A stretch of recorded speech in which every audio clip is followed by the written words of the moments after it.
Hey, what's going on? It's Inventor here. About to run my 5th 1 to 60 in Diablo 4, Season 8. In this run, I'll be using the Thorns Barbarian, and then after I reach level 60, I will attempt to push Torment 4 too. This season was named Belial's Return, and involves taking powers from bosses and leveling them via Spectral Ash. You get Spectral Ash from special areas called Apparition Incursions, and then use them to strengthen your boss powers. These incursions work very similarly to Legion events, in that you fight monsters, then a boss, then monsters, then a boss, and then finally a weaker version of Belial himself. I'm starting here with a seasonal character, and on normal mode with the entire campaign finished. Of course, I can play on hard, expert, or penitent if I want, which give more XP rewards, but in doing so, the monsters become much tougher to kill and take a lot longer to deal with.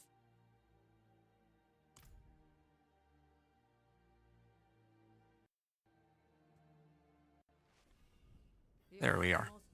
So now that we're in game, the first thing I wanted to mention is that for these 1 to 60s, I always have to remind people that if this isn't your first character, you should always make sure to pop your reward caches whenever you get them. And when it comes to Smoldering Ashes, they did change how Smoldering Ashes work, so you need to go through the season journey to collect Smoldering Ashes now. And this season, the season blessings, you don't get any bonus XP from the Smoldering Ashes. Instead, you get a bunch of other bonuses instead. Make sure to save your renown where you can, so that you can turn them in at level 59 if possible. The later the better, because this renown reward does scale with your level. So if you turn it in early, you're not going to get as much value out of it as you would in the later levels. Now, going over skills, these skills won't matter as much as when I'm a little higher level, but for the time being, I'm just going to be running Upheaval since it has a lot of early damage and AoE. And eventually I'll be relying more so on Thorns, but since I currently have 0 Thorns, that's something that I will need to... Well, I will need some skill of some kind to actually do damage. So, now that we've picked up Frenzy and Upheaval, next, I could take Outburst and Tough as Nails. These would give me Thorns indeed, but I would actually prioritize the other skills first, just because I would only want to run Thorns after I get my first few items where I can get some Thorns Tempers and the aspect that I'm trying to run as well. I can do Belligerence too. With Belligerence, it boosts my damage for all of my abilities and also for Thorns itself. So, give me a second here. Yeah. Later, I'm going to grab Kick and Leap and Challenging Shout. I'll go over my upgrades as we get more and more skill points, but for now, this is what I'm going to use for leveling purposes until I actually get a proper Thorns build up and running. Now, moving on to aspects and tempering. So for the tempering, because that's easier to cover in this case, in the utility tempers, the main one that we want is Natural Schemes. There are other tempers available, but I'm trying to find this. There was... Here. Thorn Body is the one that we care about the most in this case. At least when we get into the end game, we would want a legendary Thorn Body, and we would want to max out as much Thorns Wall fortified as possible. We, in theory, should always be fortified, and this is pretty much the only way to scale Thorns additively. Of course, there's damage and multiplicative damage modifiers, but this is essentially its own separate damage bucket that you can get from the utility tempers, so that's something we're going to want to prioritize if possible.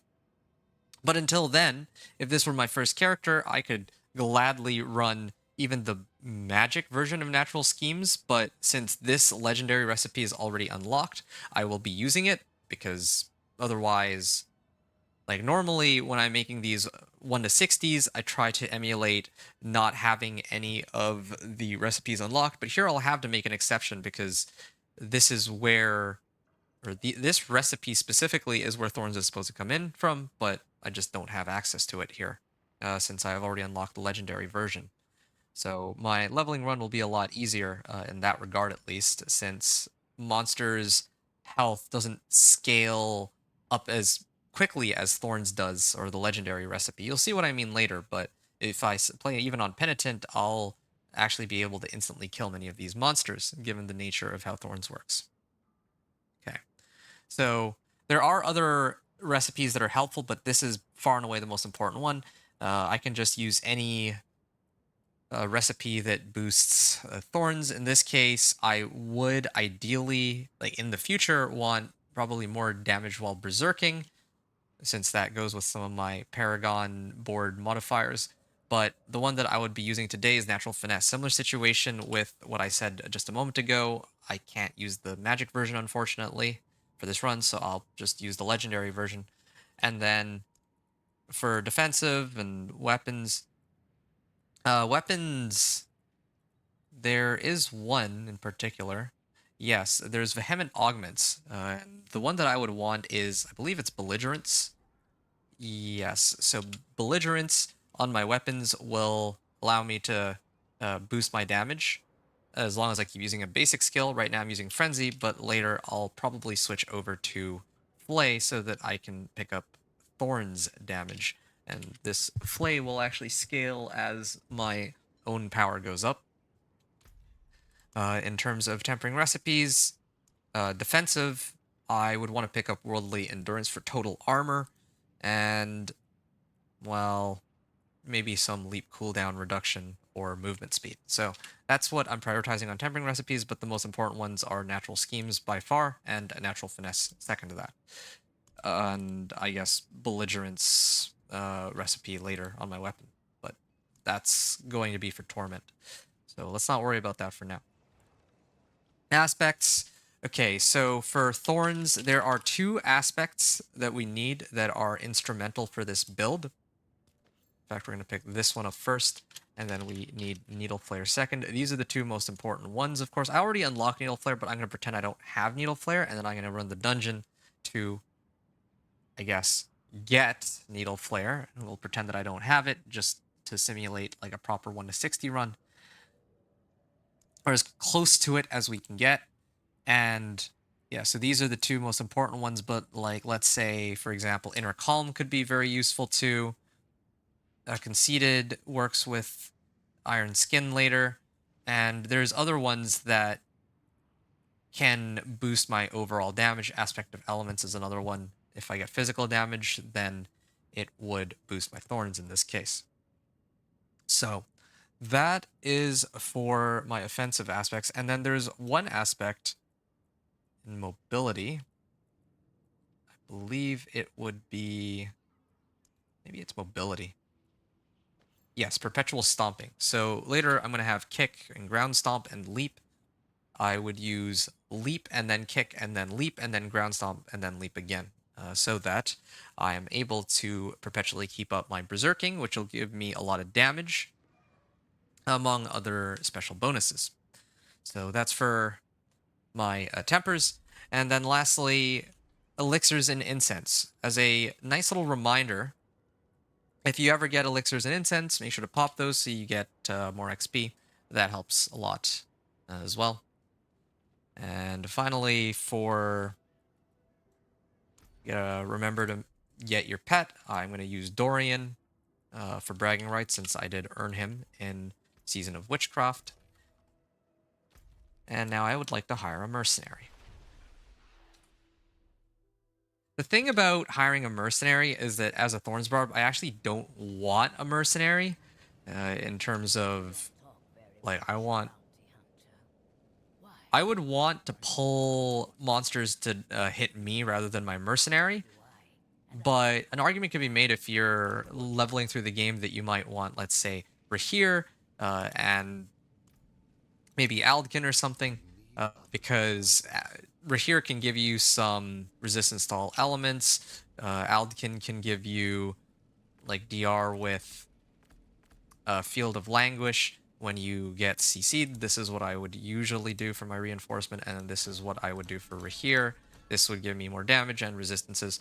But again, oh, and of course they have report rewards too. Let's not forget that. You can pick up report rewards from them as you level them, which makes it easier to level your or improve your equipment. But like I said, I would in this case I will in this case not be using a mercenary for this run, since given the nature of how my build operates, I actually don't want a mercenary at this time. So the option there is yours. I just wanted to show that. But you can always, if you do have Pale March from, say, a different character or something, you can always come here and turn in your Pale Marks if you need some equipment. So the leveling procedure I'm going to follow would be to unlock my aspect from the Codex of Power, then to run Helltides, Incursions, Strongholds, and Renown. I start on the normal for the Codex for fast unlocks and Helltides to farm Cinders quicker. I'm just going to see. Okay, yeah, here's Penitent Cairns. I can start going up to that power. So I start on normal for Codex to get fast unlocks and Helltides to farm Cinders quicker, but when I turn in the Cinders, I set it to Penitent to get more XP from Tortured Gifts. Incursions are nice to do later because I value their Whispers later on while leveling, but I need to make sure I do the first quest on the seasonal quest line to unlock the Reputation board. That will be over at Tarsarak. Later in Torment, I will finish the questline since I think I need to do that to unlock the Belial fight. Okay. And yeah, I think it's time to actually officially begin the gameplay. Hope I haven't put anyone to sleep yet, but again, the focus of these videos is to show people the entire leveling process and my thought process as I go about doing these things. Okay, so right off the bat, I have to say that I dreaded this run the most, even more so than a Spiritborn. The reason for this is because, unlike with past seasons, Season 8 is very boss heavy, and even though the Thorns Barb is fine for 1 to 60, it's just not very good for dealing with the bosses in Torment. But I do have one ace up my sleeve, that being this season's boss powers. Harbinger of Hatred's Volley is a very strong main power to augment Thorns with, so I want to take advantage of it to see how high I can go. However, since I wouldn't have that unlocked at this point in the game as like a first character, I'm going to actively avoid it since I can realistically do that. There are other things that I can't really avoid, like I have 200 million gold, I have Obols, which I actually should have gotten rid of. I might have to switch over to another character just so that I use those Obols on somebody for which it makes sense to, I'll burn them on. But yeah, there's other like materials too that I can't realistically get rid of in time for this run. But aside from the materials, aside from the gold, I can ignore the boss powers for the time being and only throw them on if I have, I guess we can pretend that if I've actually worked for them. So that's the gist of what we have here. And yeah, starting off, we don't really, or I don't have too much to say here. I'm just going through Penitent Cairns. I just need to double check that this is for the aspect for while berserking, which it is. That's good. Of course, my goal is to get to rare equipment as quickly as I can. It doesn't really matter. It doesn't really matter how good the individual items themselves are. I just need them to be rare, because then I can temper. Then I would actually be able to temper the utility. Well, temper. But I could temper thorns onto it. Is what I'm aiming for here. I feel really slow. Hopefully later I can pick up some movement speed too. So I'm gonna keep moving to the top right. I've already done, I don't think I went over this, but I already did the Companion Druid, like, up to Torment 4. I did Ice Shard Sorcerer after that, Torment 1 to 4, or level 1 to Torment 4. And then I did the Minion Necro, and then finally Dance of Knives Rogue. So far, Dance of Knives Rogue has been the toughest of the bunch. Thorns Barb, I don't know how difficult it's going to be. If the boss powers did not exist, then this would easily be the toughest one I'd end up doing. I predicted it would end up taking me a couple days if I didn't have the boss powers, but since I have the boss powers, there's a possibility, like depending on how high I can scale up my Harbinger of Hatred's volley, there's a possibility that it might actually be pretty decent for at least making up to Torment 4. Now, my one gripe with running this power is that some people might argue that it's not really, like myself included actually, that it's not really a Thorns Barb when I'm relying on a power to do the damage for me.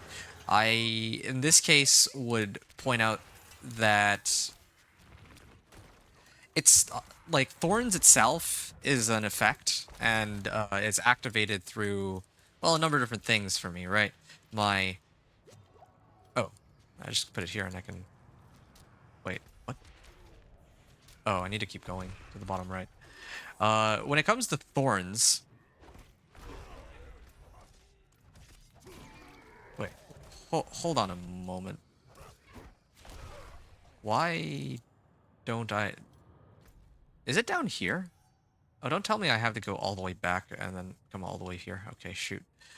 Yeah, some people might argue, as I mentioned, that that it's not really a Thorns build if you're using the skill, or if you're using a boss power to get most of your damage. But in this particular case, boss powers are a part, or a big part of this season, and so I'm at least hoping. Like, you can't really just ignore boss powers. They are, like, built into most builds, but, of course, no one ever really talks about it since, at least given the way they have adjusted everything this season. Given the way that they've adjusted everything this season for the boss powers, like, in the PTR, they were completely broken. Overpowered, kind of broken. Usually these boss powers aren't like so strong that they like overtake the entire build. With this Thorns Barb, I'm really hoping that if I can use this boss power, that it will be like additional damage. Like, it'll allow me to have like a source of damage on top of Thorns. Like, Thorns would be much stronger for AoE, and then when it comes to just the boss specifically, then I can use the boss power, because otherwise, just Thorns itself, I don't really expect that it's going to be strong enough to handle all the way up to pit 55, unless I were to splash another skill or some other mechanic, like, for example, like a Thorns Upheaval Barb, or like Dust Devil's Earthquake, or Dust Devil's Earthquake Whirlwind, because Dust Devil's Earthquake worked pretty well with Whirlwind now, right? So, got my XP from that. I also didn't know I can get XP from the Missive, but sure.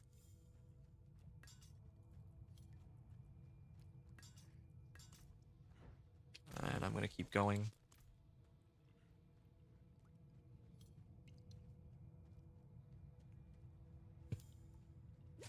So that's for my plan regarding this build.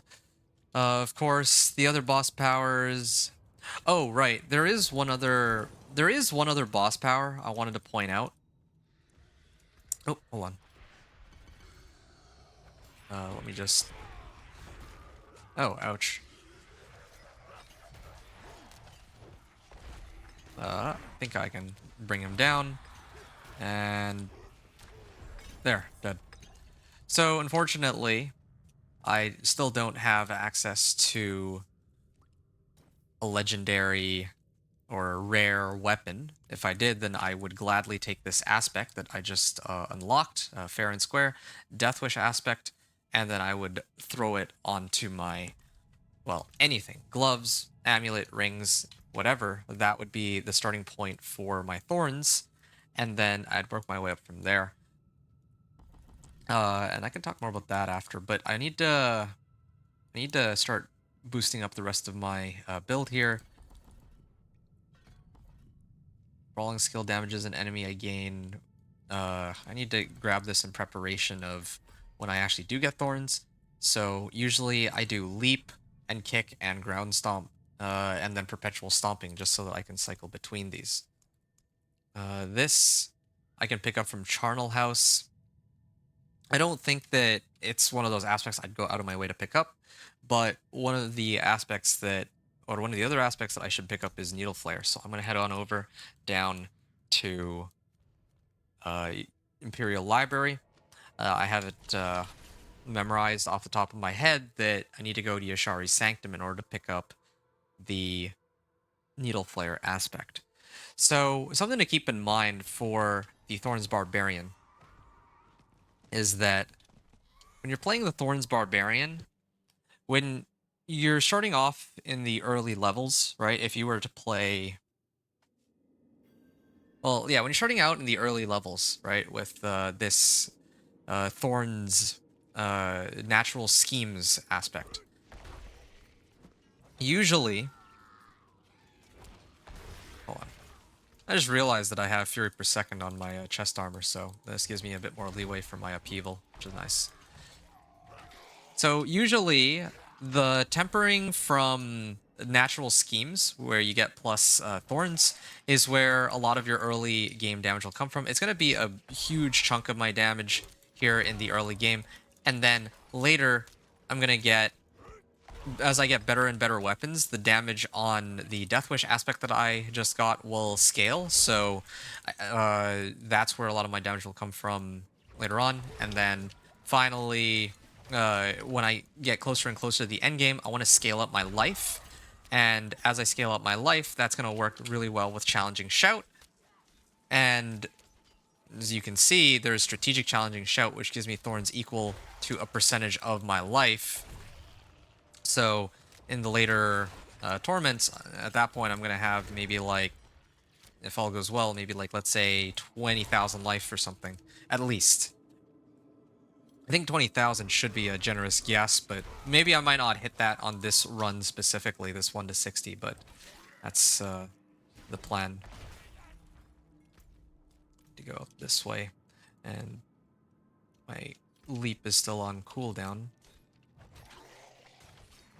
So just to reiterate one more time, from 1 to 50, my thorns is going to come primarily from my... is going to come primarily from the tempering recipes. From level 50 to 60, and maybe even in early Torment, the majority of my thorns is going to come from the Deathwish aspect. And then as I get into the late stages of the game, or of this level 1 to Torment 4 run, that's when I'm going to need to start relying the most on Challenging Shout. For Challenging Shout, I had actually neglected to talk about something when it came to the aspects. One of the aspects that that's like a must-have, I just remembered for this build, is actually... Oh. I'm going to pick this up, and I think that doesn't that give me more movement speed? I guess not. Well, that's fine. So one of the aspects that I forgot to talk about is there is this resource aspect, vocalize. No, not that one. Bold Chieftains aspect is super important. And maybe even Giant Strides might be helpful too, but I'll worry about Giant Strides later. You just need to know about Bold Chieftains. Bold Chieftains aspect is a pretty important one, because what it does is that it actually gives, it resets your, the cooldown of your shout skills depending on how many monsters that you've actually hit. So the reason why that becomes pretty important is because later on you want to have 100% uptime on challenging shout to get the most, like, to perpetually have like the most amount of thorns up all the time. And so in order to do this, you would need this aspect to reduce the cooldown. Challenging Shout itself lasts for like 6 seconds, and you can scale down the cooldown on Challenging Shout down to...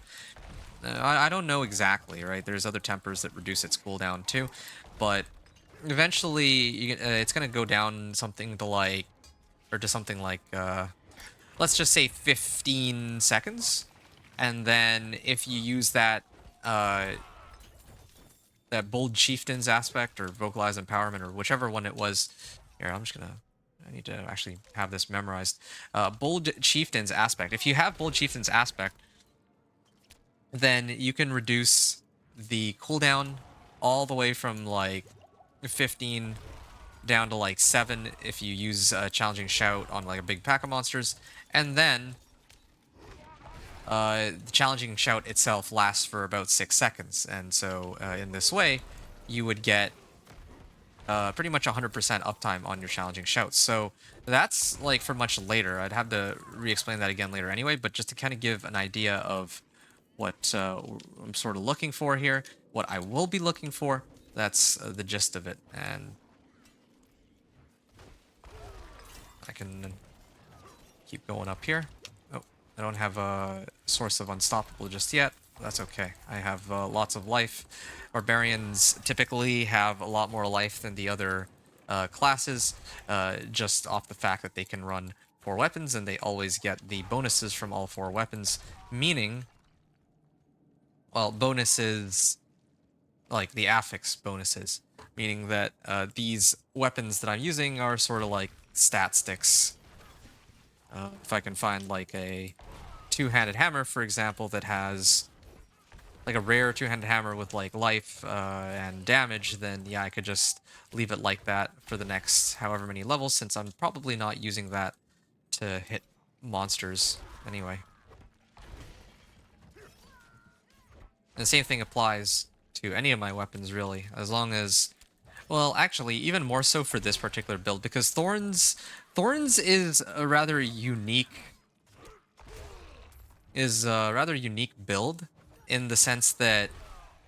Thorns is rather unique in the sense that you just need to temper onto your weapons the finesse recipes, and then you just need to throw on Thorns everywhere else and you're fine.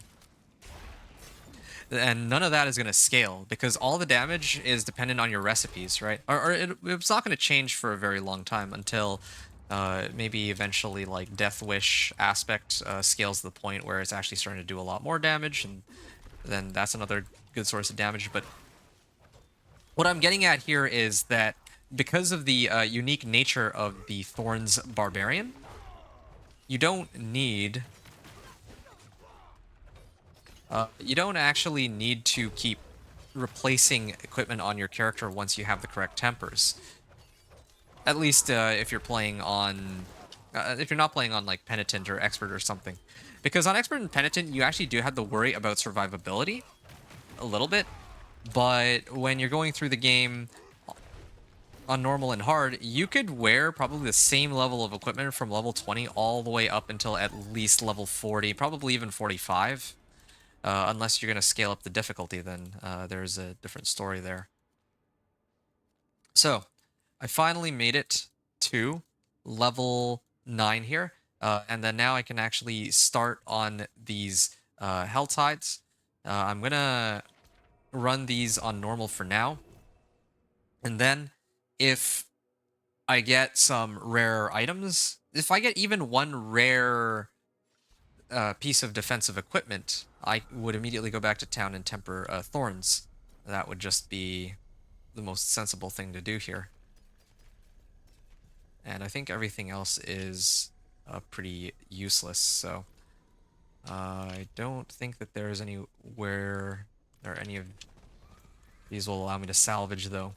So I'm gonna start Helltides now that I've unlocked, I guess, unlocked the two aspects. Oh, there's people running the Blood Maiden. I'm gonna avoid that for now, just because, again, I don't want to be relying on other people to do my farming for me. Leveling in the early bit does take some time. I do have a couple of skill points, so I'm gonna need to toss those in when I get a chance.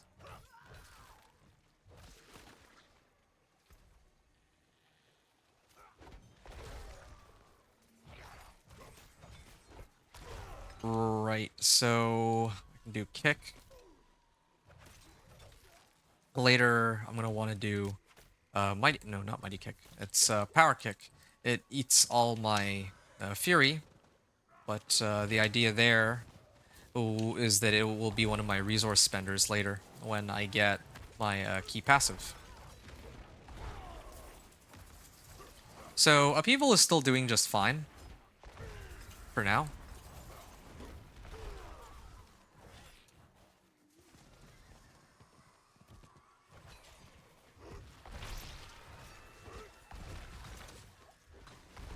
I could go pick up that other aspect I was talking about from Charnel House, the Perpetual Stomping. That's another one that could help. But yeah, right now I'm just waiting for level 10.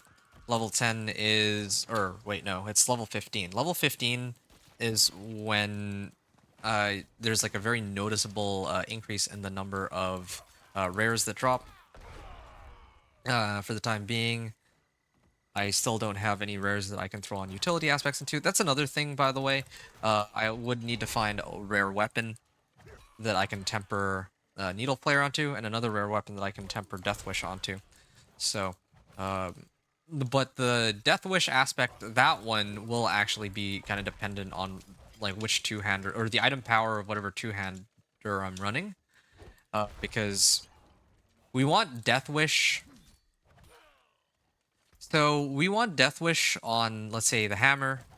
Or no, actually, I find the hammers are typically tougher to come across. So we want Needle Flare on the hammer, and we'll probably just leave Needle Flare on that hammer for many levels. Okay, so this is my first.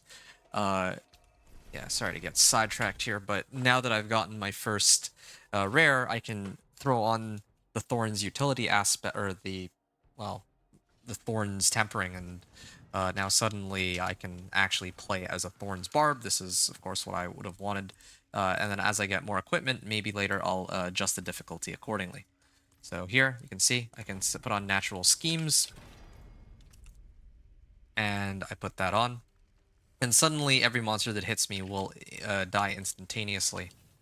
And I probably just need to salvage everything. From now on, I should not even be considering magics and common items. So that's where I'll start.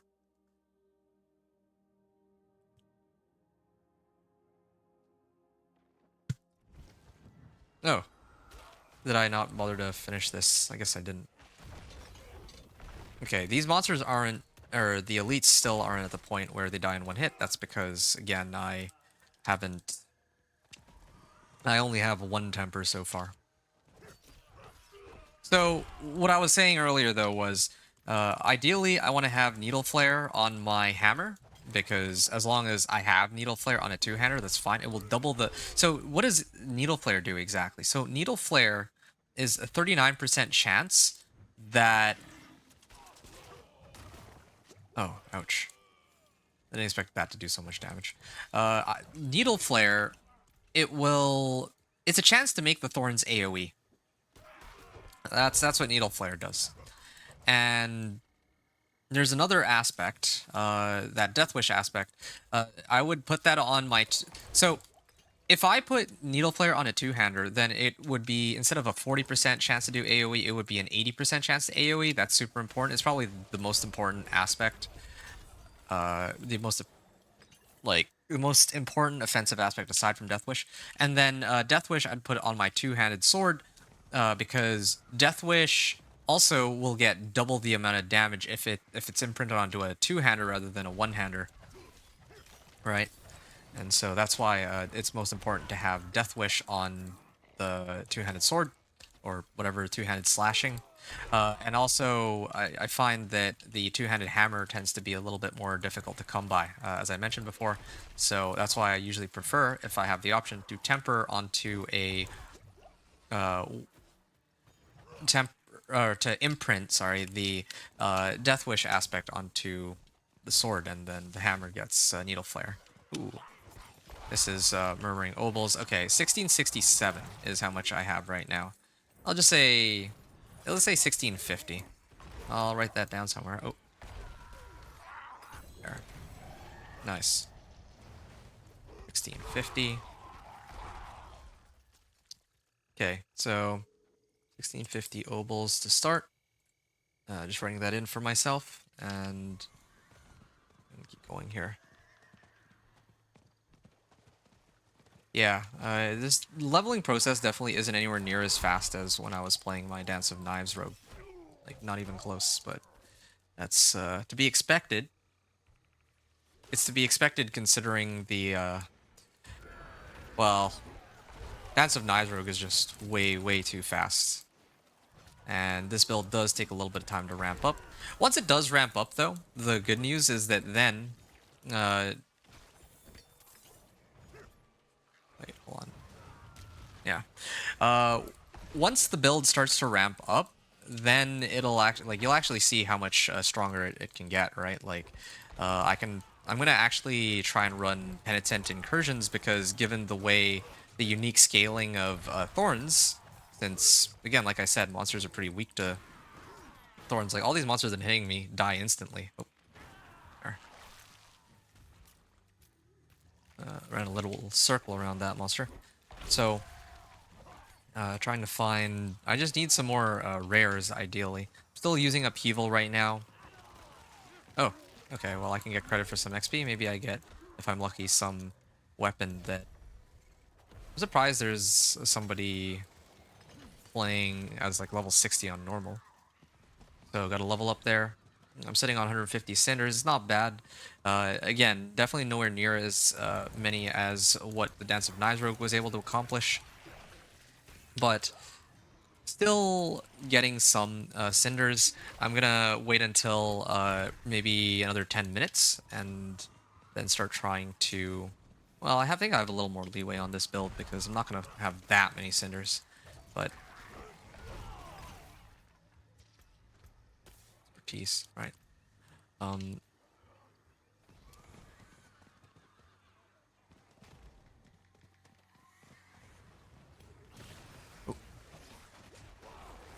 Ground stomp this. Nice. Hellet. So I'm gonna have a bit more leeway to turn in my cinders because I don't expect to end up with like 1,000 cinders. With the Dance of Knives rogue, I had two things going for me. First being that I began close to the start of the hour, so I had more time to farm the cinders, and then additionally that the cinders that I had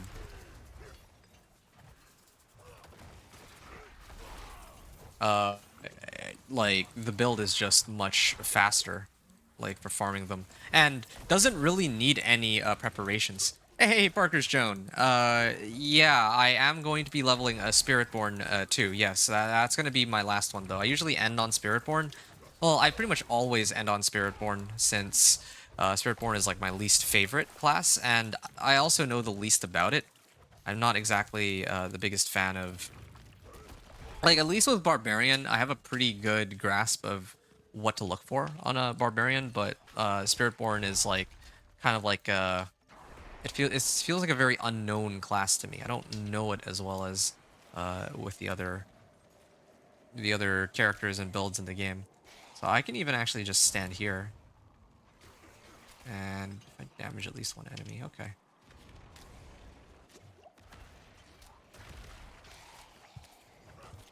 Yeah, one of these days maybe I can make like a Thorns Upheaval Barb.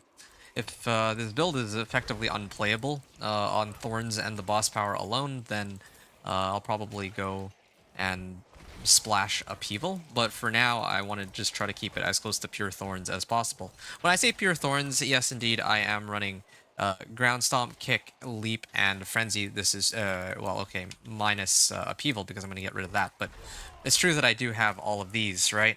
But later on, these are supposed to be used as a conduit for... Oh, do I not have enough? Oh, shoot. I actually was just a little bit short. See, if I had... I think the problem here is I don't have Challenging Shout. I need to go get Challenging Shout to pull monsters in.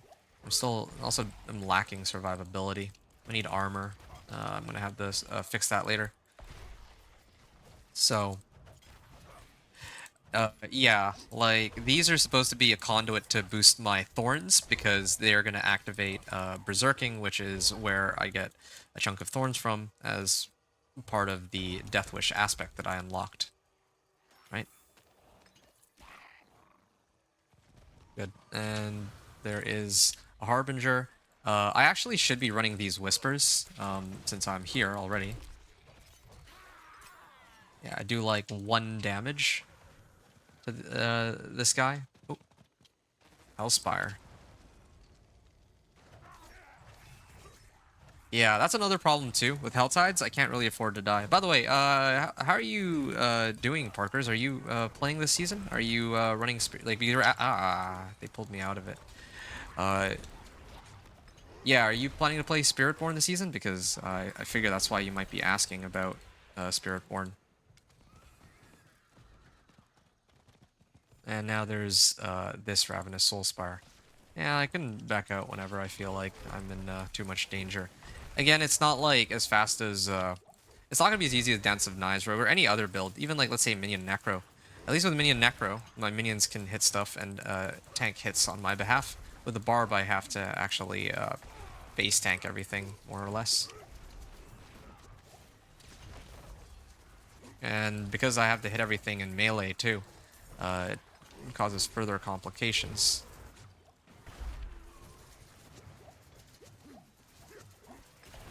Okay, so at this point, I'm going to walk out of the circle. And I'm going to actually start trying to head on over this way. And do some of the whispers there.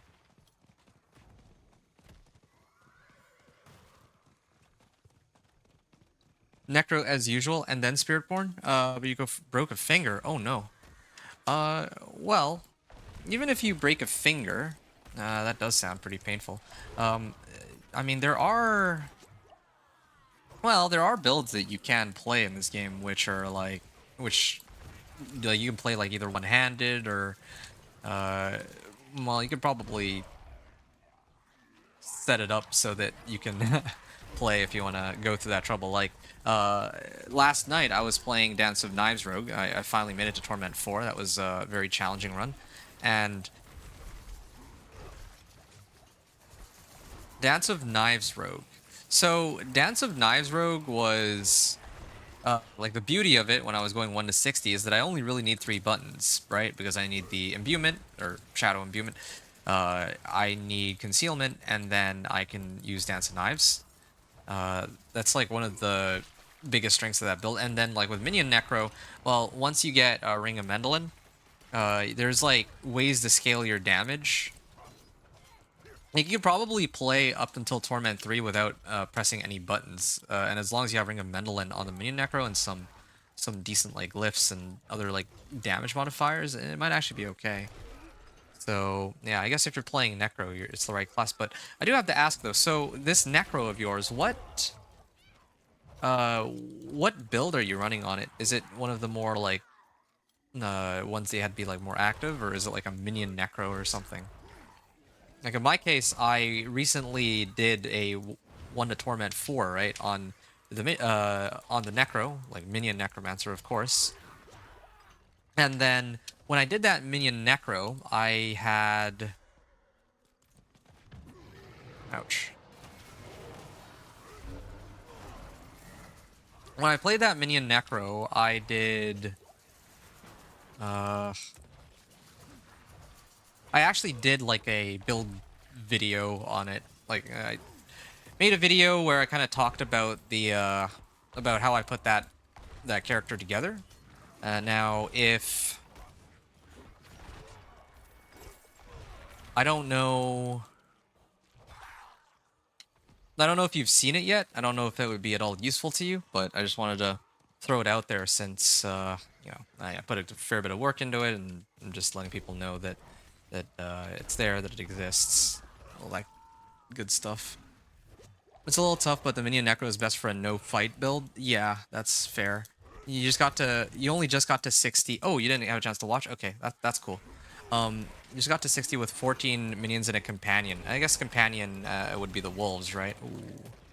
Yeah, finally. Now everything's starting to come together. I kind of want to head back to town and imprint, but I think I should wait. Ouch. Every time I get on my horse, they kick me off. Well, you know what, actually? No, I think it's better for me to imprint this, like, now. Oh, yeah, no, definitely gotta head back. See, around this level is when more of these start to drop. Okay, 1 second. I just realized, too, some whispers just started here.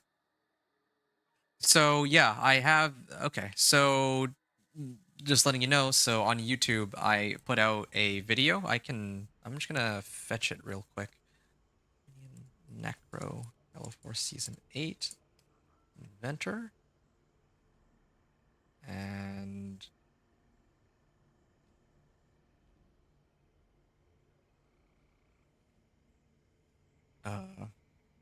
yeah, here.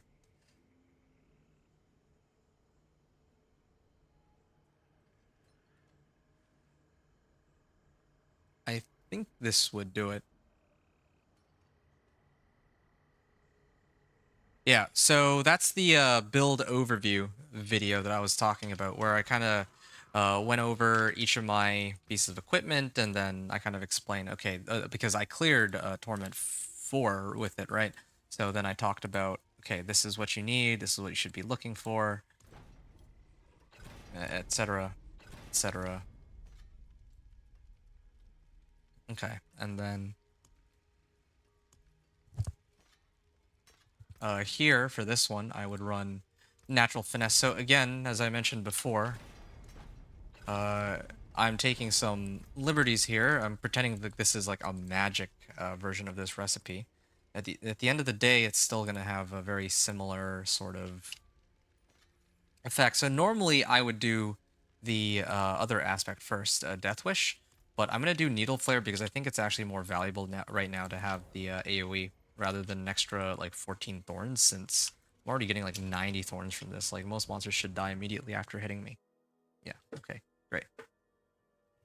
I do want, or I'm very tempted to switch this to Torment 4, or not Torment 4, to like hard mode or a harder difficulty now, but I don't think I should. I think it's a little risky for me to do that. Yeah, it's a little risky for me to be doing that, so I'm going to hold off on that. And you can see that, if you pay close attention, you see that my thorns now, even with just 2 items, is like 112. Even if it were like a quarter of that, which is I think what like my usual thorns recipe should be. So even if it's like a quarter of that, it's still more than enough to kill all these monsters with like no real effort. So now I just need to boost my health and resistances up enough that that I can just run into monsters and watch them go down immediately. I'm gonna start ignoring all of the magic items that show up. I only at this point care about rares, and like this is gonna be one of the biggest advantages of the build. I don't need like anything aside from. I just need my initial rares, so that part takes a little bit of time, and then after that, the rest of the gameplay is gravy.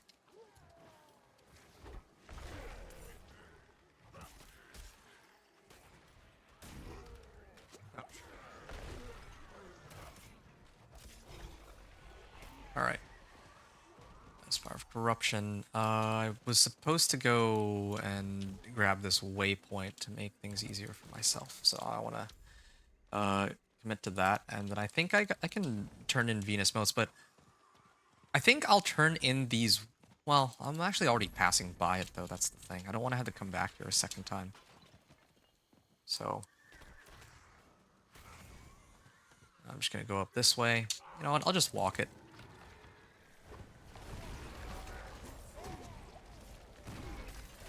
Ow. Well, I still have thorns, so they hit me and then they still eliminate themselves.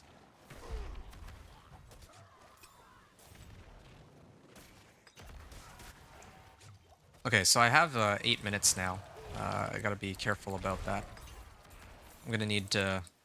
I want to actually finish this Whisper, though. It might be a little greedy to do this, but I need to finish some of the Whispers here first, and I want my threat meter to pop now rather than when I get into hard, or rather penitent. Okay, so that brings me up to level 14. Okay, so the threat meter is popped. This Whisper too, the killing the cultists, that's the other one that I'd like to make sure that I do. I don't know how much damage I can actually take, so I'm trying to make sure that I don't take unnecessary damage from these, because I think that might actually kill me.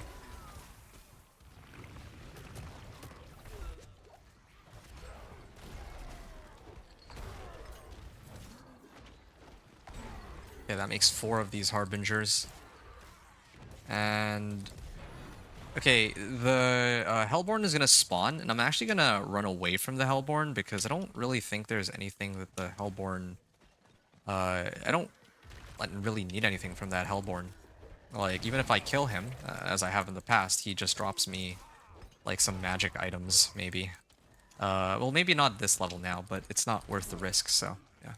Alright, you gotta go for now. Catch you later. Okay. Well, thanks again for hanging out. Parkers, you were the first one today. So, yeah, really appreciate you taking the time to stop by and say hi, at least. Okay, where's the last Harbinger? I might actually... Orchard Gifts. Harbinger. It's under Shack. I'm gonna search for one more Harbinger. Maybe, like, for another... another minute or two. I'm tempted to do the event, but no... This is only worth 1 Whisper, right? No, it's not worth it. I'm just gonna get ready here. Yeah. Thorns should have me covered, even in Penitent, but I would be lying if I said I'm not just a little scared that they might actually be able to kill me if I up the difficulty a little bit. There. There, Druidic Signet. Good.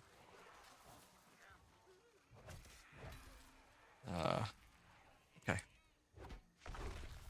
I'm gonna try to exit here. Well, I think...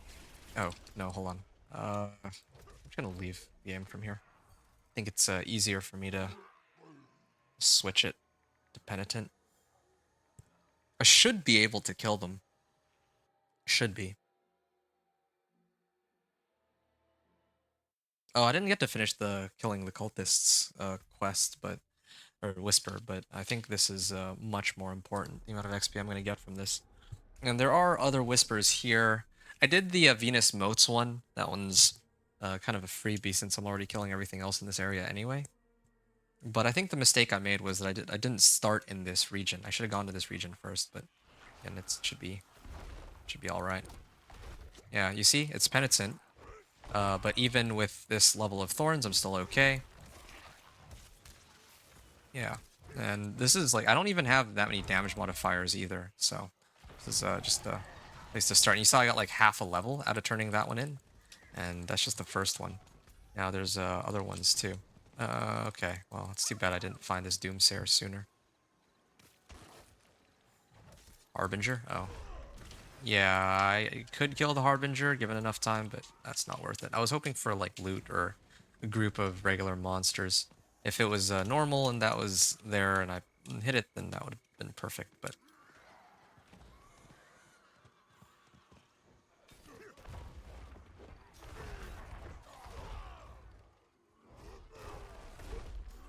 Hmm.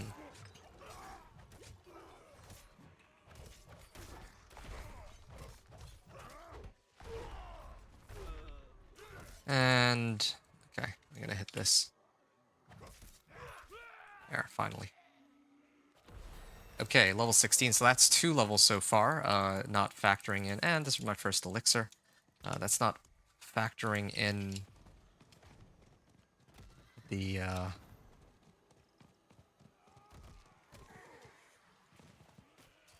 hold on. Ground Stomp also does quite a bit of damage by itself, too. 147. Okay, and then I would hit this. Yeah, so this Whisper also got completed as a result of running these, so that helps. There's other Whispers I could do too, but... yeah. Hey, Infinite Axe. It's going good. How are you doing, man? I'm just running my Thorns Barbarian here, trying to make as much progress as I can today. I don't think I'll have quite enough time to go from level 1 all the way to 60, but if I can even stop like before the strongholds, I would very much prefer that. Okay. Unlike with the Dance of Knives Rogue, I can't just bypass all the monsters. That's another reason I budgeted myself a bit of extra time, since I don't know how long it might take to clear some of these mobs. Oh. I'm gonna put this on. I still don't have... I don't have another rare on hand, unfortunately.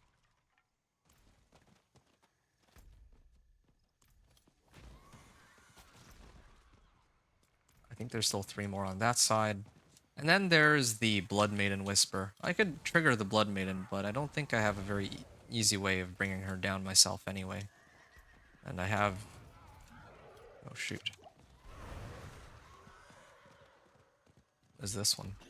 Yeah, I can do the... well, I actually don't think I can even kill the boss. No, I'm not going to waste my time here, actually.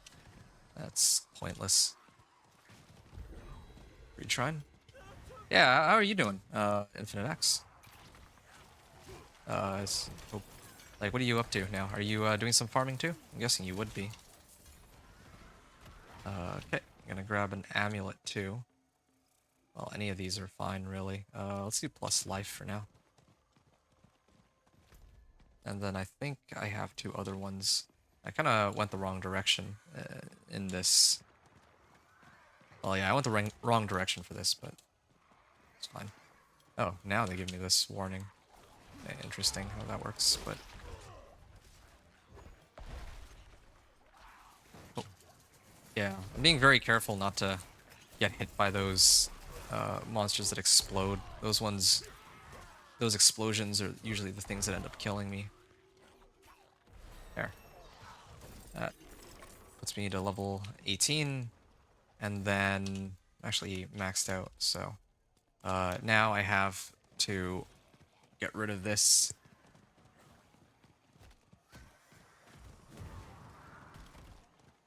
Champion of Evil accepts my challenge. Well, don't want to miss my luck. This is good. After I turn in this last chest, I'll be pretty close. Or I'll have used up all of mine. It would have been nice if I had like just a few more cinders, but I mean, I didn't die. I got to use up most of my cinders. I got a few whispers along the way, and this is all on a Thorns Barbarian, which is it's a little... like, getting started is the hard part, and I think this season they also made it a little more difficult to get, like, rare, or, well, items that you need compared to last season, so that's another issue, too. Okay, well,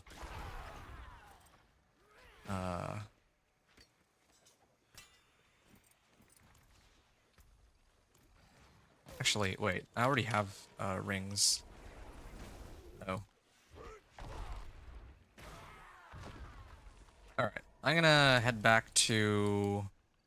Like, I can start the apparition incursions if I want to, but I mean, that's not... Well, that's not what I'm here for. So these are all magics. At this point, I probably shouldn't even bother looking at the stats of magics. Again, it's just habit that I do this every time, like looking through every individual item I have. But I have every slot, well, except for my helm. For some reason, I don't have a helmet there. I think I can salvage all magics. Except maybe I'll place these real quick. Then I can get a little more fury in case I need that for something. Okay, everything else goes away. I only have tempers so far on my weapon and my gloves. I'm gonna roll for sharpened finesse, or natural finesse here. Okay, plain damage is good.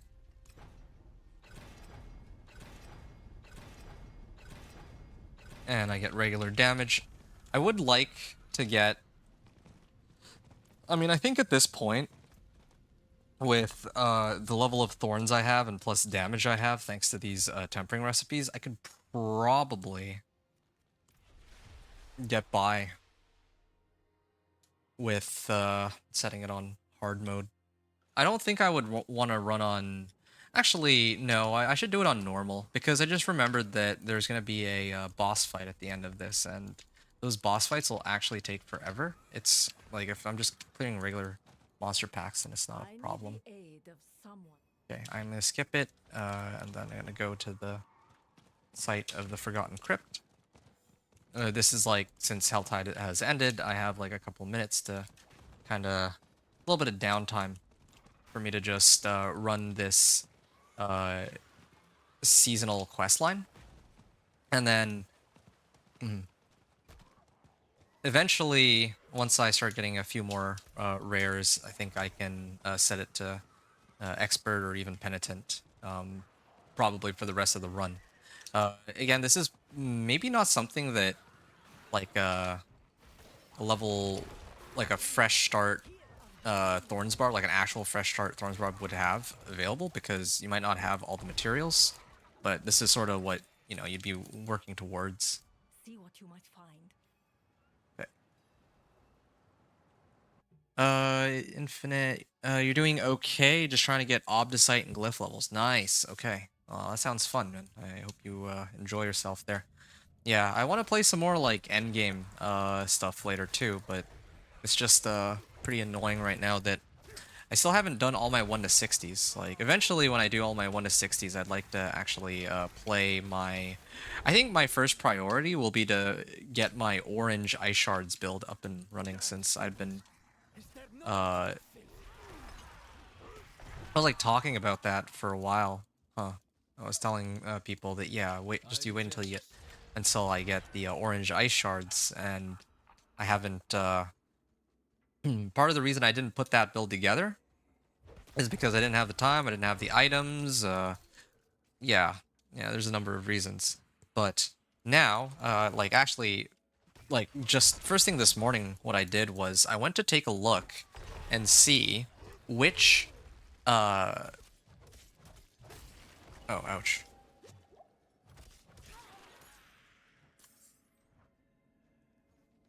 Yeah, I went to take a look and see which, like, which runes I could use to get myself more resource and things of that sort.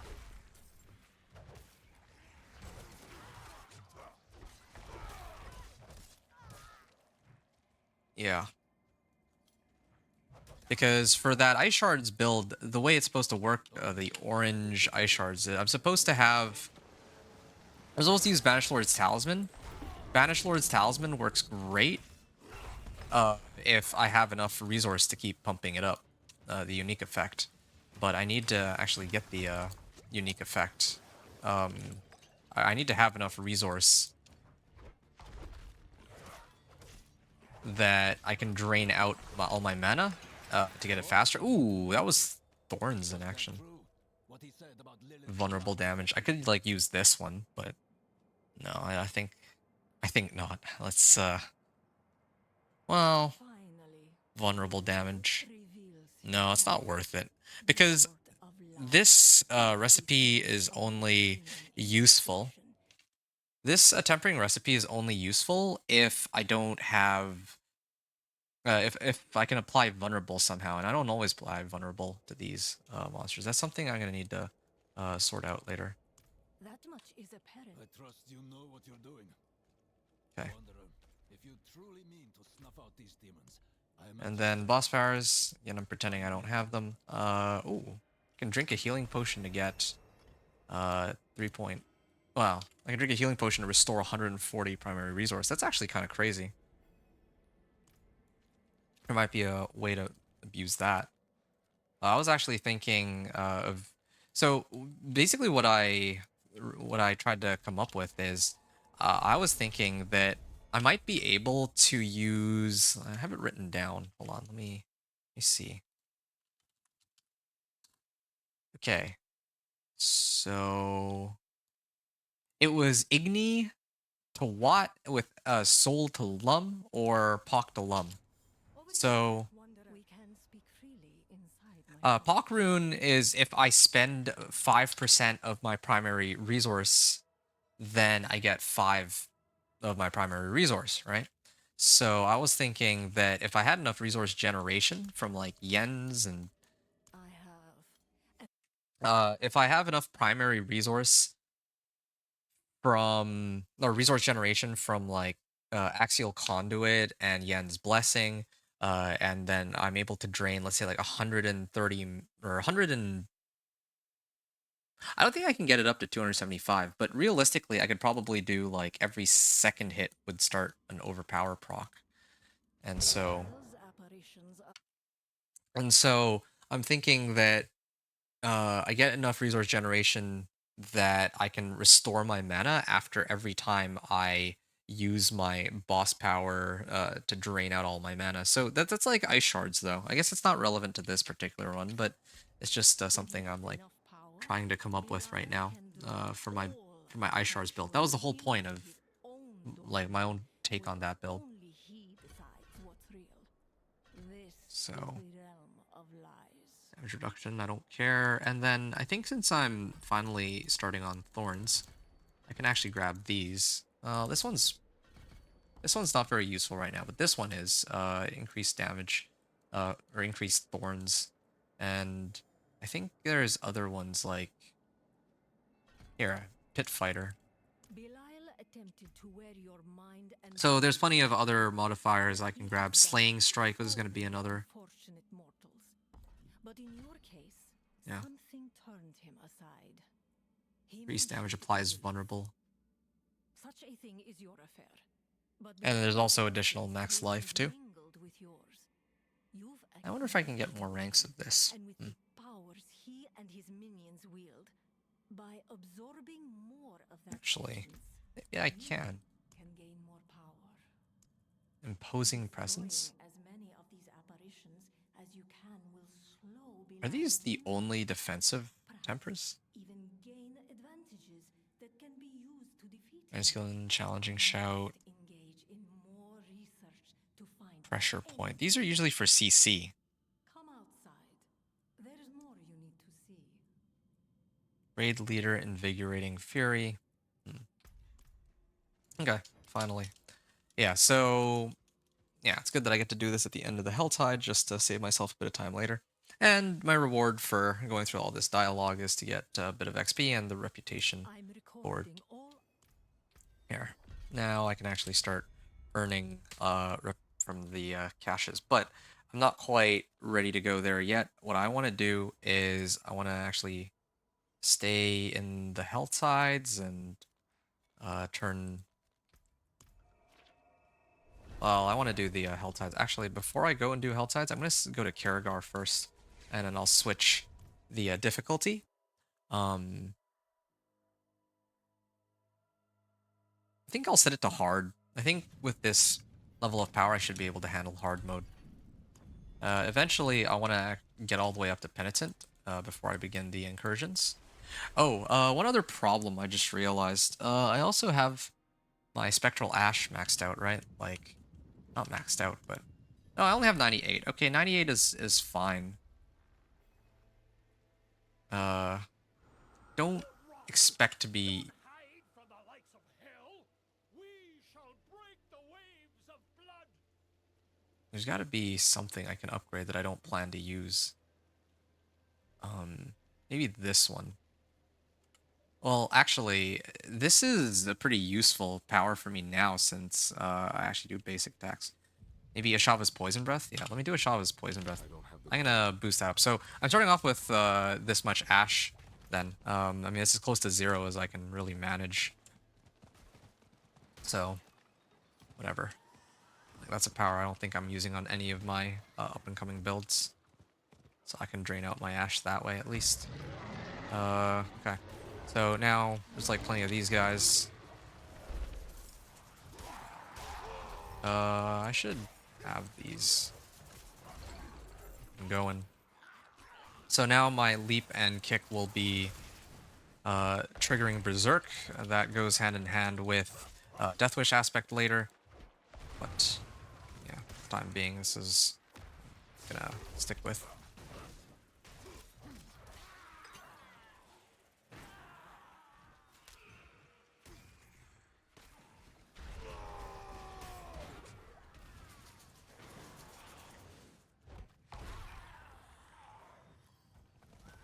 I still have these hearts.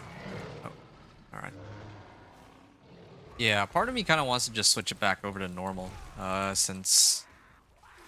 Yeah, it does take a while. Well, if they hit me, though, they'd... Oh, yo, they hurt, though. Yeah, I have survivability issues since I still don't have better gear. I need more armor. See, I have the damage, I just don't have... I have the damage, I just don't have the survivability to tank everything. So, this is just on hard mode. Imagine if it were on, like, if it were on expert or even penitent, then I might have some issues. Grab this. Oh, finally. I got an amulet, and I got a second sword, so I can use those to my advantage. Can reset it to here for now. I'm gonna temper some damage onto my sword. All of them. What I can even do here, again, this is a creative liberty. I wouldn't do in a normal run, but I will do it in this case. I'm gonna put Death Wish on my sword for now, which I would have done in a normal run. But this, I'm actually going to put. I'm also gonna put Death Wish, so that I get a little bit more damage for the time being until I get something better. By imprinting it onto my amulet, I can also put Natural Finesse here. Okay, I got damage, but the other one I would have wanted to throw on was Natural Schemes. I guess Natural Schemes is more important, so I should have started with that, but it's okay. So damage, damage with thorns, thorns, damage, and this one doesn't have thorns, or it doesn't have damage.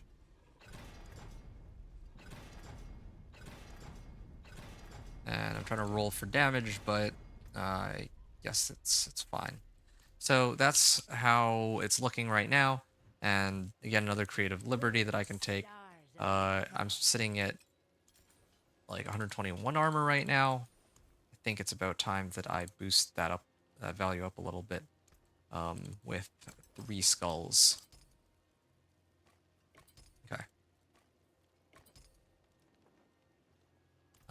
Strength and max life, that's fine. Okay, so 74% DR. This is a good start. I'm going to see here.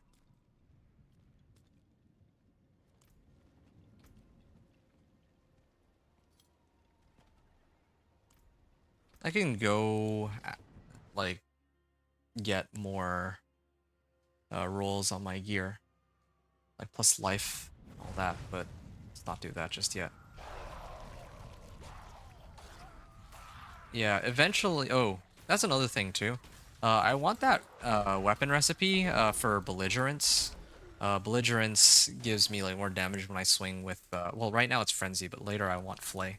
So that's gonna be one way to go about it. Hold on a second. It seems Cam's streaming. I gotta stay high real quick.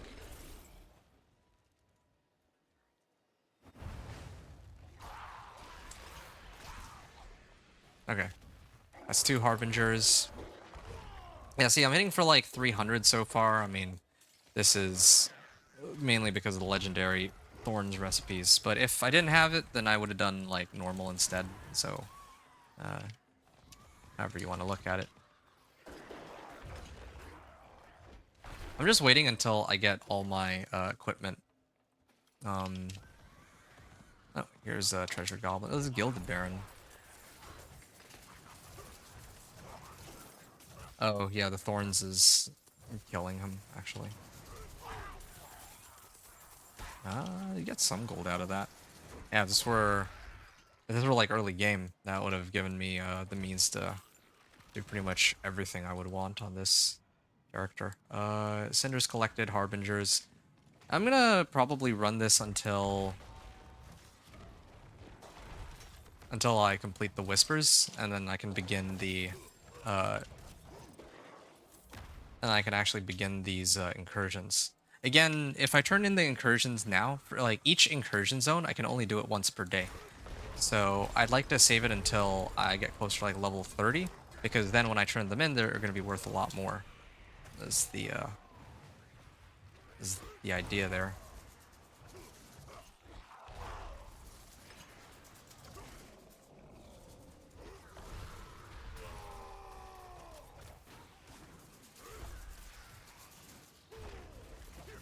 Yeah.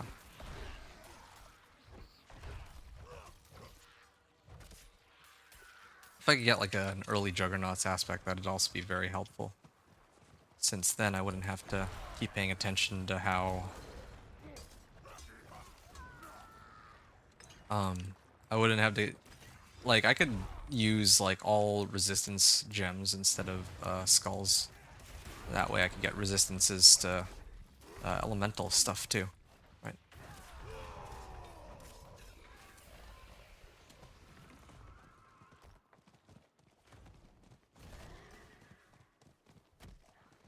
Sure.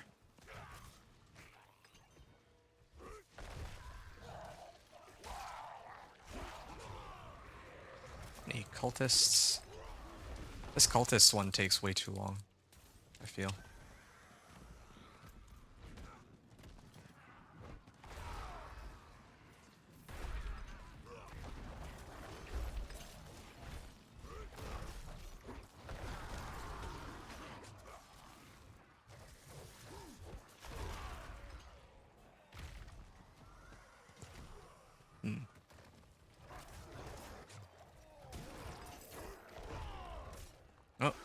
Oh, I can kick these guys. Stomp, kick, or hit.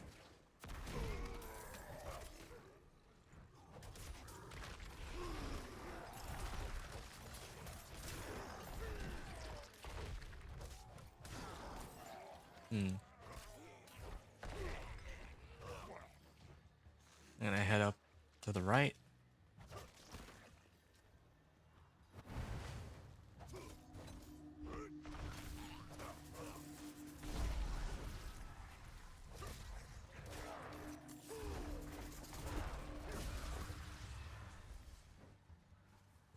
So I got 50 seconds for this.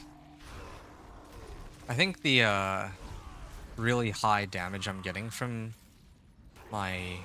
Oh, I didn't temper my gloves. Oh no, that's because I just got them, I think.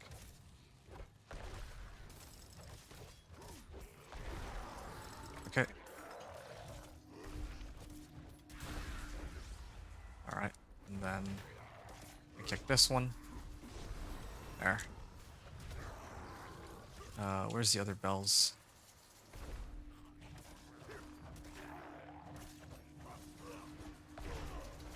What? Where's the damage here?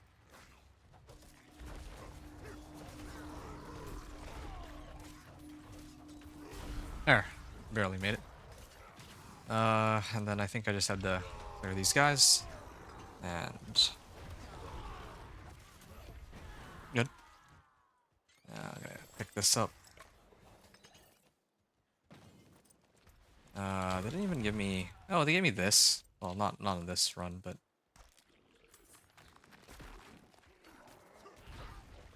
Oh, will do. Okay. I'm almost done the Whisper here. Once I turn... or... Well... Once I finish this, I'm actually gonna hit the cap. And... I can turn in the, Grim Favors right away. I can turn in the Grim Favors immediately since I don't have... I'm gonna get a full level anyway. I'm not, like, high enough level that I won't end up getting, like, more than a level's worth, or less than a level's worth of XP. Alright. Oh, I have that marked as the favorites. I may actually need to mark this as favorites in a second. So I'm going to end up marking this as favorite. Then I'm going to turn in my Whispers, and then maybe I'll do Cinders, or I'll burn through my Cinders. It is done. A great collection of materials is tempting. I mean, the other two options I already have rares for, so it doesn't matter. Unless they don't give the right tempers, but... Yep.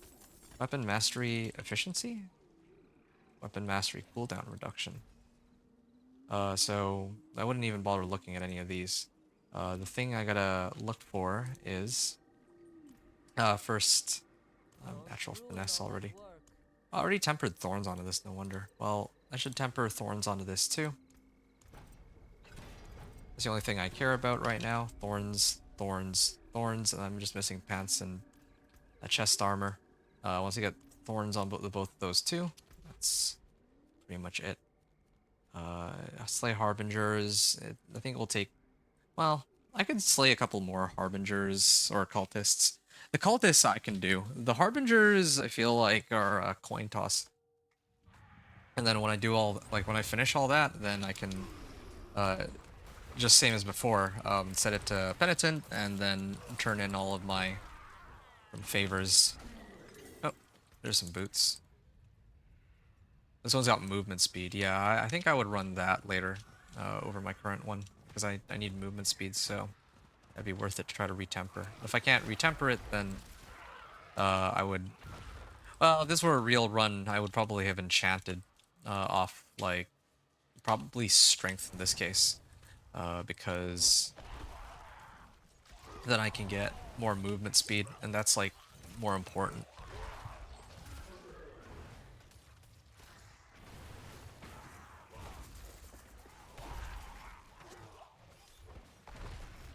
Barely do damage with this now. I'm just waiting for them to hit me, but I think next level this is all gonna change.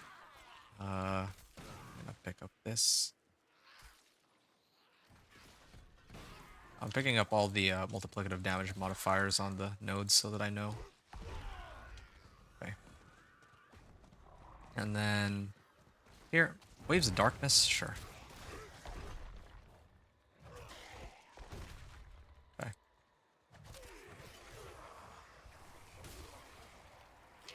Challenging Shout first. See, it has like a 20+ second cooldown at the moment. Thorns while berserking. So, my ground stomp, I am berserking. And if I kick, I am berserking. If I do leap, I am berserking. I kick, berserking again. I've triggered the threat meter. I want to do that here rather than on expert. That was intentional. And then I think next level is where things start to ramp up a little bit, because then I'll have my key passive. So that's going to be a lot better for me.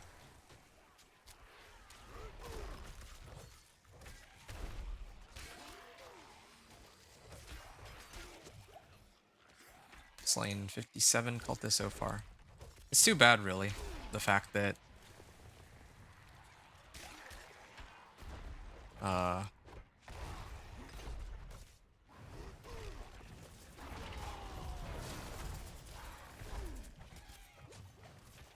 Oh, Hellborn. Oh shoot, that's right. There's still an event going. Ah, okay. I only survived because of that. Fortify. Oh. All right. Oh. Well, actually, this Hellborn might not even be too bad to deal with. I got the mastery for the event, which is good. I kick him.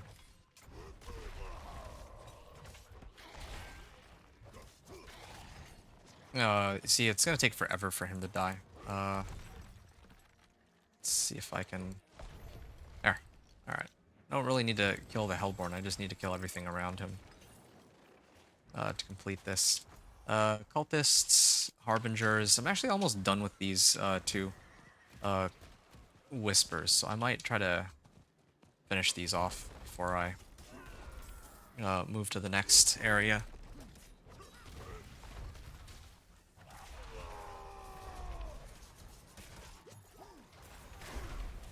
Good. 60, almost 70 cinders. 70? Oh, right. I'd almost forgotten. Barbed Carapace. So when I cast a skill, every time I cast a skill, now I can actually run into these monsters and they die immediately. So, yeah, this should help me immensely. Yeah, everything stands no chance. But the problem is, I still don't know. Oh, okay, I finally found them. I have a couple of these cultists. There. And now Harbingers. Need to find the last Harbinger. There's only one, right? Yeah, I just need one Harbinger and then I'm done here. And I'm going to set the Penitent and hit all of the chests that I have available and maybe begin...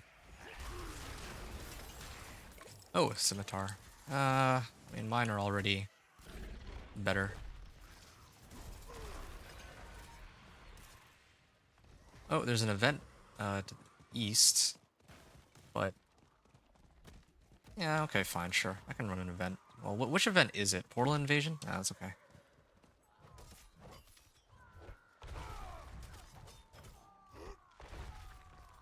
Okay.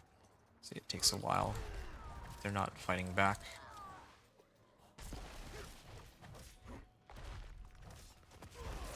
Oh.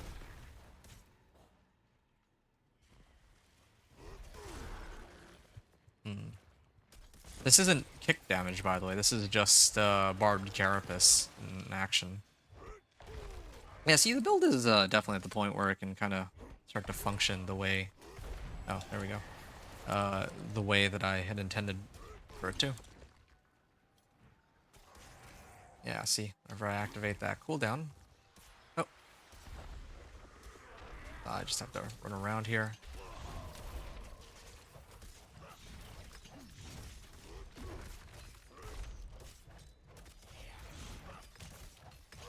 Yeah, now everything is hitting me, so he dies pretty fast. Trying to hit for like 1100 damage, and that's despite the fact that I'm still missing two-handers. These are all pretty useless. I think I'm still... oh, Harbinger, finally. Yeah, I'm just gonna kick him. And just run in circles.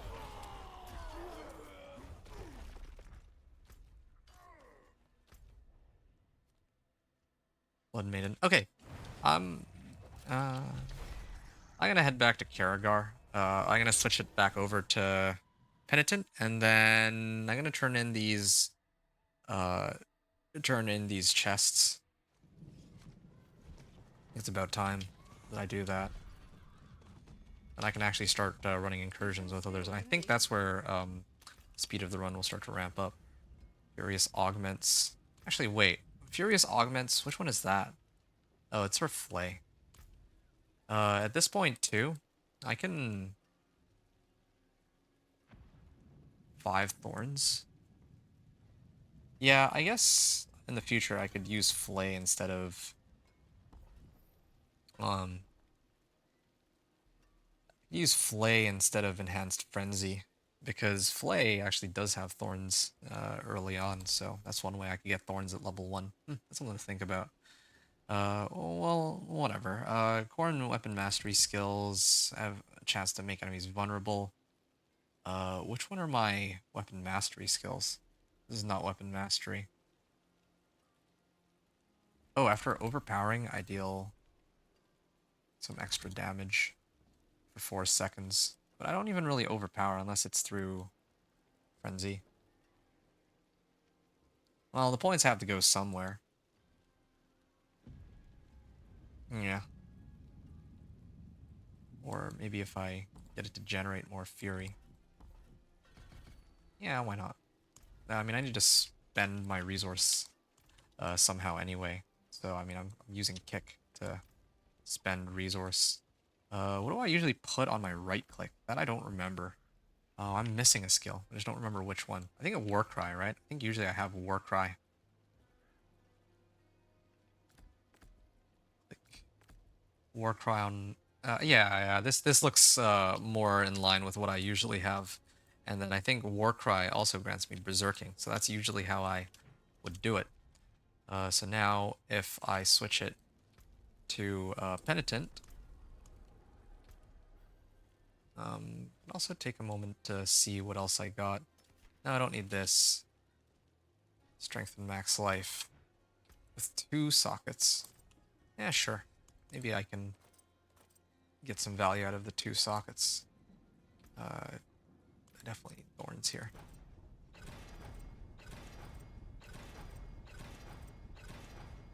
Okay, 65 thorns. Movement speed. Definitely hoping for some movement speed here. Okay, first try. Gonna replace my old one, and I might even try to get rid of the dodge chance here. For life is most important right now to keep me alive.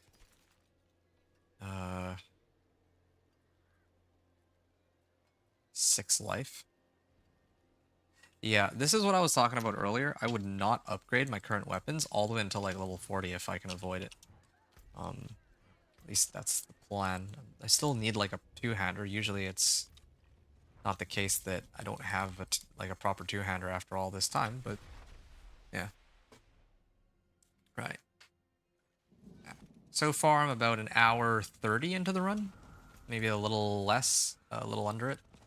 So an hour 30 and we're up to level 23. Definitely not breakneck speed, but I don't want to...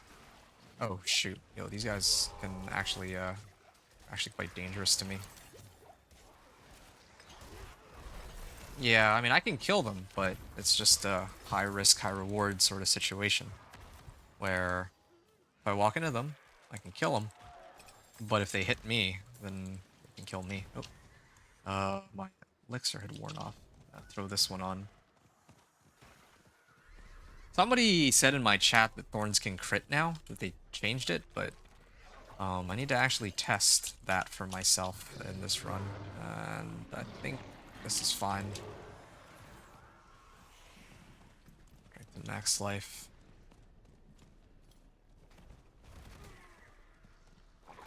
Alright. Chest here. That takes me to 25.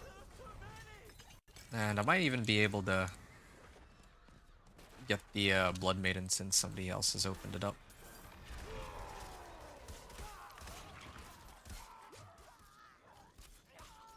There, done. Ooh, legendary pants. So, things are starting to ramp up here. Ow. Well, I got everything I wanted, aside from... That's a lot of Harbingers. Are they all hit, like... What were they aiming at? It's odd, but it doesn't even matter. I managed to kill them all. Again, that's Thorns in action, but... Of course, it's kind of hard to prove that when I'm not starting this from nothing, right? Here, I'll spawn it. Maybe this guy can help me clear these. What other modifiers would I need? Let's see. If the enemy is... Oh, that's for skills.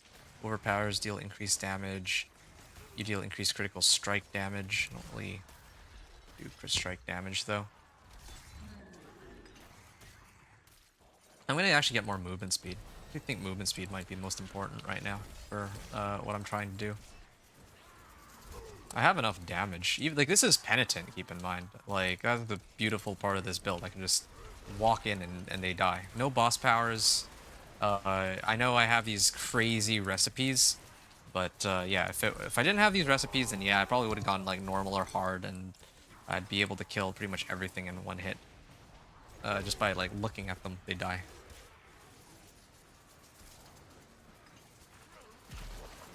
But yeah, in this case, maybe it might take a little bit more effort. If this were... I actually would have tried to spawn a Blood Maiden. If it were... Like, if I were, like... If I didn't have these tempers, I would have still tried to do the Blood Maiden, but I would have done it on normal instead. Ow. Oh!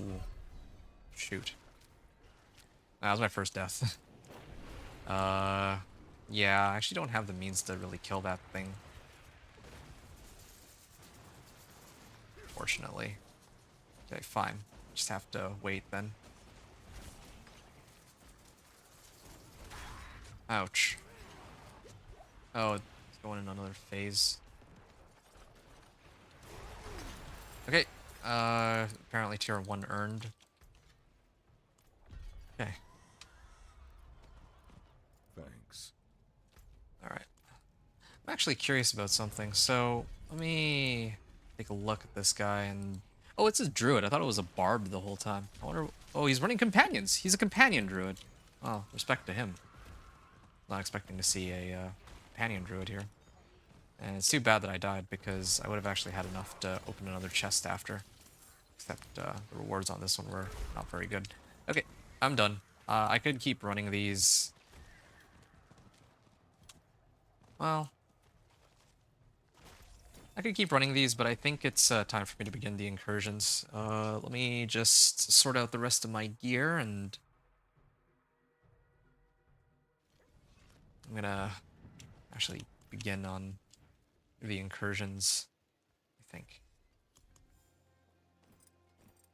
Utility, Thorns. Oh, wait. Thorns.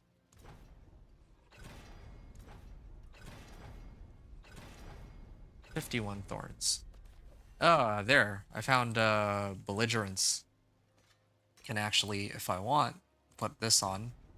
And there, we have belligerence on it from the gecko. And this one, yeah, maybe I'll put on some... Wait, hold on, I'm confused. Warpath. I don't know which one's Warpath. What's Warpath? This one? Yeah, I don't need that. Probably need to replace that for a better weapon. But all the other ones, all the other items I get are not too useful. It'd be nice to have a bit more resistances, but I can live with this for now. And my helm too. So I have thorns on every available piece of equipment. I don't know why I chose movement speed on these. I should have done thorns instead. But I mean, later I should be able to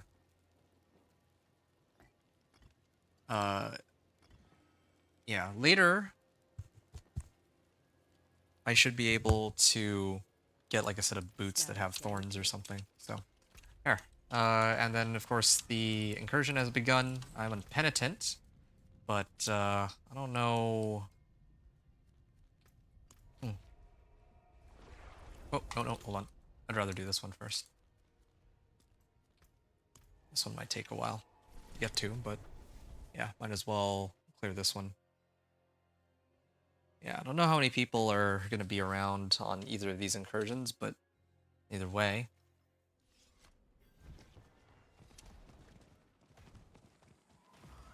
When I actually have a chance to see on Penitent, with all of the stuff I've gathered, I'll be able to kill these monsters. Oh, you know what? I'm actually missing War Cry. I feel a lot tankier than before, too. Oh! Never mind. I mean, at least now there's no... I'm not at risk of losing any cinders. That's the other upside to doing this. But yeah, I can actually run through these monsters and they still die. I still have more than enough damage for these small fry. At least that's good to know. Now I gotta run up to where they're at and see. Oh, so that's where all the monsters are. Yeah, I just wanted to have a chance to see for myself how well the damage is, or how much damage I'm able to do. So far I'm like hitting for like 1,000. I feel like that's a lot. Yeah, 1,000 per tick, right? Now I can actually just run into these monsters and they die.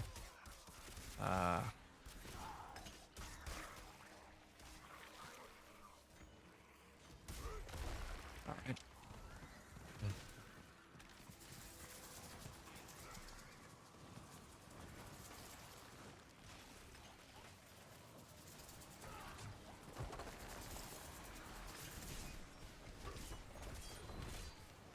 Dealing more damage due to basic skills. Oh, right. With belligerence. These guys are all like... Okay, so somebody's doing an enormous amount of damage. I think that they did nerf how tanky these bosses are, though, compared to, like, the first day of the season. I remember the first day of the season, even my companion druid was not able to kill them in one hit. This guy's Paragon 85. Wow, impressive. Yeah, all these guys, like, they were actually all running second characters at this point, it looks like. That's cool. So, no wonder everyone has damage now.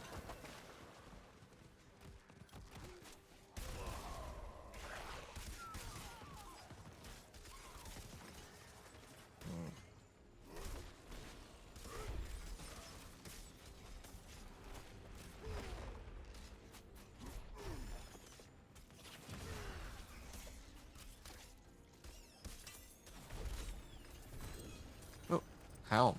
Legendary helm. Yeah. I would consider... actually kind of consider running that.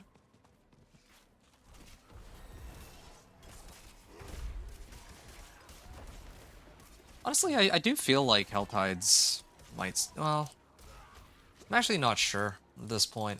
I feel like Helltides are better than Incursions up to a certain point, but I guess the beautiful thing about Incursions is that I do get Spectral Ash out of these and the rewards.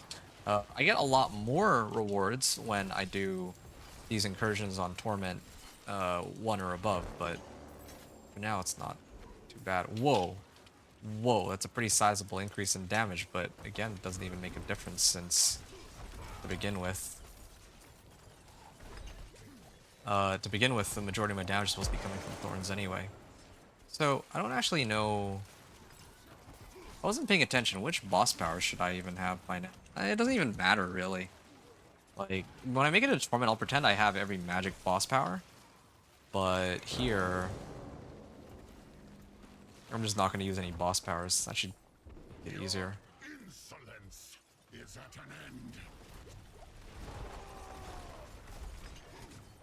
Yeah, not quite able to kill him.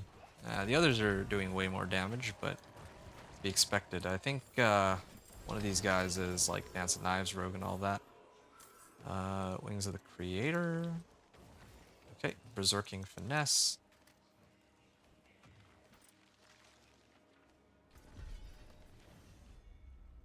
First strike chance. All these don't really matter too much. I don't really need Fury on kill. I think I'm just gonna stick with what I have. Okay, I actually need to salvage this. Then I can pretend I have it. And I gotta go Trio Whispers here. There's also another Incursion.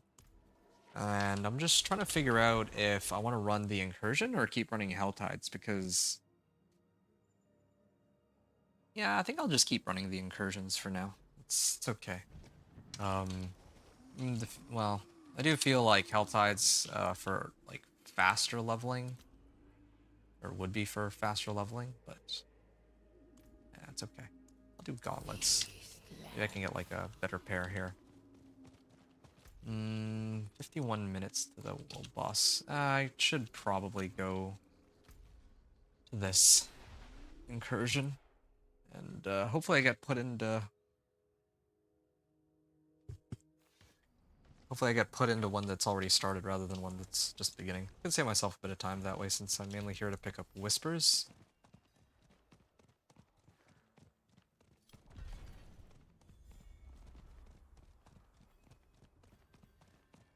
Okay, there it is.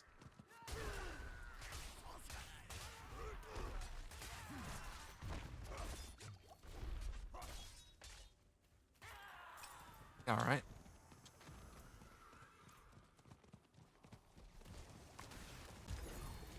Okay, well, if there's other people here who are killing it, then I'm just gonna sort or sift through my equipment and see what I have. Torisk. Torisk is for attack speed, right? Yeah, anyway, whatever. Said I wasn't going to use boss powers, so I won't. In this case. Okay, well, somebody killed him. Hey, Skull Crusher, finally. Now I can throw this on, temper both, get a lot more damage that way, and in addition,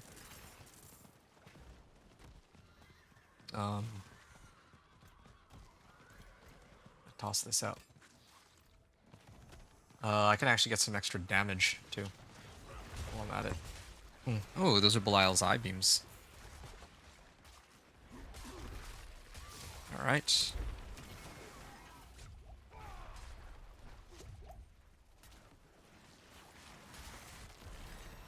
All right. Other damage modifiers, Pit Fighter, and then I'll get the others as I get more and more points. The thing I like about Barb is at least the their passive nodes are straightforward. They're not always useful, but at least doesn't require too much reading to figure out what they do. Oh, I think I got one that's even better. But I think I like the one I have right now more because it's got plus damage on it too. He's got Death Trap, level 41.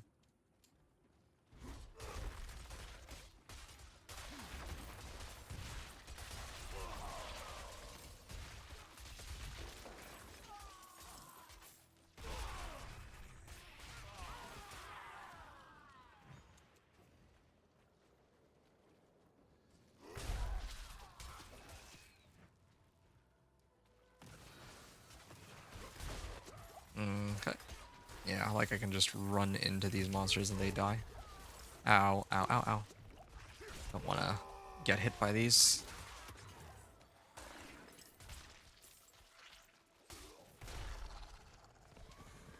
Right. I'm going to be heading up north.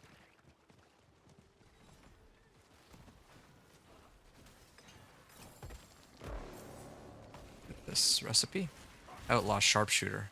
Do more damage the farther away I am from monsters, but usually I have to run into them, so not a very useful modifier to get. Yeah, I can get some extra resistances from some of these, extra armor from this one to help. But I don't want to, I want to make it a habit not to temper anything. Like, not to temper anything else. Just use what I have. What can I play with? Stone stock. Oh. Oh. Ow. Alright. Bit of growth. There. Get these two boss powers. I have 145, yeah. So if I did have boss powers here, then I can actually immediately buff them. I'm gonna take advantage of this when it comes time to. Oh, there's another one. But I'm like, my inventory is kind of full right now, so I'd like to salvage a bunch of stuff first before I go in there. I think I might still have a minute. Because these have been going pretty quickly, yeah. Ever since people figured out how these incursions work, I think, generally speaking, the runs tend to go a lot quicker than they did in the first couple of days. Never mind the fact that as the season has progressed, you know, players are unlocking these tempering recipes and all that. So that certainly helps.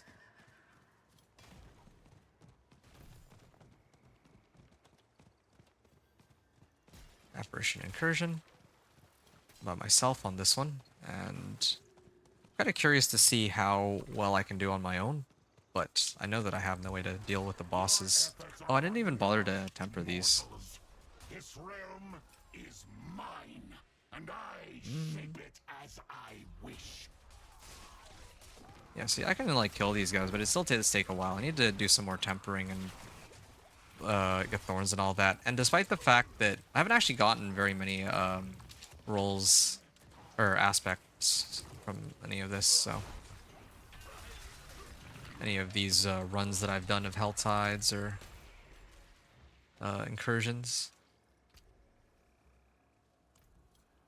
Okay, well, oh yeah, there's other people showing up. Okay, well, I'll stay here. If I was the only one, then I wouldn't want to stick around because it takes a bit of time just to even do these, like to kill these regular monsters, but then eventually I would have to go and figure out how I deal with the boss, but there's other people for that, then that's fine. Again, if I didn't have access to all the stuff I did, I could just set it down to like, instead of penitent, I could play on like normal or something.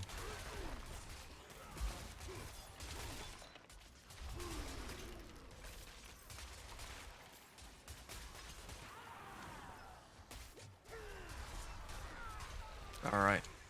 I'm gonna hit level 33 pretty soon. About an hour, almost 2 hours into the run.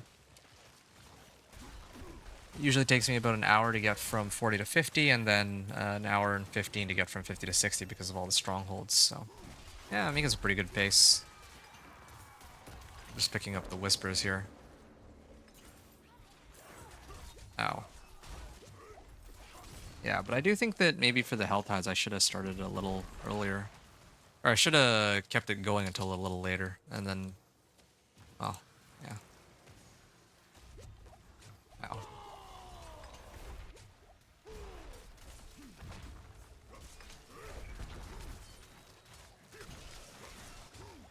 Ow. Yeah. Wish there's some way to deal with these monsters more easily, or the big monsters with thorns. Little packs are easy enough. Needle Flare takes care of them pretty nicely, but the bosses are quite troublesome. I actually don't even know if this... well, I'm already almost done this one, so I might as well stick around for it, but... yeah, by this point, another incursion has already almost spawned.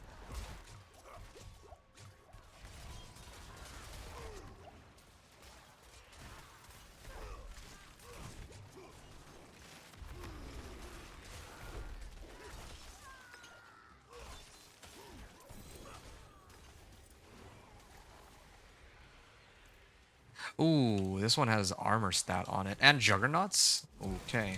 Yeah, that early juggernauts means I might be able to solve the rest of my survivability issues. I do evade, but I'm okay with evade not being active as often. It's not like really need evade all that much.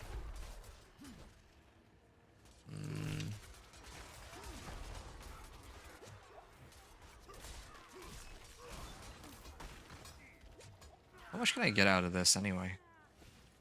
7 thorns. It's like dependent on my weapon, I believe. My weapon is still quite a while away from actually being worth mention.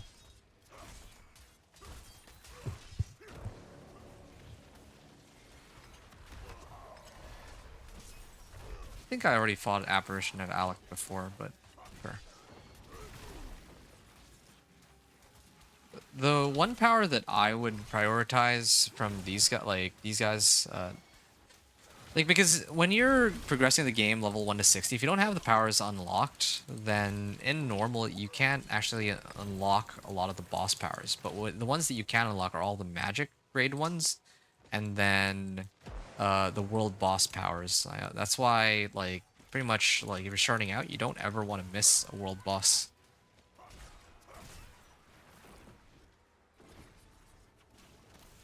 Later, you can sort of afford to. It's still a good idea to go and hit them because you get... That's like the... As far as I know, that's like the best way to get runes, but it's not as bad as early on where, in this case, like, I would want to have... no. My Dance of Knives rogue, I wanted Wandering Death's Chest Beam. I had Wandering Death's Chest Beam, but if I didn't, right? Because if I was, like, brand new to the season, then that could have been problem. All right. You will learn not to intrude. All right. So the next incursion will be starting in about 3 minutes. So that gives me plenty of time to sort out my equipment and salvage and everything else. I definitely don't expect that, despite the fact that I'm using all of the tempers that I am, I still don't expect that this run will go any quicker than with the Dance of Knives rogue, of course. I mentioned this before, that yeah, Dance of Knives rogue is like far and away the fastest build for leveling in the game. Yeah. That's a lot of materials. Okay, I start off by salvaging all magic. And at this point, I should probably start salvaging all rares too. Except in the case of, well, actually, yeah, let's just start here. I'm gonna put this on. Oh, this one's even better than the one that I had before. It even comes with thorns, but I get Juggernaut's aspect too. Brawling skills, no need. Well, actually, I should consider throwing these on.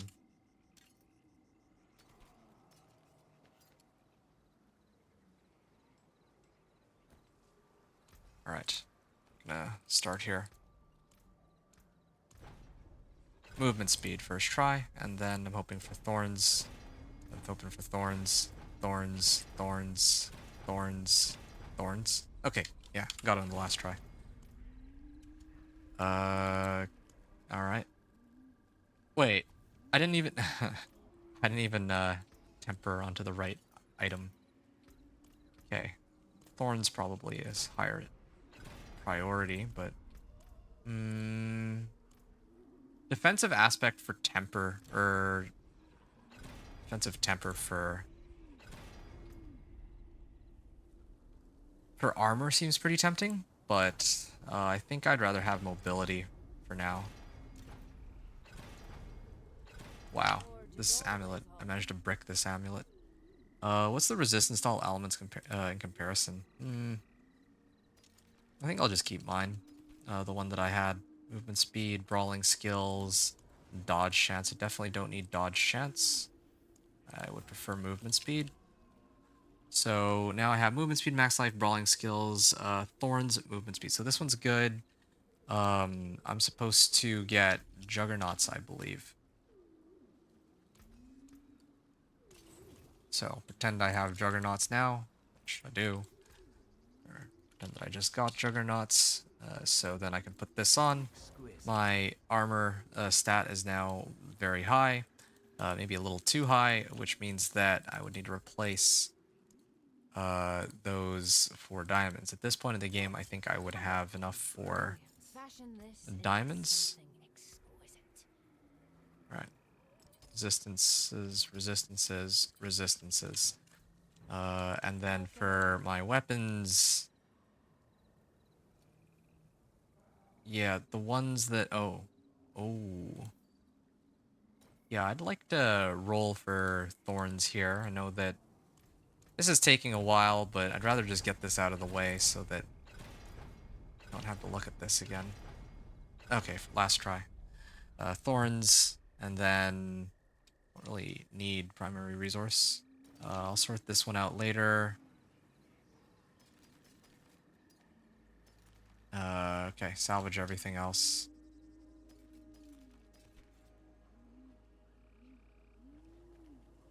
Well, actually, I think I'd rather keep this one.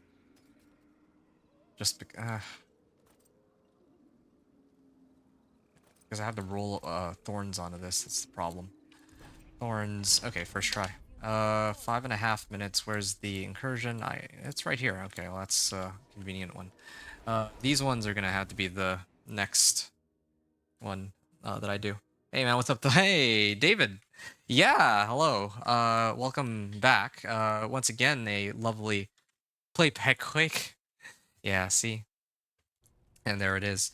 No, I mean every season, of course, you know, people are gonna say that, yeah, like that, you know, a person should play this build or that build because it can get to a certain pit tier. But you know, like I like to have fun with the different builds, right? Like it doesn't really interest me that much to play Pet Quake or whatever other Barb build is meta or that what other people are running right now. I want to play Thorns Barb because Thorns Barb is a build that I don't really think many other people are playing, if anyone at all. Why are these guys just chilling here? Because think about this, right? Like, what fun would it be for me to just do what everybody else is running right now? I'd rather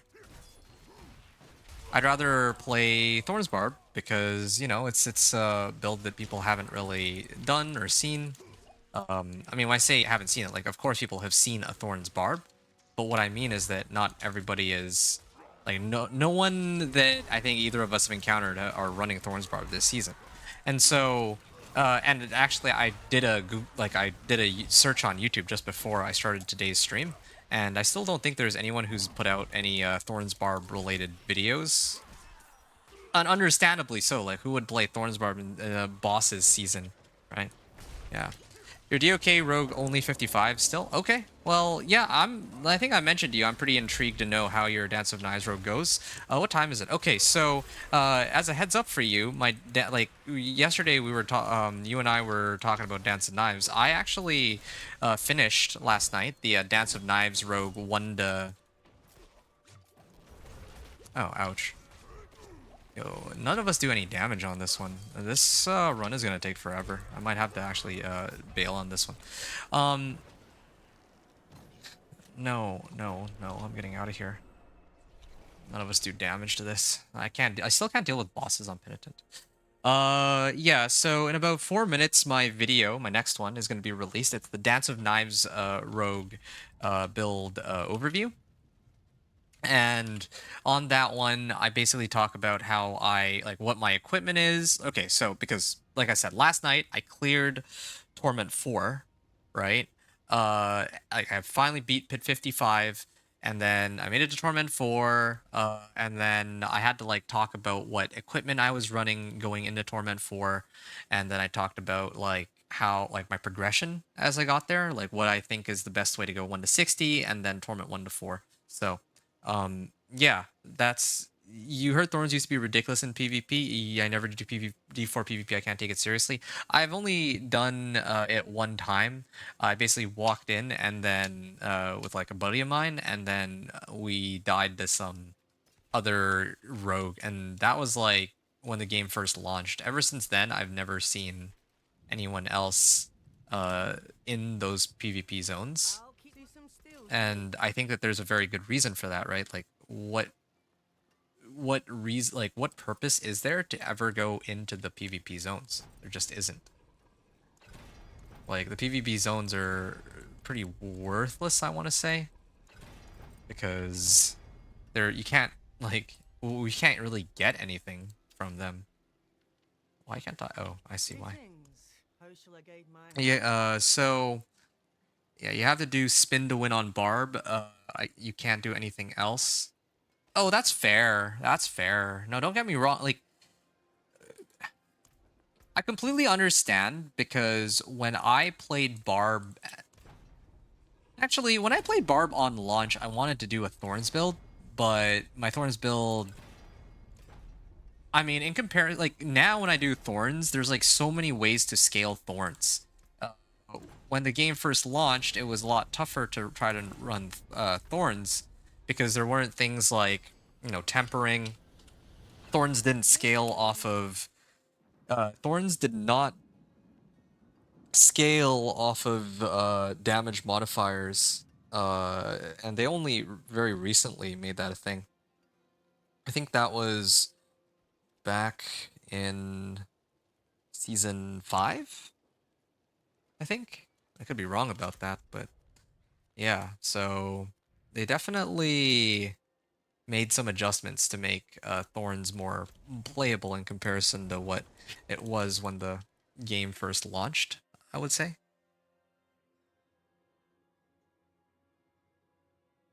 Twisting Blades Rogue, I bet it was, right? When TB was cray cray? Yes, yes. TB was TB. There used to be a point in time where TB was completely like bonkers. TB was like an S tier sort of build that everyone was running just because it was so, well, yeah, because it was really strong. Well, not everybody, but I think, oh, well, Twisted Blades Rogue, Ice Shard Sorcerer, Bone Spear Necro, and I think Barb probably had like some. What did they have? I don't remember what Barb had. All I know is that Druid was pretty worthless though.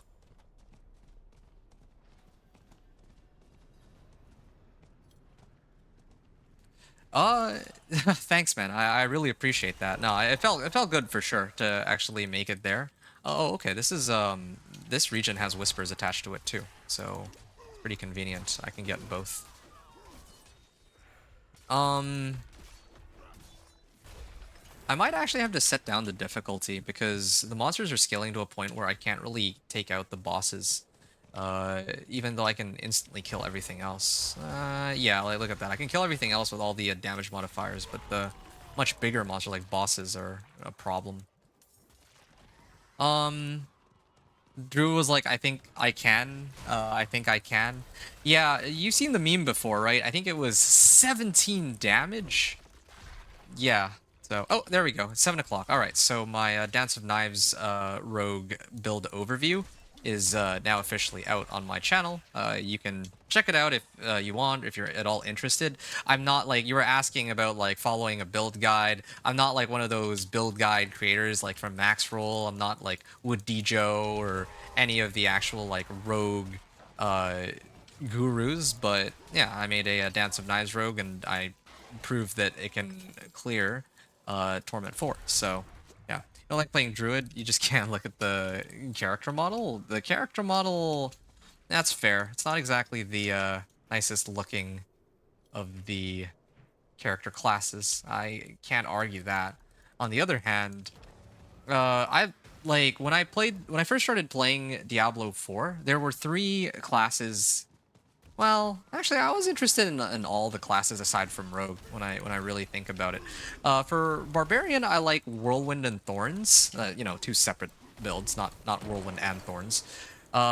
For the Necro was like my number 1. I wanted to play Necro over everything else, and when I wanted to play Necro, I specifically wanted to play Skeleton, like Minion Mancer, of course, right? Like, it feels like a waste to play Necromancer for anything other than minions. Like, but anyway, yeah. So, Necro minions, Thorns or Whirlwind Barbarian, and then I think the last one was Companion Druid. Oh, and then for Sorcerer, well, Sorcerer was fun too. Like, I just want to play Sorcerer, all of the skills on Sorcerer because they all look and feel really fun. But yeah, it's only Rogue that I can't really play. Oh shoot. There. Ouch. Done. Barbarian motion. Waits my grim favors, okay. Do I need to do the other ones? No, I don't. I think there is probably another incursion spawning soon too. It gives us a skinny female druid. I'd play that. All I do is play female characters. Oh, that's interesting. Yeah, I'm not one to judge though. For me, I funny that, oh, greater collection of chaos, I think. Well, I kind of regret that now. Greater collection of materials is probably more valuable. Like, greater collection of materials gives me, like, herbs that I need, but I guess I could make do with a polearm since, if they're giving me... I think I start salvaging all my rares. Yeah, I start salvaging all rares. I don't want to look at rares anymore. And magics, too. Yeah, if they're giving me these... a legendary polearm, then I guess I should use that. And I should actually temper, or rather imprint the aspect I was meaning to throw on it since earlier, too. That's another thing I haven't done yet. Where's the next incursion? Okay, I kind of want to go there before it times out, but just before I do, I'm gonna go Death Wish, and then I'm gonna put that on... Where's my polearm? I think I might actually end up missing it because of this temper. Oh, no, there we are. Gonna go directly in. Yeah, my characters, I usually do my Necro, my Barb, and...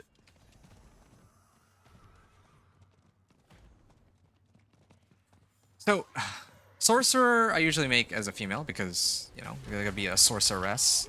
Oh, shoot, yo, I have no survivability here anymore. So, Sorcerer, Rogue, and I think it's Spiritborn. I usually, like, I do as female. And then, with Barb, Necro, and Druid, I do them as male. Am I gonna try to take this Barb to T4? Yeah, that's the plan. That's the plan, of course. Yeah, I was saying this at the beginning. Yeah, like, I did this. I left this guy for second last because I genuinely am unsure whether or not I can even... I don't know if I can hope to clear T4. That's why. Well, no, that's actually not entirely true.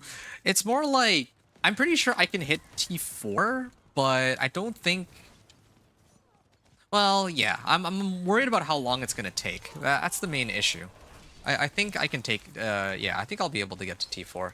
I'm gonna try to take this Barb to T4, yes. I just don't know, like, the Dance of Knives Rogue, I thought it was gonna be a lot easier. Like, it took like 16 hours, right?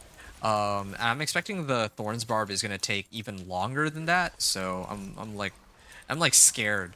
But at least with this Barb, I'm gonna put a lot of emphasis into Harbinger of Hatred's Volley, so I'm gonna use that to do the damage against bosses. It feels kind of disingenuous because this is a supposed to be a primarily like Thorns Barb, but I mean they give us the boss powers, and it doesn't make sense to not use them, I guess. You're gonna level up a Crushing Hand Spiritborn this season? Nice. Nice.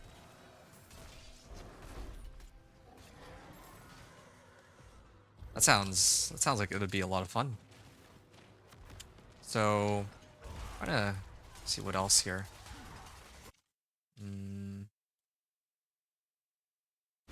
Oh shoot. I alt-tabbed for a second. I didn't think I'd die there, but yeah. Need to actually be alive for these, because otherwise I don't actually get any XP. So, hold on.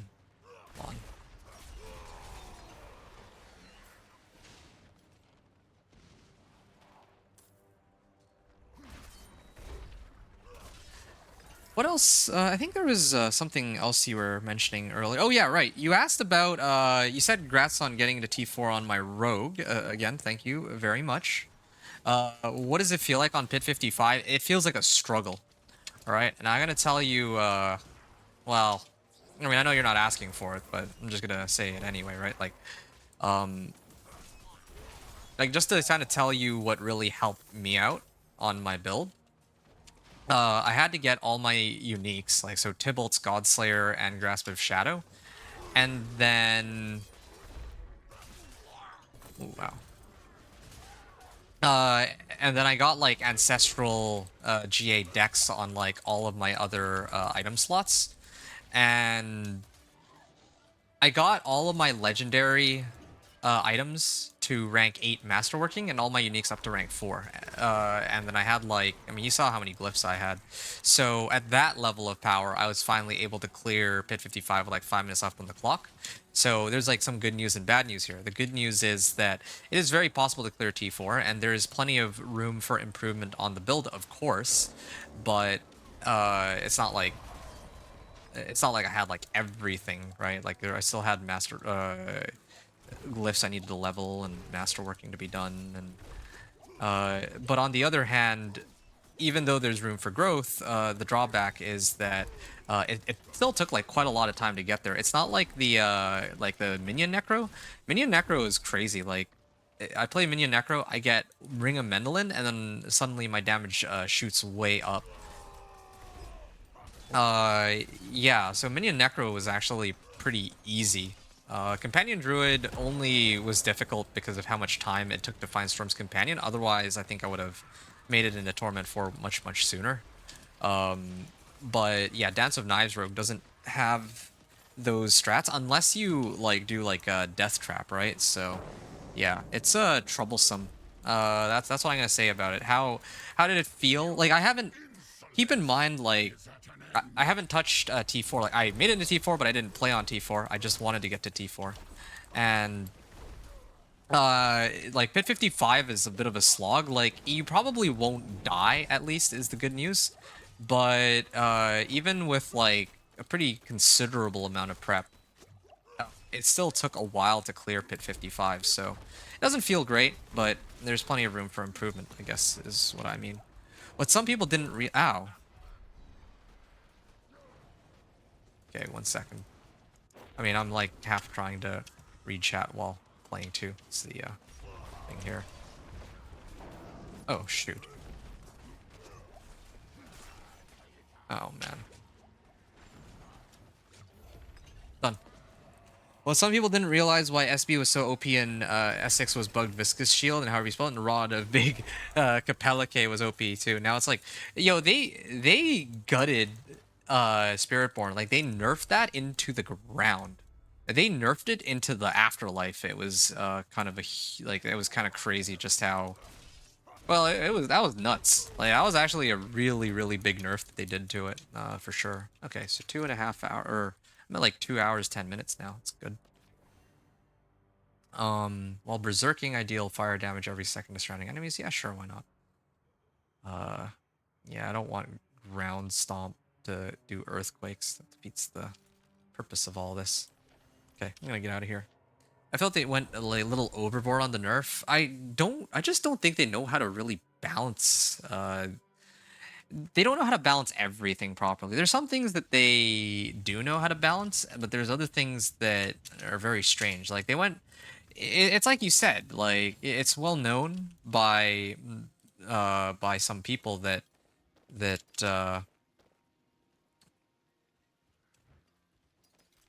it's known by some players that, yeah, that was the root cause of the issue, right? The viscous shield, like that specific interaction. But I think that they didn't really know. Didn't. They're not. Like sometimes I just feel like they don't know how to properly like balance the numbers. So yeah, they like really overshot it. Like they were trying to assassinate that particular class. I don't know, like I don't know how else to put it. It was pure assassination what they did to the yeah, what they did to that to the Spiritborn was pure assassination. There is no, don't know like any other way of trying to look at it. Okay. Natural finesse. I don't want to get some more damage on this. Come on, me damage, nice. And this time around, I have like more materials than I started with, so it's a good sign. If I were playing a fresh character this season, then I would still be have plenty of Oh, belligerent's nice. Yeah, I'd have plenty of like materials available to me to keep doing something like this. Oh. Warpath. I don't need that. Looking for belligerence. Belligerence, and then finally belligerence. Okay, there. I have everything now. And oh, you know what else I'm missing? I'm missing the other recipe. Needle flare. That's got thorns while berserking, and then I get needle flare on this, and then I can run up here, and I'm ready to play the game. Yeah, so they went overboard for the nerf. I was a WoW player for yeah, I was a WoW player for a few years. Know how bad class balancing is in that game, especially when it came to PvP. Yeah, I don't touch PvP. I'm not even really all that like. They will never balance this game around PvP. That's ridiculous. I think the I think the problem is if they wanted to really implement some sort of PvP, it should be like a sub game mode where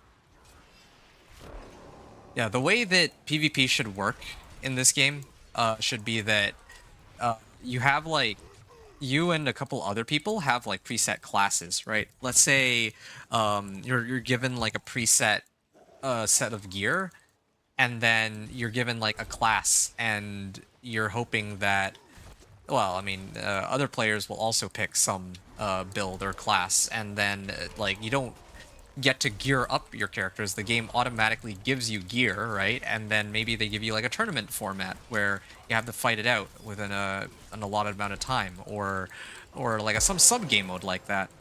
And now I kind of want to, yeah. You get the idea. I think that that's how they should have approached this whole PvP thing. Because right now, like, when people think PvP, they think, like... I think they're thinking, like, Diablo... what is it? Like, Diablo 2 PvP? Where, you know, people might, like, just fight each other out in the open. But no, it should be, like, a proper, like, dual arena. Kind of like RuneScape. Yeah, I don't know if you ever played RuneScape, but... Yeah, or actually, you know what? You would know better about about Arena than I would because you played it. You know more about Dual Arena than I would because you play WoW, and I know that there they have like that very thing, right? Like you can't just walk in with like one of the game modes is that you don't walk in with like a full build. You actually use what they've already given you. So being stunlocked by a rogue in WoW PvP for 10 years was always fun. Yeah, that does sound just a bit insane.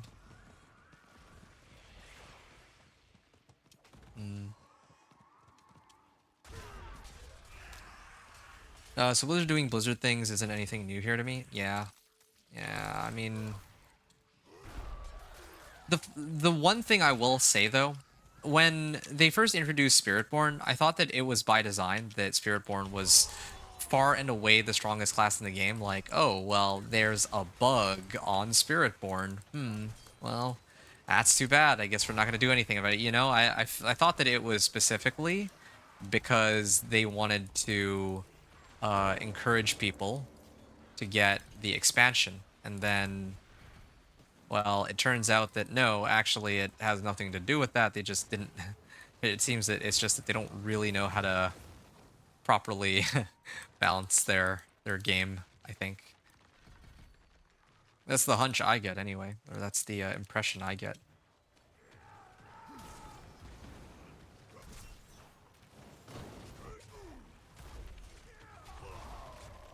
Okay.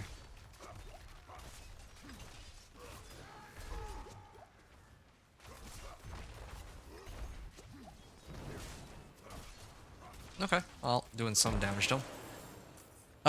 You were bad at Arena in WoW, though. Felt like it was too much tunnel vision like play. Well, the way I look at it is this, right? Right now in Diablo 4, no one PvPs.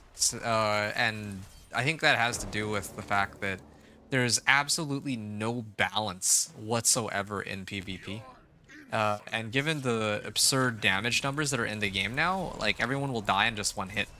So, like my proposition is, if people really want PvP, then you know, allow like clan versus clan combat, like ladders like 3v3 or something. But the way it should work is that every player has to pick like a preset like class, because think about it, right? What if you go into a PvP battle, and then there's going to be some people who play Ice Shard Sorcerer, right? And then, you know, you can balance it around like preset classes. Like you can play whatever build you want from a preset amount of, well, a set of like preset classes. I feel like that's better than what they've cooked up. What they were trying to do with Fields of Hatred. Like, Fields of Hatred at the time sounded like a pretty cool idea, but I think the thing that ruined Fields of Hatred is the fact that Fields of Hatred only works, or it doesn't really work when each player has a separate instance. I think that's the biggest issue of all.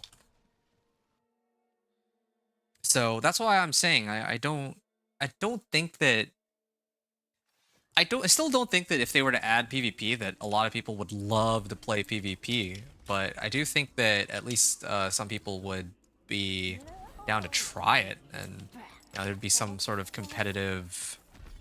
Oh, this is kind of nice. I might actually run that in a second. Yeah, there are some people who might actually want to play that since it's oh shoot, did I mistime it? Uh-oh, I gotta go now. True, that would be a good idea. Yeah, yeah. I mean, I'm glad you think so. Yeah, I mean, yeah. Blizzard should just hire me, and I should, as their like, their creative vision director, right? I'm joking, of course. I would never want that job, even if they give it to me. Although there definitely are some things I would, like, if I were the director right now, or if I were in charge of dictating where to go in Diablo 4, there's a couple things I would do right away. One, loot filter, right? And two, I'd want to make it so that, well, okay, class balance actually.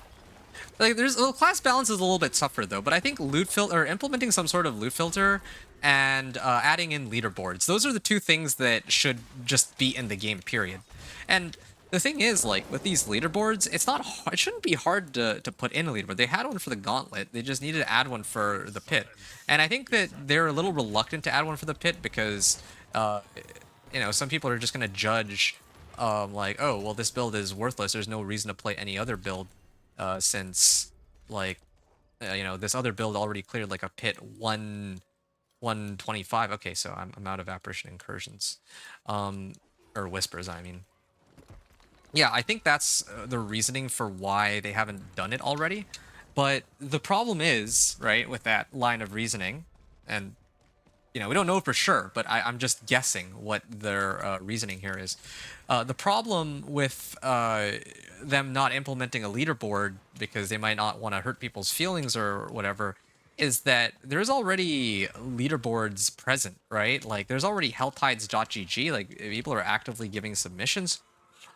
Even my videos right now, right, the Torment 4 Pit 55 clears, I get like the vast majority of my traffic, it comes from Helltides.gg, right? Like, there's plenty of people who, even if there's no official leaderboard, people still know what the best builds are to play, and there shouldn't really be a reason for them not to put it in. They had one for Gauntlet, and there was nothing, I mean, it's not like,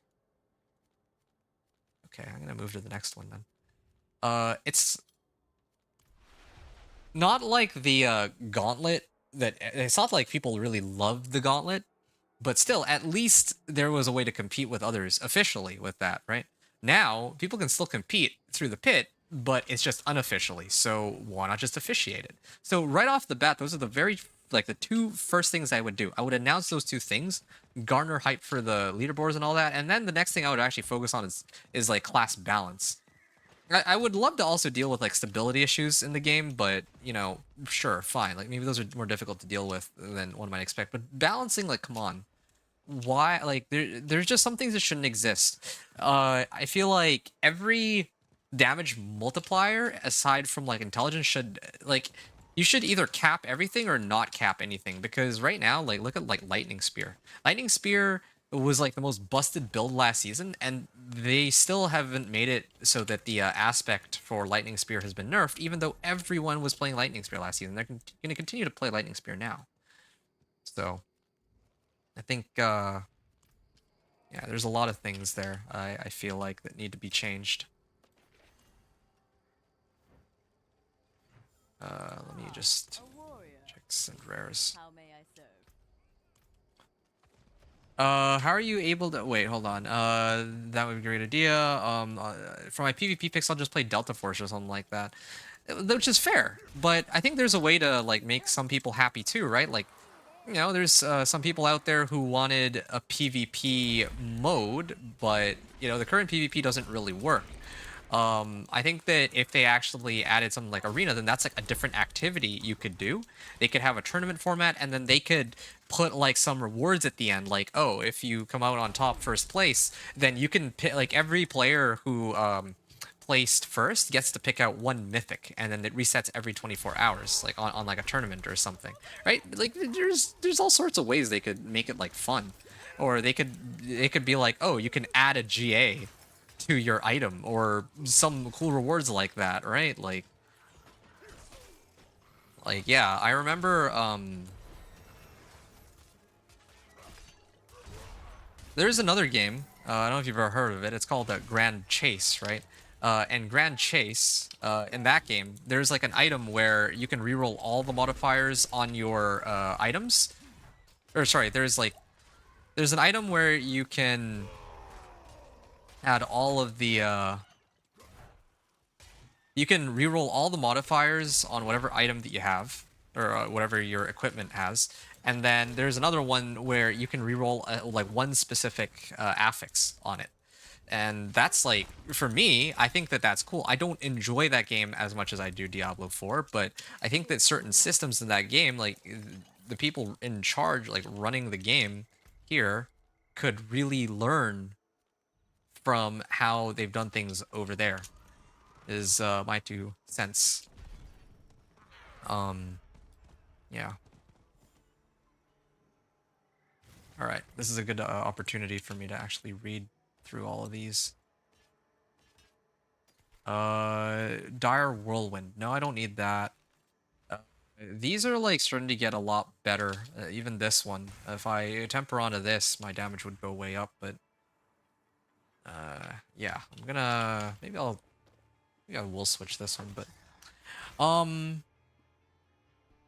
are you able to tell your traffic is coming from that site? That's a good question. So when you're a YouTuber, or a content creator, or whatever you want to, however you want to put it, you can actually see the analytics on your video. So you would click like on the analytics on your video, and then you can see, like where most of your traffic is coming from, and it says for like a number of my videos that the majority of my traffic is coming from health. Well, when I say the Torment 4 Pit 55 clears, which I submitted to Helltides.gg leaderboards, YouTube is telling me that the majority of people who check out my videos are coming from Helltides.gg. So, yeah, that's how I know. Where the player's PvP is dead? Well, the reason why PvP is dead is because it's poorly designed. It's poorly designed. Like, I actually liked the concept of PvP itself. In fact, I was excited to go in and try it out, right? But then the problem was that there's like instances. That's, I think, the biggest issue. So, okay. Yeah, the issue is that there's like different players are in different instances. So you and I could walk into the same PvP zone right now, and we won't see each other, right? And because of that, that just means that no one is ever, that perpetuates the notion that no one is actually at the PvP zones. I mean, you can give me a different theory if you'd like, but this is how it is. Like, I don't know if you would argue. I don't think you're going to argue with me on this. Like that's the reality of how the PvP zones are at this very second. Even if I want to PvP, I can't, and that's what turns people away from it, right? So that's a problem. That's a problem that I wish that they could have spent more time trying to resolve, but they haven't. And I think that it is just very unfortunate. that they did not address any of these issues. Yeah, they hyped it up too. I remember when the game was first launching, they were saying, "Oh, yes, this is the PvP. It's gonna be great. The fields of hatred. You're gonna encounter other players." Like, dude, I can't even see other players. How am I supposed to get hyped for a mode where I can't even look at the players I'm supposed to fight? It makes no sense. Yeah, I should salvage this one. Yeah. Just gonna go over to Karagar, switch to normal, and then go there. Gotcha. Yeah, you know what you understand what I mean when I say there's instances though, right? Like, because like think about this. If I go into a Helltide, if I went into a Helltide with every other player in the game, then oh shoot, I don't have a waypoint that's close by. Okay. Well, I think this is the closest one. You're not going to play Lightning Spear when I level up as a sorcerer this season? Oh, dude, that's perfect. Okay, I'll talk about that later, but you weren't much of a fan of Gauntlet mode? No, dude, I think the general consensus was that most people hated Gauntlet. Most people hated Gauntlet because it... Like, the Pit is an endgame in a way. It's a very repetitive endgame, but at least it's an activity that gives people a benchmark under which they can... I'll skip this Treasure Goblin. I want to actually hit the world boss. That's most important. When it comes to the Pit, right? Like, it's an endgame activity. It's not the most exciting endgame activity. It's definitely not the most exciting endgame activity because a lot of the it's very repetitive. You're really just bumping up your numbers until you can clear it. But still, it's an endgame activity. But meanwhile, if you're looking at the Gauntlet, your like nightmare dungeons that were tier 100 were were actually more annoying to deal with. They were more challenging than the Gauntlet. And I understand that what their goal probably was that, oh, well, the goal of Gauntlet isn't for people to have the most amount of damage. It's supposed to be about how quickly, like, speed clears and whatnot, right? But, again, it was not the kind of mode that people wanted, and you're not the only person who feels that way. There's a lot of people who complain about it. A lot of people made numerous videos poking fun at Gauntlet. Gauntlet is still a very sore talking point for many players, and even I think it was to the point like Gauntlet was so unused. Like they probably spent a great deal of time on the development of Gauntlet too, which is hilarious to me. So they spent all this time in Gauntlet, and then rather than like actually at least keep it as a side activity that players can play, they just removed it. And they removed it and didn't really say anything about its removal either, because they left it deliberately vague. They said, "Oh yeah, for the time being, we're gonna remove Gauntlet and leaderboards, and you know, in the future, we'll bring them back or bring it back, right?" And I remember listening very closely, and I was thinking, "Wait, they said bring it back. What are they bringing back? Like, are they bringing the leaderboards back? Are they bringing Gauntlet back? Or are they bringing both back?" Because yeah, like there was definitely some ambiguous wording there, and I know like they did that on purpose. They wanted to give themselves a bit of wiggle room to kind of oh, okay, yeah, this one's got a whisper. Yeah, they were leaving themselves some wiggle room on that. So yeah, Pit is just ripped from D3, and to me it's a worse version. Yeah, it definitely is. Like, we don't even have a leaderboard for starters, but sure, right? But here's the thing. The Pit, at least by adding the Pit, it shut some people up, and it kind of gave people a reason to keep playing Diablo 4, because otherwise it was just dropping off, right?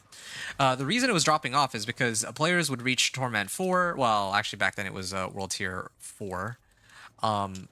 They would reach World Tier 4, and they would grind maybe up to like 100, maybe get a bunch of their glyphs up or whatever, and then they would take on nightmare dungeons, like a nightmare, like an NMD 100, right? And that would be it. Like once you beat NMD 100, there's no. Oh, I guess there were tormented echoes, I guess, but that was it. That's all the game had.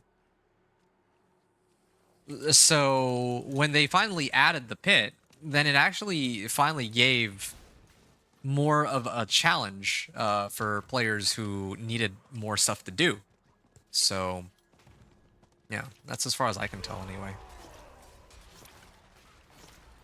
Now, Gauntlet, the game, I was addicted to that back in the day. Gauntlet, oh, Gauntlet, no. Don't get me started on Gauntlet. That was, dude, Gauntlet was such a good game. Now, you mentioning Gauntlet makes me want to play Gauntlet and revisit that. That was like, I feel like those are like ancient memories. Like you awakened something in me that I didn't even remember was there, or I didn't even know was there. Yeah, like, you know, you talk about Gauntlet Legends, right? Because the Gauntlet, I was gonna say the Gauntlet, I sleep. Gauntlet Legends is the real stuff. Dude, that game was chef's kiss. Dude, that game, oh man, I can't believe it. You're taking me back to like so many years ago. That was a lifetime ago. Gauntlet Legends. I can't believe today of all days we're bringing up this blast from the past. Should become a retro gamer from now on. Just start playing Gauntlet Legends and a Diablo 4. I don't know. I feel like a lot of the games back then were, well, I mean, obviously compared to now, the graphics aren't as like gonna be as insane, but they were still. A lot of them had mechanics that fundamentally were better designed, I think. Ghosts and Goblins, I was hooked at that in arcades. I never played Ghosts and Goblins, but Gauntlet Legends, like, I remember I had that on like my PS1. That was yeah, sank a lot of hours into that game, but I don't really remember much of it at all. Weirdly enough. So, yeah. Gauntlet Legends. Anyway. Oh, this is good. I mean, I'm making some pretty good pace here. What's the timer at? Okay, so I'm about 2.5 hours in. I still got another 30 minutes, and I probably make it into level 50. I mean, it's pretty good, I think, considering Dance of Knives Rogue was 3 hours 50 minutes to get 1 to 60 solo with my leveling method, no boss powers, right? That sort of matters because if I did have boss powers, then I could probably have just abused the Harbinger of Hatred's boss power to like clear everything on Penitent or something. I think that's how I was watching Ponyhoff. I don't know if you folks know Ponyhoff. He's another D4 content creator. He's pretty big, but he did a speed run and he was able to beat it in like under 3 hours. And I think he was doing like Helltides and like strongholds in between, and he was using like some of his amped up boss powers and aspects and all that stuff. I do wonder what like a no holds barred run for me would look like this season, but I'm not really too interested in finding out right this second. Not the moment, but maybe later. Yeah, because I think for me the main goal is to check whether or not, well, wait a second, I don't even have the right aspect on this. Is to check for people the, like how, which aspect, okay. How much you need for each, like, phase of the game. Okay, I'm gonna salvage everything just to speed things up here. I'm also kind of taking it a little bit chill too. Like, I'm not like going like full speed. I'm just trying to, you know, I'm like not trying to play slowly, of course, but I'm also not like going full speed. And I also have to take time to explain like what I'm doing while I play. Well, I guess I don't have to, but it obviously is a good idea so that players who are new to the channel and my content can follow along. You took me a week to get to T4 on your Whirlwind Barb from level 1? You got a part-time job too. Okay, well, fair. Yeah, that's, yeah, that, I guess that would slow you down, wouldn't it? That makes perfect sense to me. Why that would be a problem for you. Oh, I actually have Whispers here. Okay. You're not a fan of him because I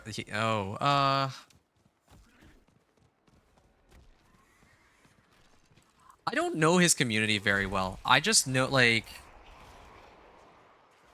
it's one thing to complain about somebody's, like, I don't know, I wouldn't necessarily attribute that to him. He seems alright. I don't know him, like, personally. I've never actually played with him. Maybe, he might be a jerk for all I know, but, as far as I can tell, like, yeah, I mean, I enjoy, like, listening to his content sometimes, and, every now and then I'll check in and see what he's up to, and yeah, he did a video recently, or a stream recently, sorry. It was a speedrun, Blizzard Sorcerer, 1 to 60, and he beat it in just under 3 hours. Yeah, that was all I was getting at. And so, yeah, I don't know if I can top that, but yeah. Actually, I should clear this Whisper as quickly as I can. I don't actually know why I'm sticking around for this event. It's pointless to do this event. My XP bar isn't even going to move from this event because, again, they haven't even scaled events very well. Events, like, should each give, like... Oh, okay, well, I mean, it moved a little bit, but... Oh, wait, no, it was just because of the only reason it moved was because it was attached to a Whisper. Otherwise, it would be worthless. Ah, wait, I went the wrong way. No, I'm just gonna turn this in. He stole a build from Para Gaming and tried to claim it his own creation. I don't know who Para is. Wait, who's Para? I mean, I didn't know that. Okay, well, that gets me thinking. Maybe, like, that's why I said, like, initial impressions, I kind of enjoy watching his content. I don't know anything about any, like, his community itself. I don't know any drama surrounding him or what. I just, yeah, I just listen. And, yeah, I see that sometimes he puts out stuff where I'm like, okay, that's actually pretty cool. So, that's where I stand. I think I actually already maxed out on everything. Rallying Cry. Shout skills, duration increased. Okay. Alright, I leveled up here, so then... Oh, Seething Abomination might be a problem for me. Check him out. He's a D4 content creator. He's hilarious. Who's Bobby? Here. Let's see. D4 Para. Para Gaming? Okay. I have him, like... Oh. Okay. Sure. I'll take a look at maybe a little later, but right now I need to... I'm still... Oh, shoot. I was, reading... I was looking at the... I mean, I wasn't paying attention. I was, like, pulling up the, stream there. Okay, Para Gaming. I'll take a look at Para Gaming a little later. He's hilarious. Alright. Oh, Bobby. Oh, is that the guy with the Texas... Oh, wow. Yo, he went down fast. And I just realized this is Penitent, too. I totally forgot to set it down, or tone it down from Penitent. Yeah, I think this is why I'm going through these so quickly, or why I'm leveling so quickly. It's because I'm treating the game like... Yeah, I'm actually supposed to have... Like, I'm not supposed to have Penitent mode available to me, or at least I shouldn't be able to kill anything on Penitent. But I have all, like, these crazy tempers because this isn't my first character, so. Greater collection of amulets, I think, is most important right now. Cut to the bone, nice. I might actually... Yeah, okay. I'll grab some of these rares, and I'll just mass salvage. I'm not even going to look at them. And what's these? Strength. Strength, and total armor. Yeah, okay. Maybe I can use this one. Yeah, I feel like I got pretty decent get up going on here. There's another incursion. I think I, by this point, have accessed all of the incursions. So now I gotta go find some whispers to run outside of the incursion. See, I think it's best I start at like close to like level 30 maybe. Well, that's fine. Well, in between the incursion, well, I'll go back to the incursions if I need to in a second, but otherwise I'm gonna just run this whisper really quickly, Then after this Whisper, I think there's a Legion event coming up. That's in 6 minutes though. So I'll do like rituals and Venus motes before I go there. Yeah, I don't really know if there's much value out of Incursions. Oh wait, no, this is normal. Oh, no, I take it back. No wonder I'm actually doing damage. All right, I thought this was penitent, but no, it's actually normal. My bad. All right. Someone's deal increased damage. Oh, so that's why people are running Pet Quake. Now it makes sense. Probably use this aspect or something. Have you ever checked out Last Epoch? Yeah, I have a video on it for it on my channel. I think the video is first look at Last Epoch. There was a point in time where there was a huge batch of games that I was really curious to try. So Grim Dawn, Last Epoch, and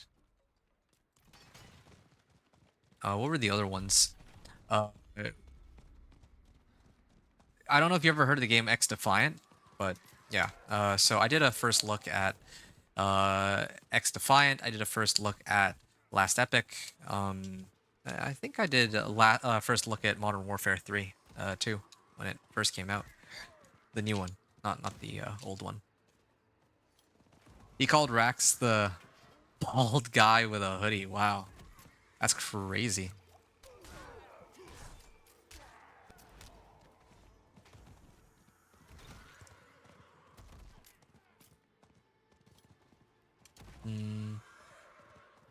One second, sorry.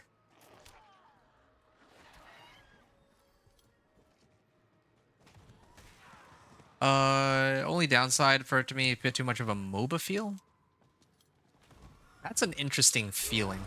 I don't know if I've ever gotten the, I've felt like I'm in a MOBA, because it has largely the same mechanics as here, except, in a lot of ways they did many things better. Not everything. I mean, honestly, I actually really like the simplicity of the game. A lot of people criticize the game for being like criticize Diablo 4 because they find it to be too easy, I guess. But I kind of enjoy the fact that you don't have to be so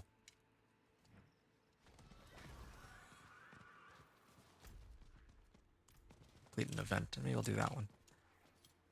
Dudes of Sorrow. Oh, there's an event here. I think that should count, right?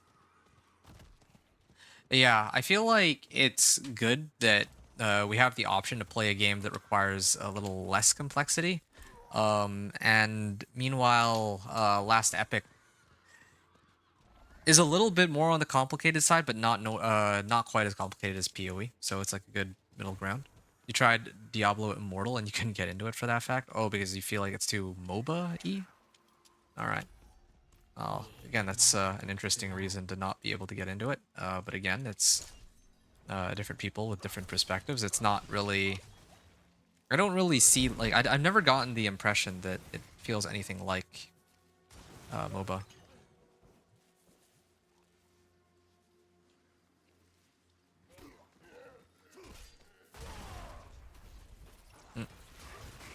Wait, hold on a second. There's a treasure goblin here. I'm just gonna kill it real quick. I need the gear from it. What else was I supposed to get points into?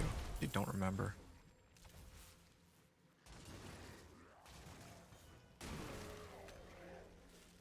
I already have this maxed out.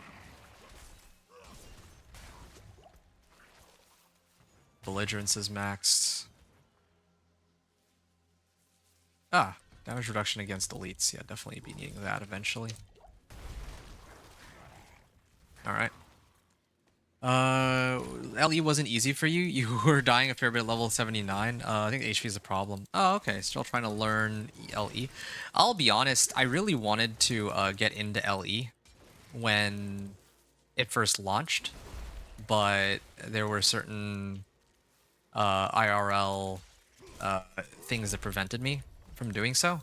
And now they have Season 2, like Tombs of the Erased, and I also had some IRL stuff.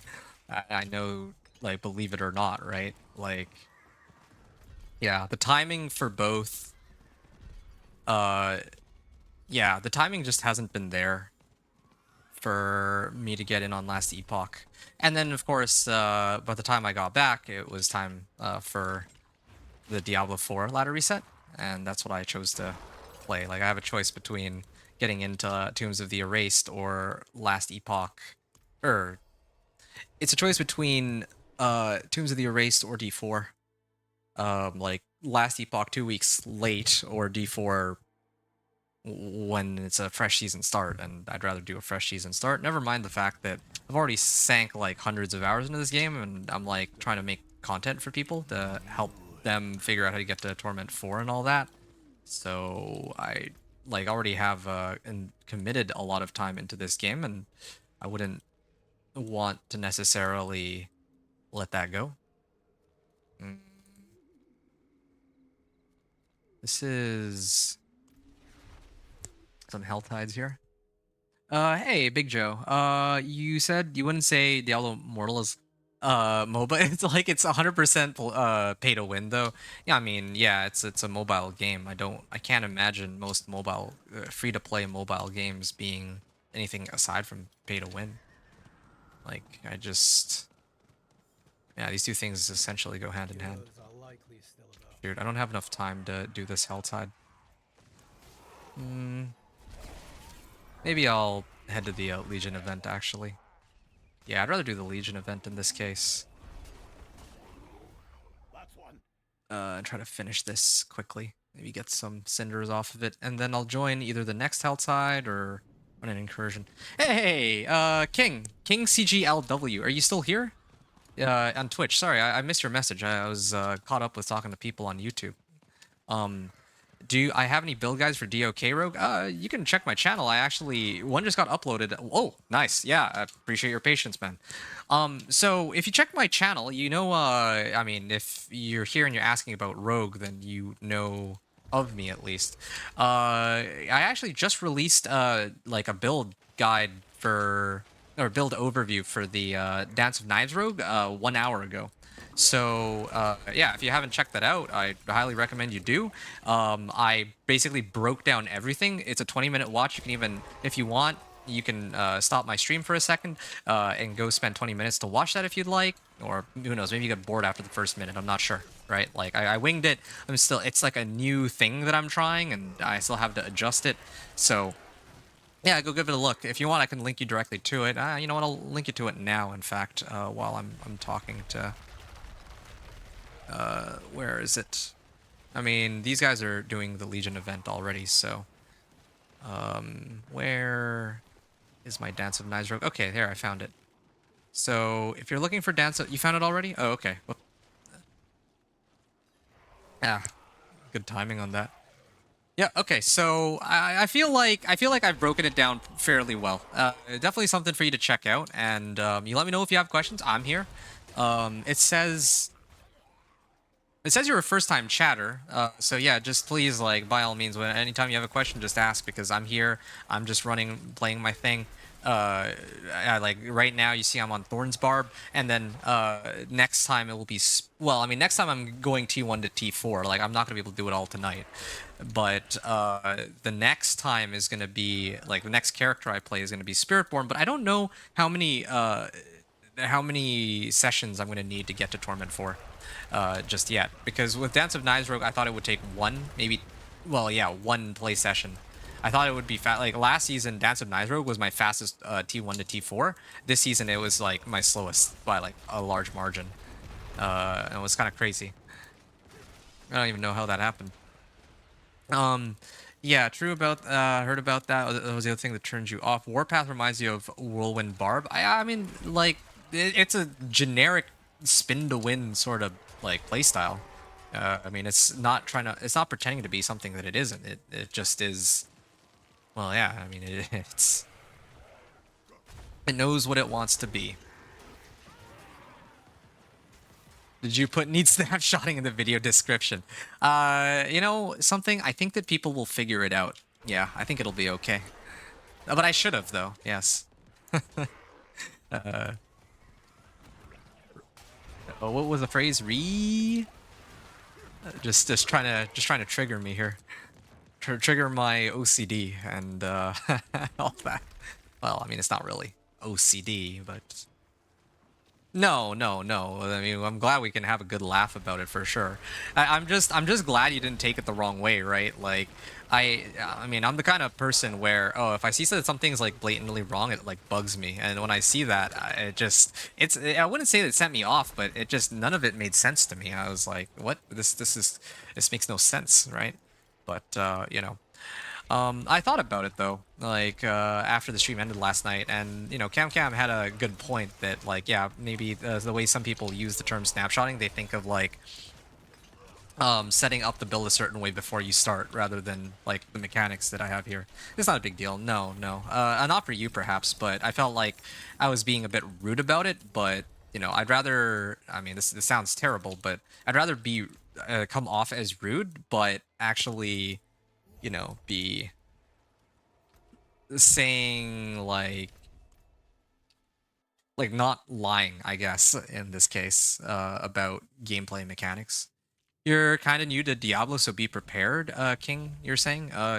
Yeah, like I don't I don't know what I'm preparing myself for. I mean, I'm right here. There's a reason I wouldn't be My dude, I would not be putting out build guides for classes if I didn't expect that the people who are going to be using them were people who might actually have more questions about the game. I want people to ask questions, more questions about the game.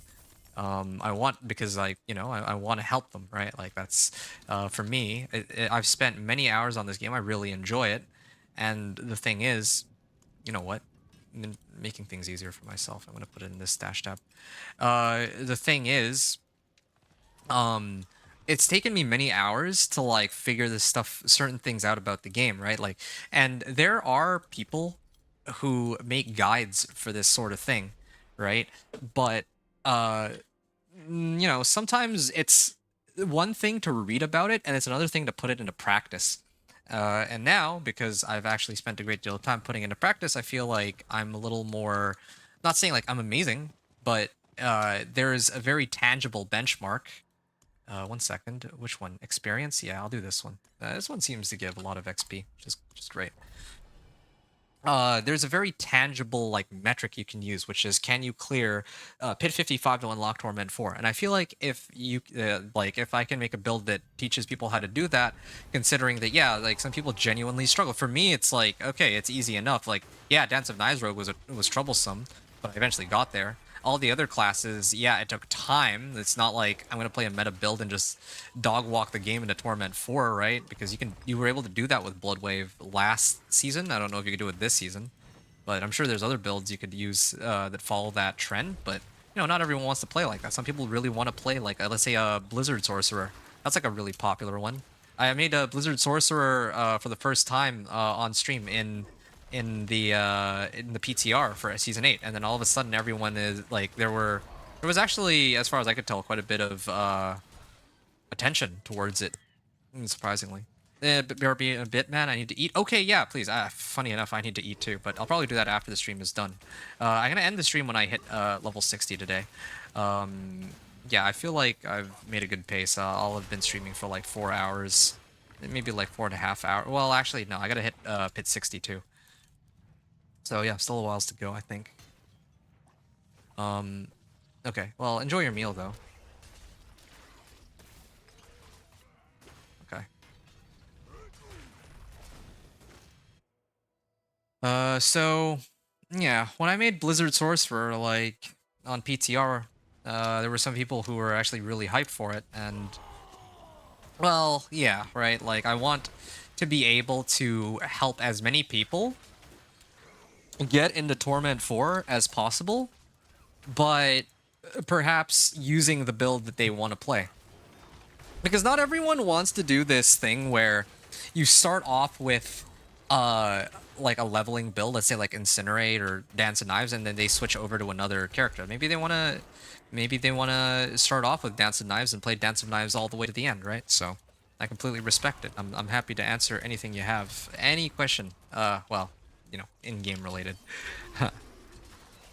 Maybe not as many of the, well, yeah, whichever ones I can manage.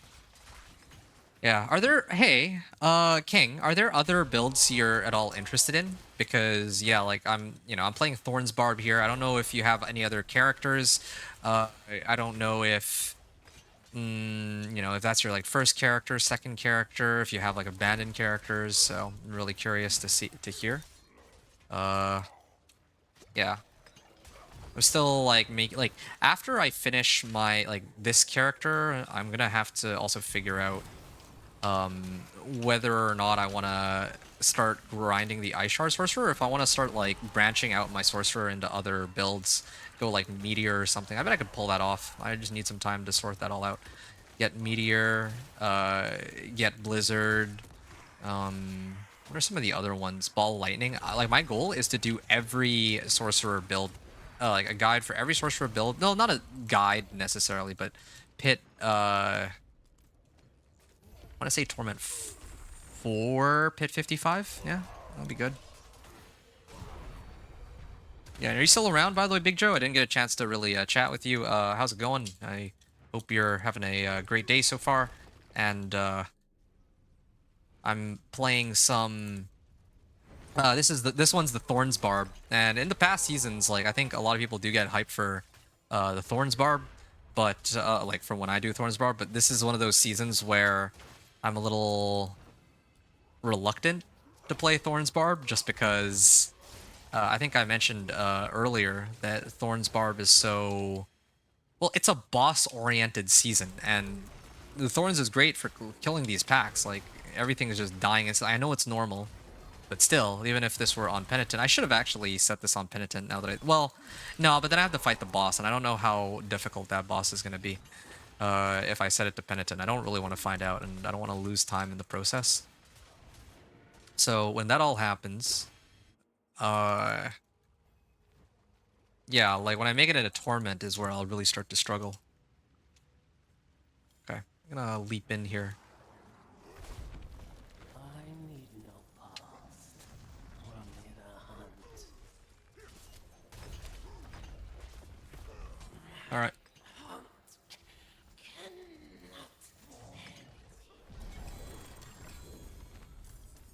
Uh.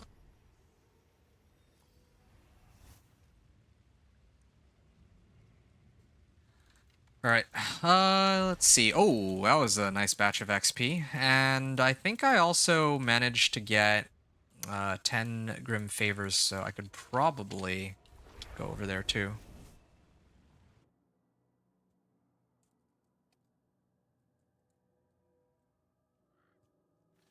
This won't get me all the way over, but it'll get me pretty close. And I actually think I might be able to start here. There we go.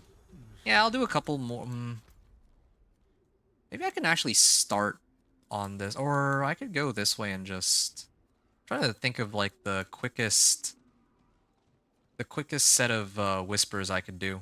Maybe this one. Yeah, I think this one would be pretty easy for me to handle. I had to go back there. Because I'm trying to get to level 50. Once I hit level 50, I can start running these running the strongholds, and I'll be on my way. Well, how long are we into this run now? 3 hours?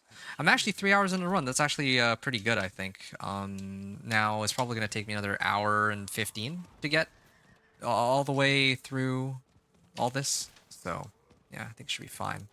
Where's the rituals? Complete events. No, I don't need events. I just realized that when I get hit by these monsters, they take damage even when I'm on my horse. Hey, Spicy! What's up, Spicy? How you doing, buddy?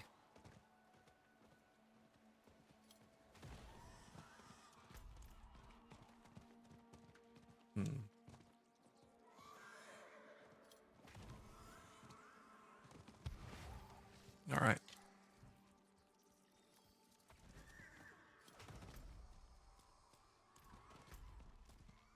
Okay, let's do this one. I'll go in a triangle, I guess. Yeah, it's either this or Helltides, but Helltide Whispers I find to be a trap. Like they actually take longer to run than the other ones. Like you know, to kill 75 cultists is the equivalent of, like, it takes a while to find 75 cultists. It also takes a while to find 5 harbingers. There's no getting around that. Like, there just isn't. And so I think that if you're running Helltides, like, it's not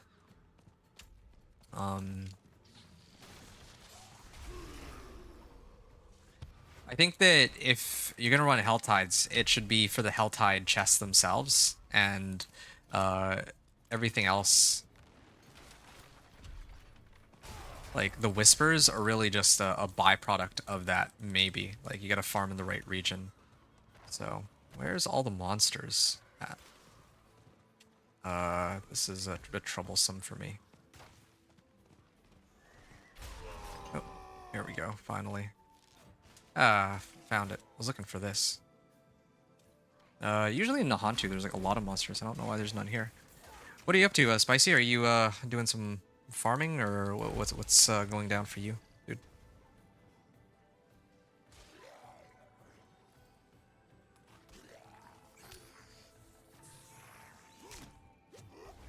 Okay, there we go. We got that one. Oh, that didn't quite seal the deal here. Is there some whisper for this? I'm guessing not. It seems not.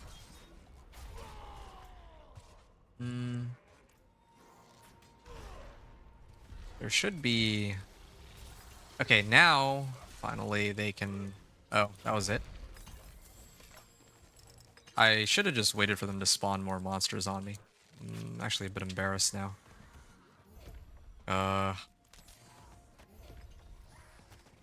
You know what? I can actually finish 3 events. Yeah, this is fine. I didn't want to have to do this, but like right now, I wanted to... It'll take me like an extra minute or 2, but I think it's fine. This will just save me time after, like, for the pit 10 clear. Oh, yeah. Nice. While I wait for this...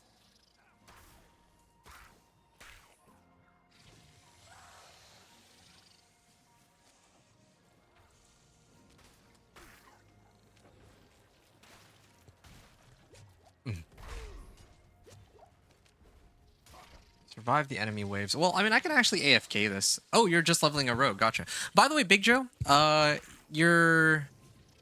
Here, hold on a second. So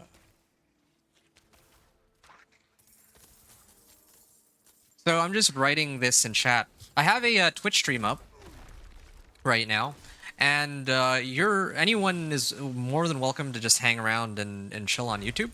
The only reason I'm pointing out that I have Twitch is because YouTube does have a like a 1-minute delay, or however many minute delay on my responses.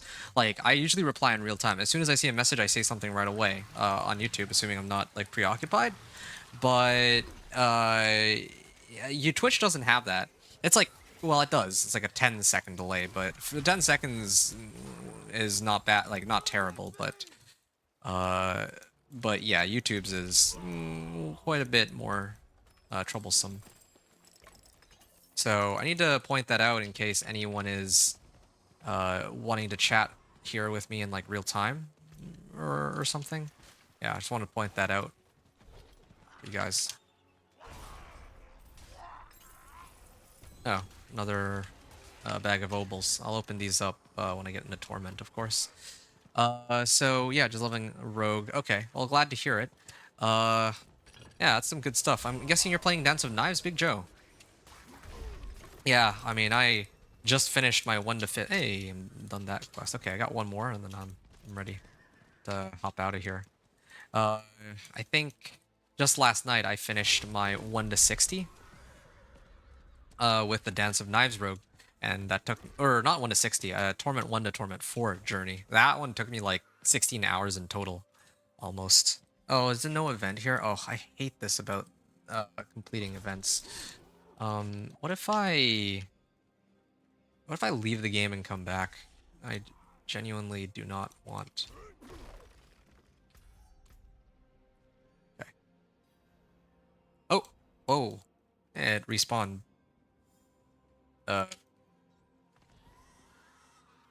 can't even... Ugh, game's so glitchy.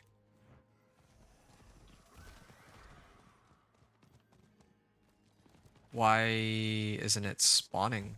I mean, like, why can't I see it? I mean... Okay, well, maybe I'll... Oh, finally. Yeah, I just had to run far away enough to let it re-render, I guess. Okay, well, 1.5 minutes, and then I can begin strongholds. Alright, yeah. Ah, good question, King. King's question is... where... Oh, wait. Look. That's one.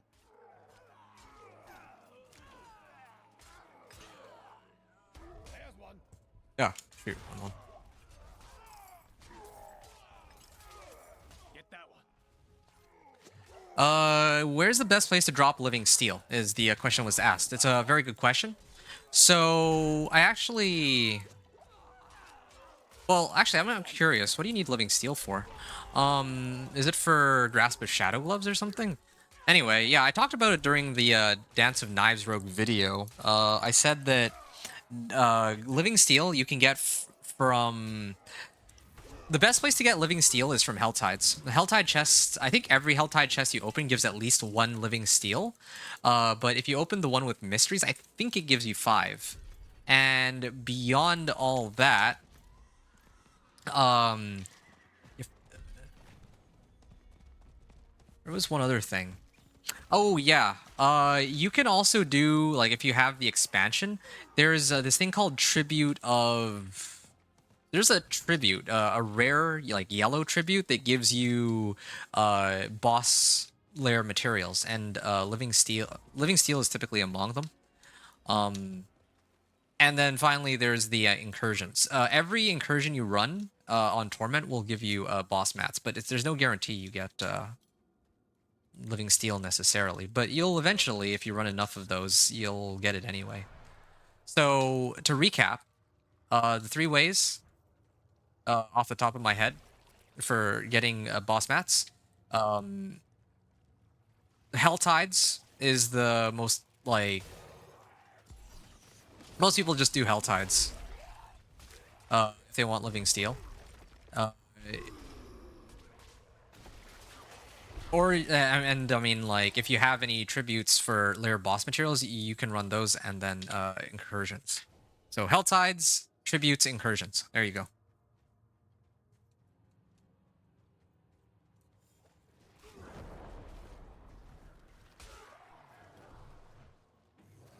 It's the wrong way. I gotta go this way, to the left. So, yeah, very convenient that I finished the Whispers close to here. The reason why I wanted to run the Whispers before I made it here, I think that I'd be able to hit... Like, I'll probably overshoot the mark for level 60. But the reason why I like to have the Whispers ready is just because when I turn them in at level 60, then I get 3 runestones. That's what I would have done if this were actually like a fresh character. I obviously have like more Artificer stones than I'll probably be able to use on this guy, but that's the reasoning, I guess. Why I like to have these Whispers handy. It's mainly for the runestones. Once, like, for, you know, like, after I reach level 50. But the other problem with runestones, or the other problem that these Whispers will help me fix, is that when I turn in the Whispers, like 10 Grim Favors at level 60 rather than level 50, the items I get are also scaled to level 60, right? So all the items I get, well, all the legendary items I get from whatever collection I open from the Whispers will give me a 750 item power. So I'm playing as a Barb too, so if they gave me like two-handed weapons, like a two-handed weapons cache, then I could get like a 750 there. 750 item power, all that. Okay, here it is.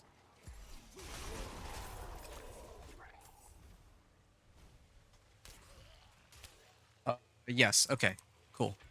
Let me know if if that explanation did not make sense, or if you need any more, if you're curious about anything else. I see. So you're asking about Grasp of Shadow. Yeah. Grasp of Shadow, Living Steel, definitely can be picking those up from the aforementioned areas.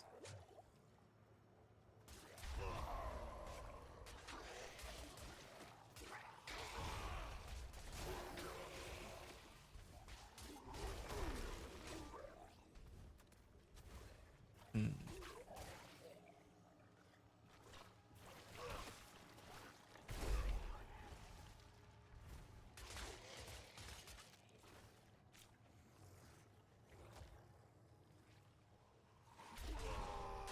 All right.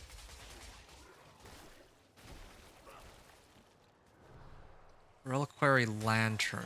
I can keep going this way. Oh, I can summon it whenever it gets lost. I see. I'm actually getting better at this stronghold. At first, I always used to get lost in it, but now that I understand what I'm doing, it makes everything so much easier than it ever was before when I the first like 4 or 5 times I did this one, and even now. I might end up forgetting, but at least so far I'm getting the hang of it. I think it's this way, right? Alright.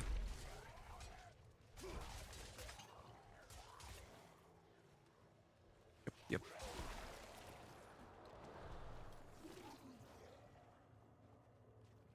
Wait, I was already here. Oh, okay, I take back what I said. I guess they sort of led me in a circle. No, it's mostly this side. No, not in a circle. It's over here. Okay, I got it.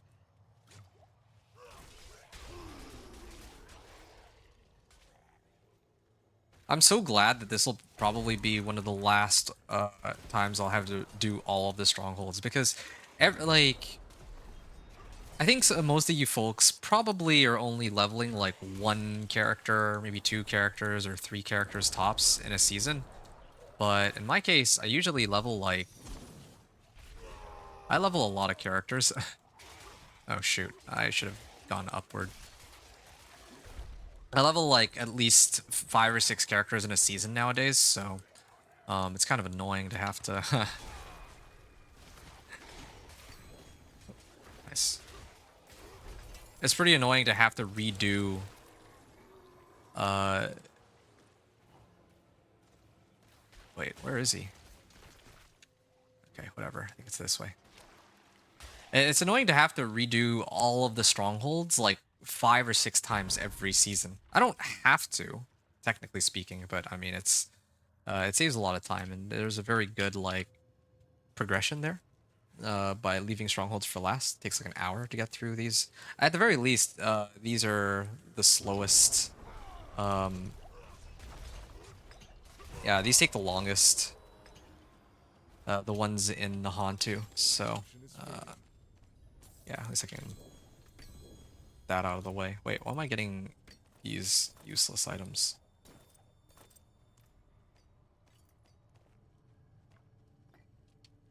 Oh. Whoa. Lag. Gonna go here, and then I'm gonna turn this in at the Wanderer's Shrine. Okay. Good. That's a start. And I think I can... Do they have like a blacksmith here? I hope they do. Wouldn't make much sense for there is no blacksmith. There's a blacksmith in Samuk though. I'm gonna head there. I'm gonna run these 3 first, and then I'm gonna go counterclockwise. I think from now on I'm just gonna go counterclockwise. Because I always need to end on the Temple of Rot stronghold, since it actually has a resplendent chest that I like to open for some gear. Keep out of trouble. Okay. Hold on. One other thing I just realized I have to look at. Okay. Nice. Gonna head on over here. I mean, might as well. Sure. Overpower and vulnerable damage. More XP. I wonder if that works with stronghold rewards too, or if the amount of XP acquired from these is fixed.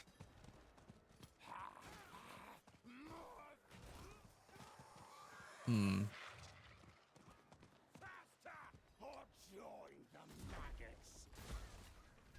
They're brewing using some kind of poison. I need to stop this. Okay.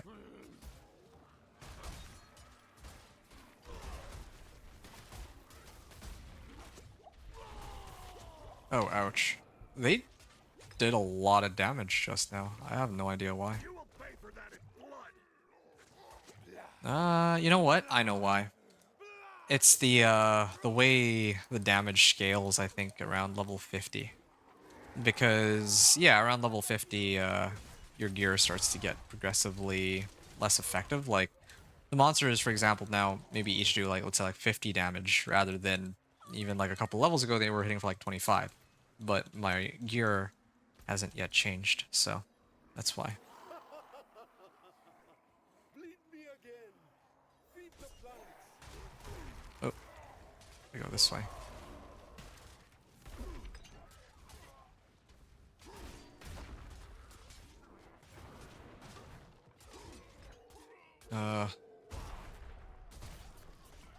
Good.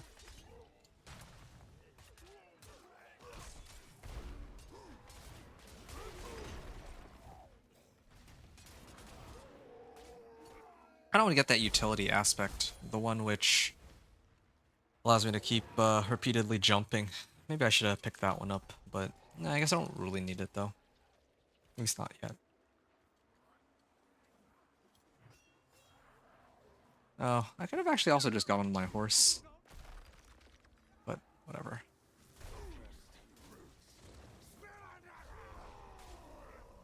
Okay. I think this is like the easiest of the bunch of the ones in Nahantu. As long as I don't go the wrong direction.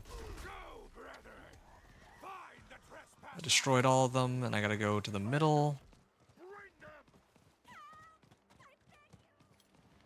Alright.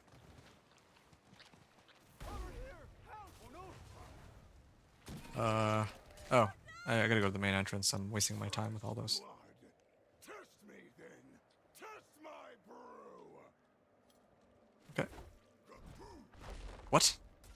Oh. That's funny. Unless he leaves this, I can, like, block off the front door, and if I do that, then he can't come out. And if he can't come out, then I can't do damage to him. Because he only becomes targetable once I leave the area. Or once I let him leave that area. Make what you've destroyed.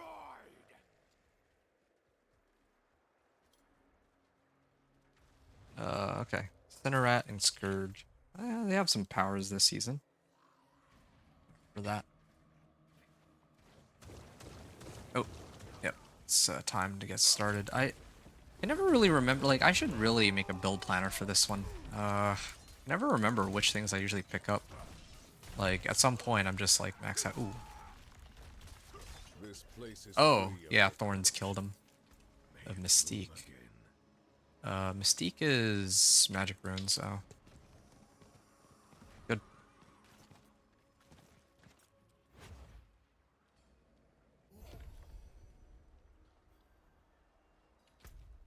Alright. So that makes 2. Now I go to Ickerfall and Hantu. Or Ickerfall towards the next stronghold. And then I'm gonna keep moving. I legit don't know which of these I'm supposed to level up though, but you know what? I know just where to... Oh, I have to go all the way up there? Fine. I can check my skills while I do this next stronghold, because there's gonna be some times where I just have to wait, and that gives me a bit of time to look through my skills and check some stuff out. Like, fix my equipment and all that.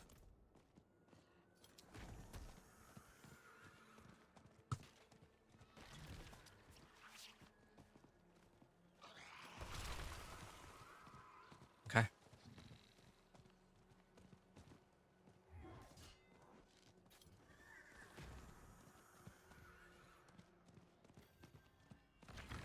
Alright. These people are being slaughtered. Sweet.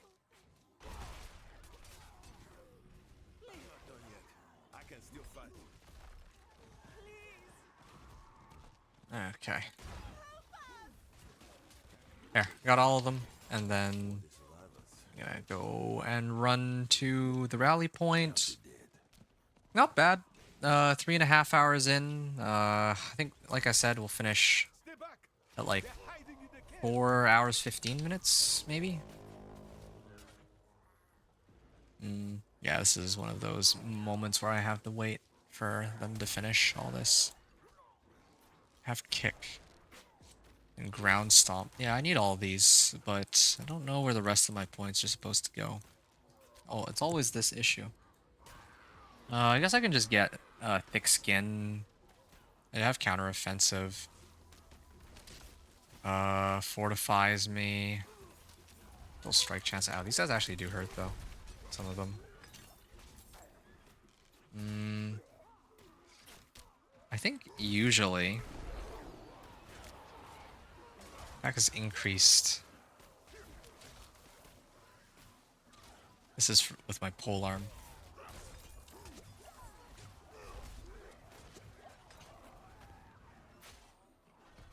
I don't really have any weapon mastery skills though. Heal every second. Steel grasp. Yeah, I usually get steel grasp. I remember now. But if I use steel grasp, then what am I replacing for it? I think I actually... Maybe I just don't use flame? That'll teach the bastards. Vermin slunk back off into the caves. They're like roaches. Steel grasp. Twice as many if you leave them be. You're strong. Stronger than the rest of us. Could you finish them off? Yeah, I don't know. I've already gotten these. I can get like iron skin. Yeah, there was this one, but I don't really need that either.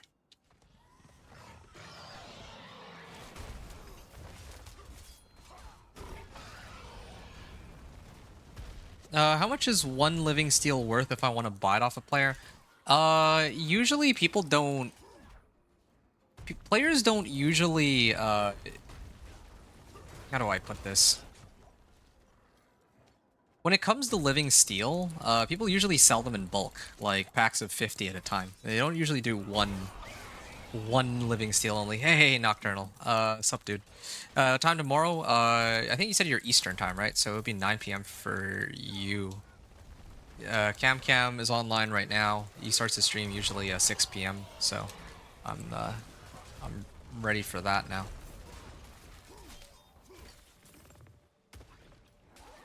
So yeah, having said that, if you want, I'd be happy to. If you're looking just for Grasp of Shadow, do you want me to just give you my Grasp of Shadow? I could just hook you up. That'll save you a bit of time for your build if you'd like. I think I have a spare Grasp of Shadow. I'll need to check after this run is done, but I think I have a spare Grasp of Shadow that I can just send your way. Ooh, ouch. Oh, shoot. Escape the cave and find kites. Alright.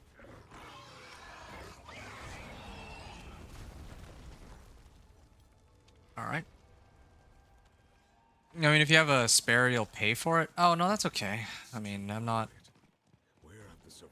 I carry spares only because I know that other people need them. I don't ever really ask for anything in return. Just that, if anything, I'd just like to know your progress and, you know, how well you're doing from time to time. That's all I really care for, because if you're following my Dance of Knives guide, then I need to know whether or not it's actually any good.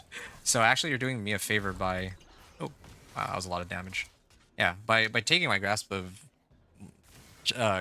Shadow or whatever it's called, like, you know, like, you're kind of doing me a favor too, because not only am I able to clean my stash, but I get to know whether or not this is the build that other people can follow along with, you know?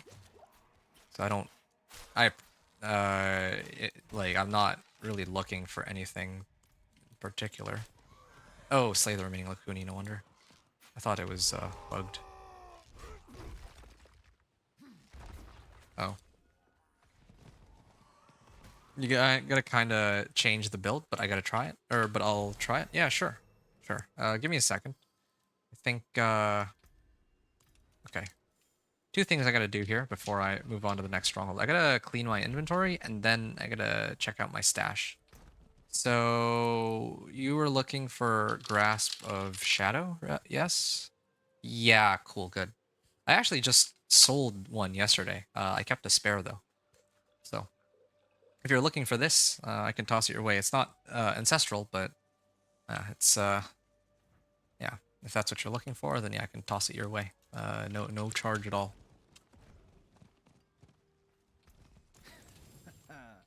The kids love to tinker with this stuff. Greater collection of chest plates. You know, I might actually just 353 thorns. Yeah, this one alone is like double the amount of thorns. I may actually just salvage everything because I don't want to. I'm not going to be using items of this caliber anyway. But I could use steadfast berserkers. So yeah, I think I'll just salvage everything. Oh, except for this one, maybe. All items. Okay, there. You don't have any, so I'm glad to take it. All right, yes. I think it's a mutually beneficial thing for the both of us. Okay, in that case, okay, I lied. I was going to do counterclockwise, but maybe I'll do this one first because I am right beside it. So, sure, why not? What's your user? I'll add you after this next stronghold, and then I can give it your way.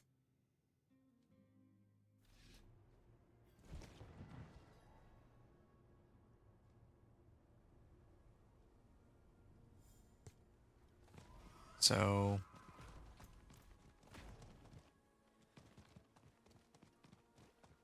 Maybe I gotta make sure that I hold... Well, I was gonna say it would be nice to hold spares for people, but... Yeah, that might be a good idea, actually. I'll start holding more spares for some of these items in the build guides that I have, because, yeah, maybe some people might be looking for it. Might be able to help.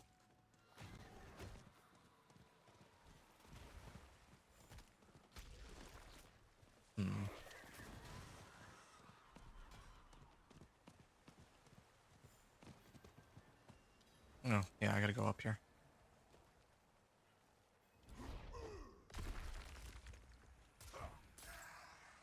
Where is it? Here?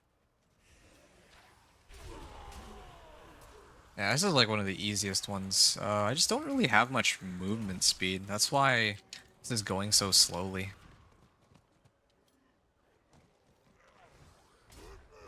Nope. I have leap. That's like my one mobility skill. Ruthless don't mind. Yeah, I made it when I was like 13. Actually, that I don't know, man. I think that's kind of a cool name. Yeah, it's certainly better than Inventor. This is madness. We will not survive. There we are. We'll sacrifice There you go. ourselves. Gave you a friend request, and you can add me, and I'll toss it your way. Nocturnal, how's the bar build going? I mean, it's all right. I don't. Oh, nice. Yeah, I wouldn't expect this build to go badly at this point in the game. Like, I've run Thorns Barb like many times by this point, and usually I start to encounter problems when I make it into Torment 2. Most of my builds, with a level of prep that I do, it's usually Torment 2 that I really have issues. I don't see you online. Let me know when you go online, and then I can give it to you. Until then, I'm going to do the next stronghold. Oh, ouch. Okay, here.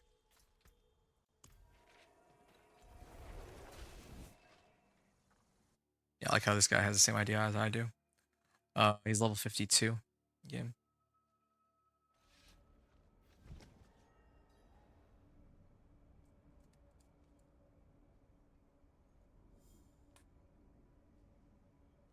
You're on? Okay, good. Where are you? Invite to party, and you're welcome to port over to me.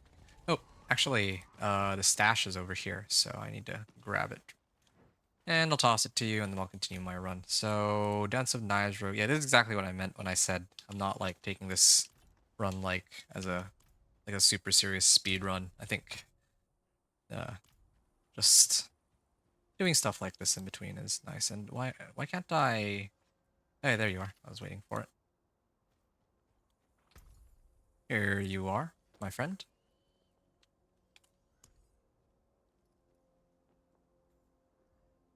Enjoy.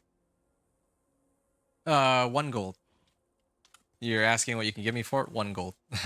I'm not looking for anything. If I'm looking for anything, I'll let you know. And like I said, I care more about knowing if you like your level of success with the... Thank you. Okay, now we can call it a proper trade. I feel a lot happier now. 1 gold. Nice. All right, now I'm at 227,055,317 instead of 16. All right. Nice. No, my pleasure. Thank you. Thank you for taking the time to try my stupid DOK road.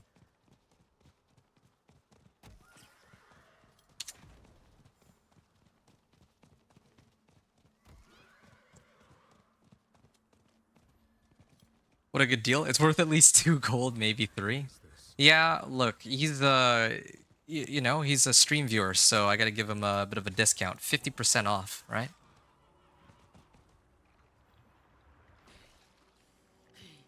So, it's viewer discount.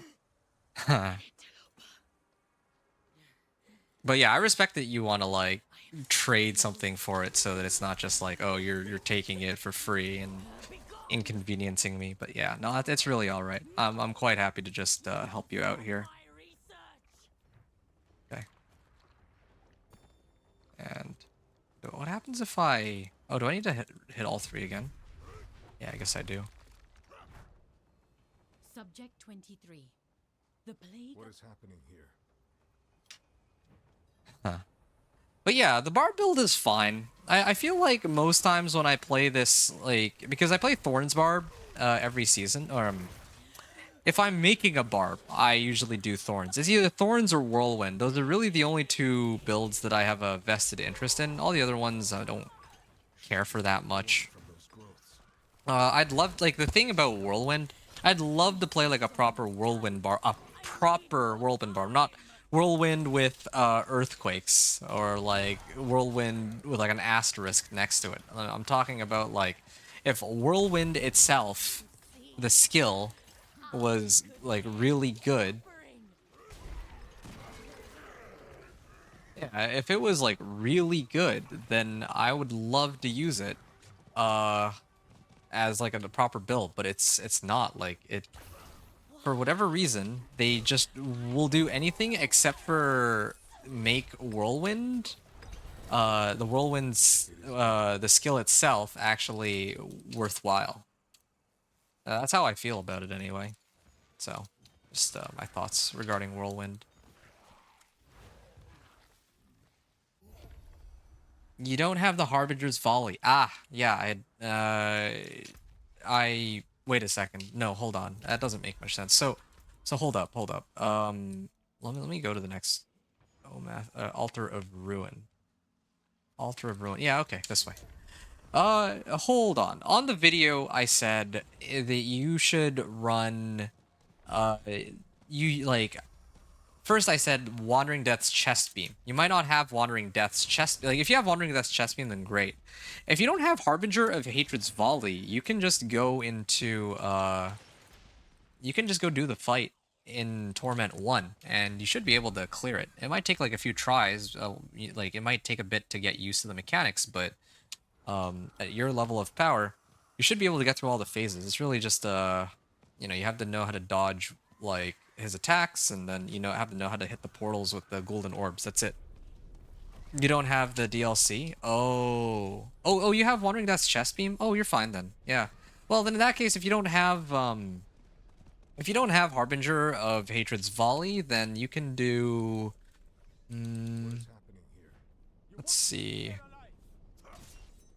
Give me a second. Let me look at the roster of powers. I need to finish this part first.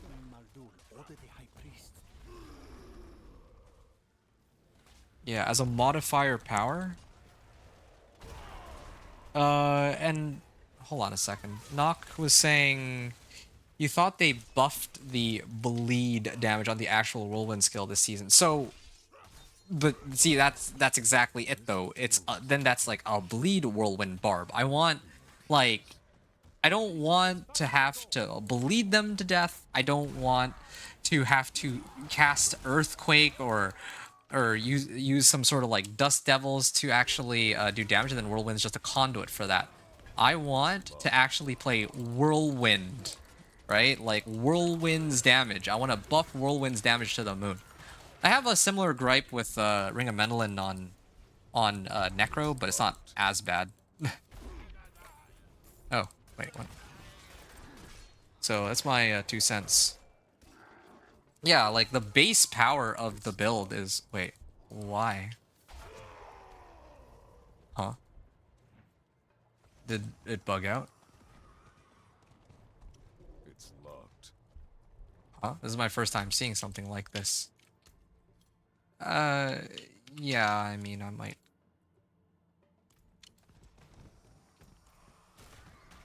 is it one of those where I like run away and then I come back and then it's fixed? Okay, yeah, it actually... Locked. It's locked. Oh. Wait. What? I'm so confused because I cleared the... Whatever, man. I'm just gonna leave and come back, I guess. That's silly. Oh, I can't even get back up. Alright, fine. I can exit out this way, can't I? Oh, I have to go all the way around. Lame. Alright. That's a stupid glitch. Howdy. Hey, Lawless, what's up, dude? I'm gonna have to, I'm just running all the strongholds. Yeah, I'm just running the strongholds. Hey, give me a sec. I have to be right back, like 1 minute. And then I'll also, I'll check which boss powers you can run in a second, too. Okay. 1 moment. Okay, sorry. I'm back now. Yeah, gonna get back to it. That was, an unfortunate glitch. I'm pretty sure, like, I hit all 3 of them. I actually did. You guys saw that. Well, I don't know if anyone was really watching it, but... okay. Thankfully, it at least only kicks me outside the stronghold, so I can do it again, and it's, pretty quick, but that was, it's a little annoying. I can, like, leap over this, can't I? No, I can't. I'm not sure what they found, but Cardinal Maldur ordered. Okay, so this one... I'll take him out first. Maybe I shouldn't get on my horse? I don't know. Okay, I'll take this one out first. That way, if I do it in order, maybe he won't... It won't cause me any problems. I see 2 of them. Ritual Chamber Keystones. They look like Shards of Agony. Okay, so now I need to put all 3 and done with it. There. Oh, okay. Well, last time the doors didn't open, so definitely glitched out some way. Alright. Oh, ow. I looked away for a second.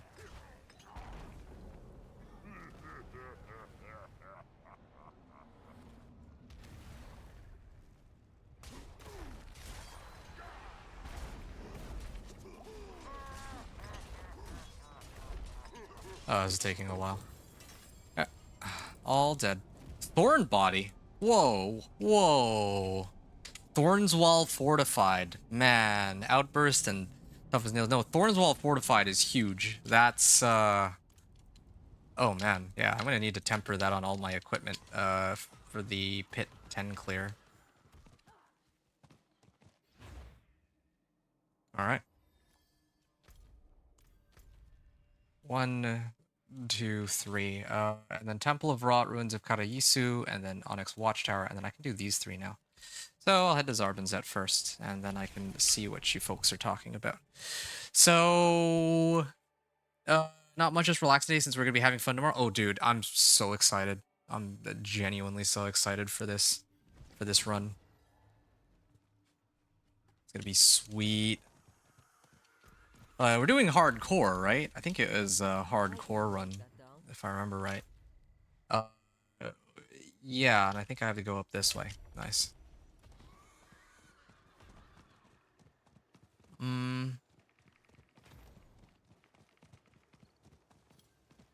Okay, boss powers. Yeah, let me check those out now that I've got everything sorted out. So which boss power would I recommend for Dance of Knives Rogue? Definitely not this one. This one. This one. Probably this one, but I don't know how you would get crowd control duration. You'd need a source of it from somewhere, but the reason why I recommended Harbinger of Hatred Volley is because this power's extra damage is not dependent on any stat in particular. But yeah, if you don't have that power, then you could just use this as an alternative. But I think crowd control duration can come from your Paragon boards. Crit Strike Chance is useless. I don't think I need to explain why. Evade, no. I think you're already using Outlaw. No to Cinerats because it's physical. So I thought that, okay, so what powers are you using right now? I should have asked that before anything else because I thought that like Torisk should be one of the ones that are actually equipped as a side power, like right off the bat. And then the second one would be like sharpshooters, and then the third one is Harbinger of Hatred's Volley. So which powers are you running then? If oh shoot, I gotta actually go back to the middle.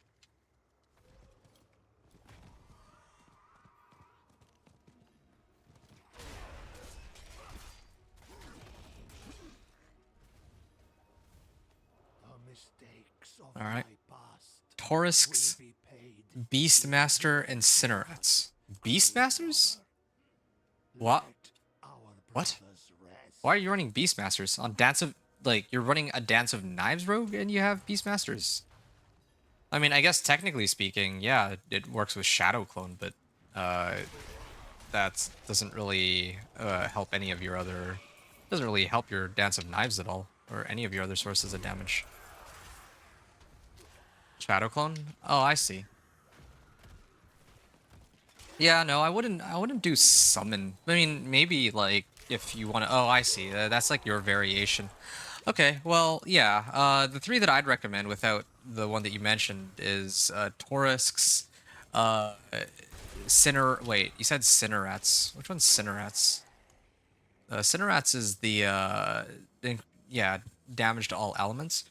I mean. Dance of Knives is physical damage, so I don't think that works with Cinerats.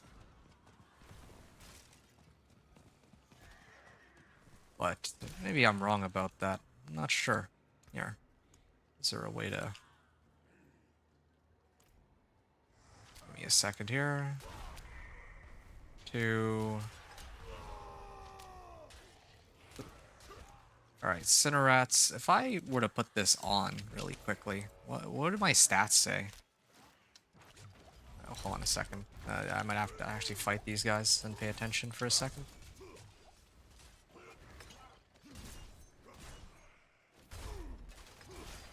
Okay.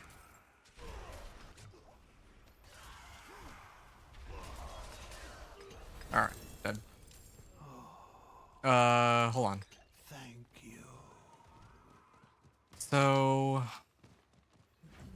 the Beam, Shadow Clone, Imbuement, or question mark? Here. Damage to Lightning, Cold, Poison, Shadow. I'm pretty sure that Cinerats is... Yeah, this is from Cinerats. Yeah, if I take this off... Yeah, it all disappears. I don't think that that works with, physical damage.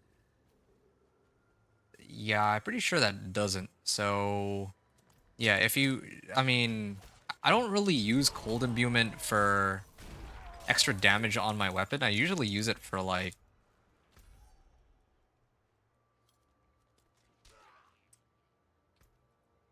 Yeah, I usually use it just for the chilling effect. I don't...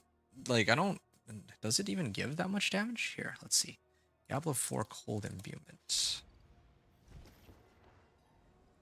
Deal cold damage. But it doesn't really say how much cold damage. That's why I'm confused. Next to imbuable skills. Oh, actually, I see now. I understand what you mean. You know what? I think you're right. I think maybe that is the better option. Yeah, because you're imbuing with cold, so because you're doing like cold damage anyway. That's true. Yeah, you could do that. That's fine. So then in that case, yeah, Taurisks, Spinnerats, and sharpshooters. Those would be three reasonable ones. Or instead of sharpshooters, you can also do, I think it's this one, Flesh Reaper's Disruption. But Flesh Reaper's Disruption is probably worse because you'd need to get like crowd control duration. Like you need to go out of your way to do that. So yeah, you're asking me, yeah, probably it would have to be those three that I just mentioned. Taurisk, Cinerats, Sharpshooters as the side powers, since you can't use Harbinger.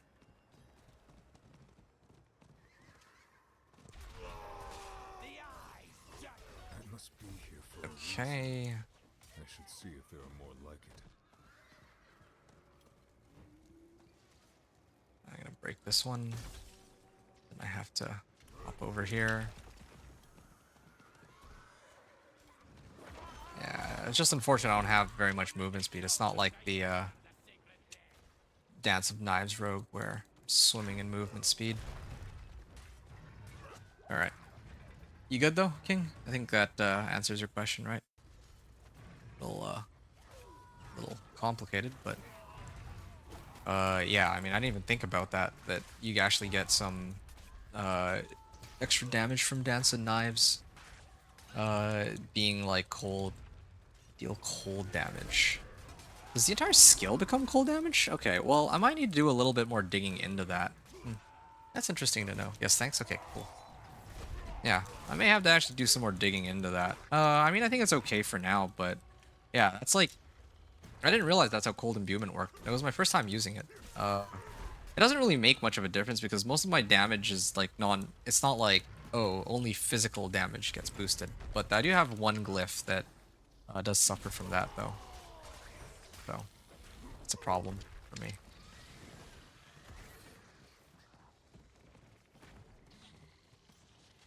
Yeah, but it's still probably the best available choice. Anyway.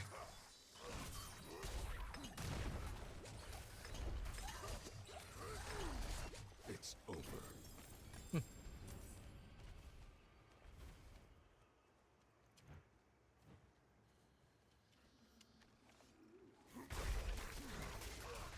All right.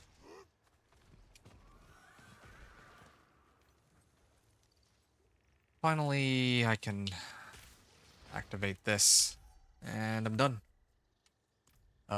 And then I have one more stronghold, and that would be Ahriman's Pyre.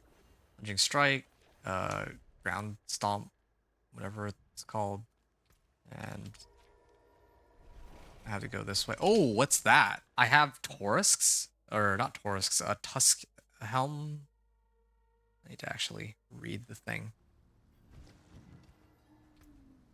Oh, I almost actually want to go talk to the Tree of Whispers. Oops. That would been bad. Strength, max life. I still think these are too low. I actually wouldn't use these. You know, I gotta get better at knowing. Okay, so I have Juggernauts and Disobedience now, so that has me covered on that. I do kind of think that I should have gotten like a better weapon though. What's this? Greater collection of chest plates. Oh, am I carrying garbage? Falling damage, chest armor, all the way. Magics and rares. These are like old items.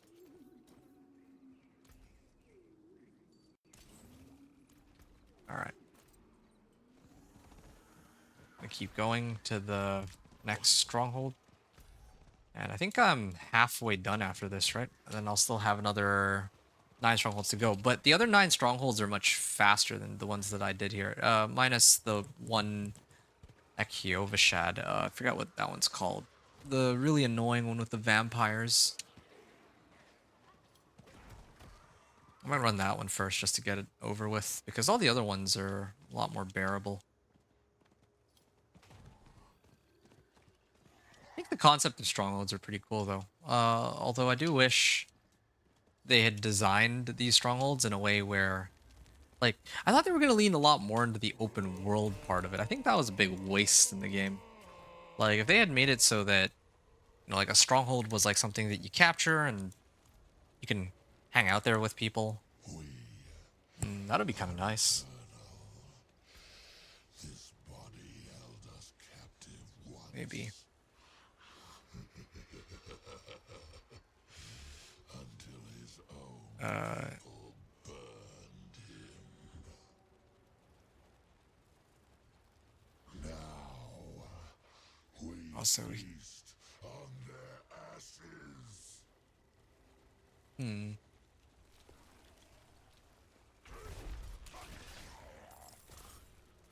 Using bludgeoning weapons deal increased damage. I think it'd have to be Steel Grasp. Steel Grasp. And all this. I think I remember now. I think I know how the build's actually supposed to go. Usually I put...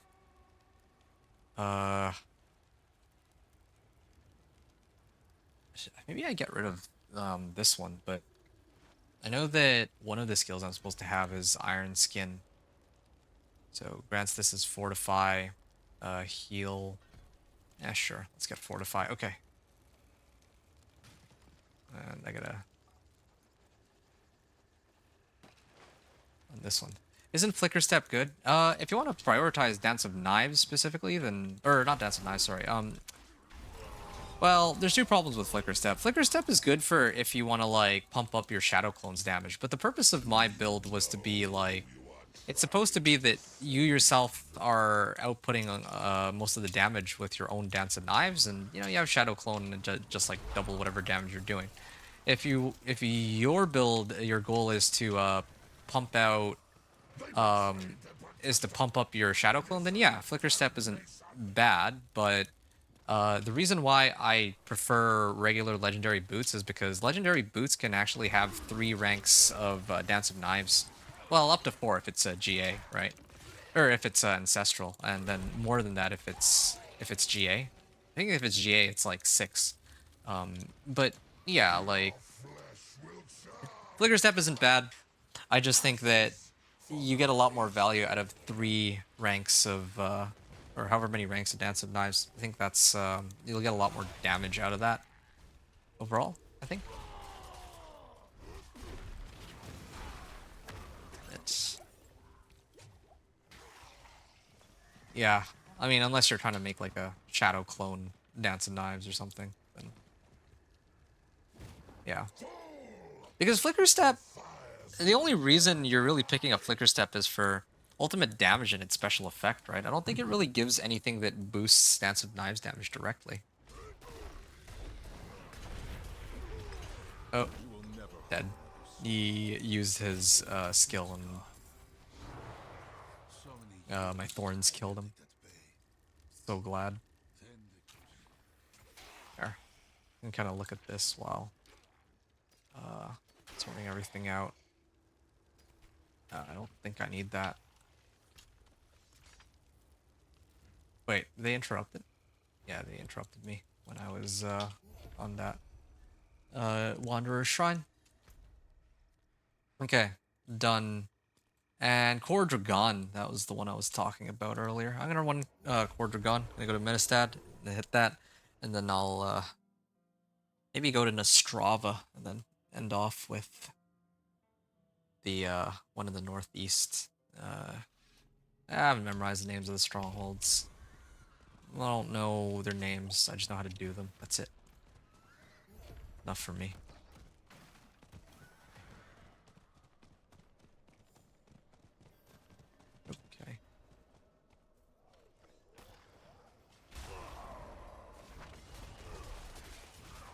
smaller growths are protecting the larger ones. Okay.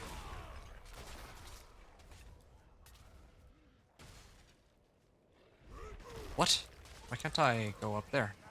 Where's the route to get it? Oh, I missed it. It's over here. But I guess I had to kill something all the way over there anyway, so it's fine. Okay, and then that's done. The light did not protect. These are really good questions, though, honestly. I thought it would be like, oh, how do I get into Torment 1? Because I've gotten a few people who asked about that, but these are like genuinely, these are like some of these questions are things I didn't even like think about the whole like. I thought the cold imbuement is just like it adds cold damage, but I didn't realize it converts your skill to cold damage. That changes some things. Maybe I'd have to really look at my build again and see. I mean, I can't really change the video anymore. Like I've already released it, but definitely the other part of. Oh shoot! I can't even jump over.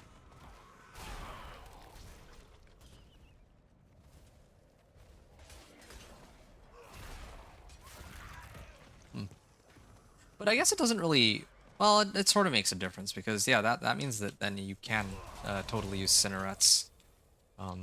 It's not like you would ever be using Dance of Knives without imbuing first anyway, I guess. So Cinnerets would make a lot of sense. What? Oh, shoot. I'm missing one. My game freeze? Nope, not yet. It's getting there though. Wow.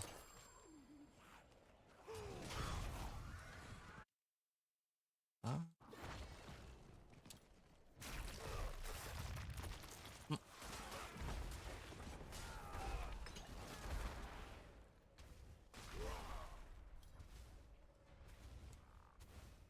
Do I have to drop the DOK on +3 boots? Ah, now again, a very good question. This one I do know the answer to.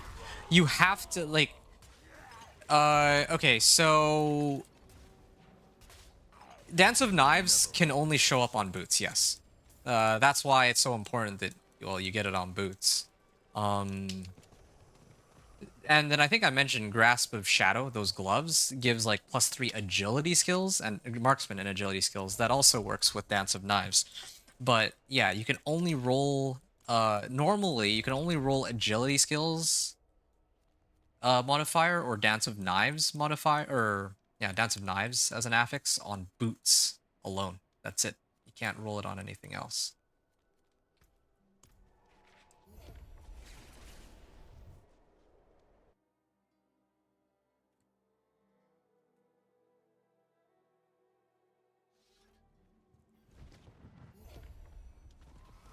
Yeah, like other item slots typically are meant for like other trees. I don't know if I want to get into that, but yeah, basically just know that yeah, like Dance of Knives would be on boots. Maybe if you were looking for like core skills would be like on your gloves, something like that. Yeah, no worries. Your efforts are for naught, mortals. This realm is mine. There. I'm gonna do a stronghold, not do the Belial stuff.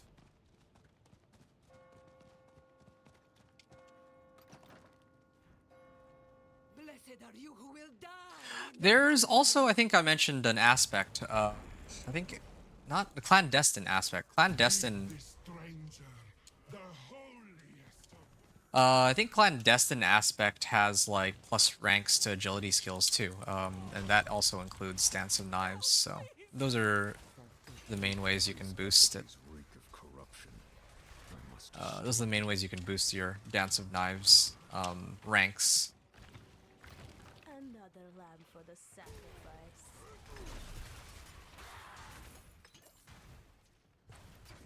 Go, run.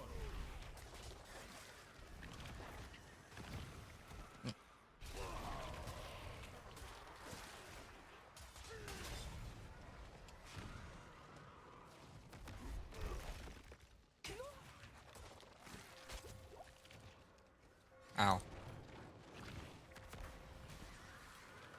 The bells again. But who is left to ring them?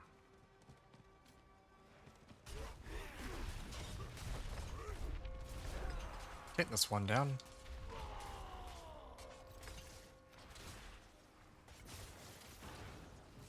I used up all of my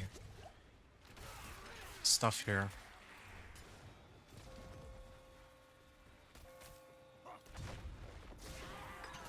Your evil is There, got them both. Ah. Wanderer Shrine. Ah, level 56. And that leads us to Malnock. And then I think after Malnock there's 3 in Skaz Glen. Nice. Making some good pace here.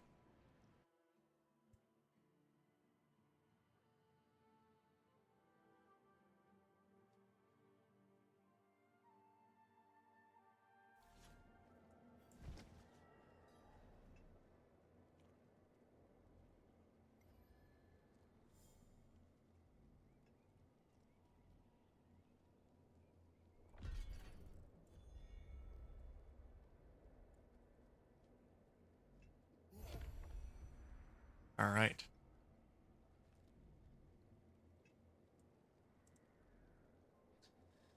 Sorry, I had to write some stuff down. Okay, I'm ready to keep finishing the remaining strongholds.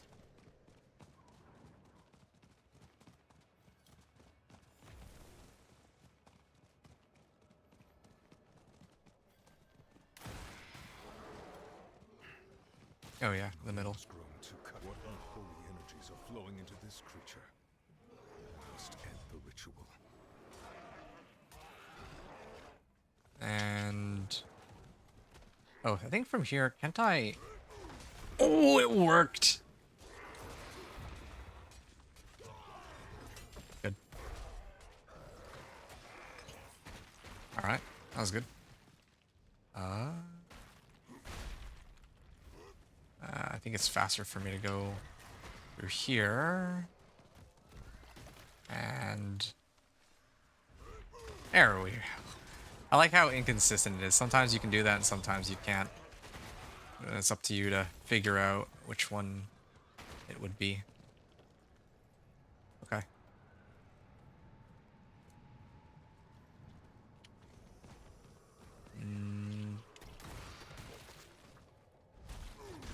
There.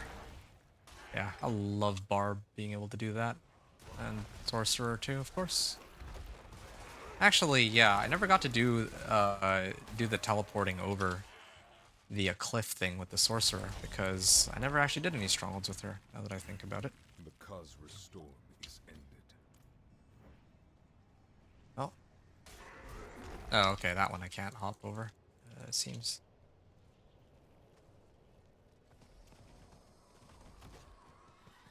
Alright.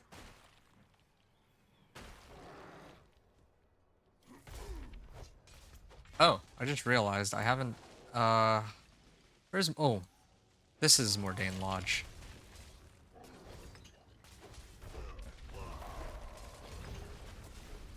It is done. I should actually use Aldkin as a reinforcement anyway. Yeah, I should do that next time. A reinforcement is fine if I get like CC'd or something. Yeah, alright. So Kyovashad is done. Now I can go to Termare, and I'll start with that one. I'm also going to use all these recipes before I get duplicates.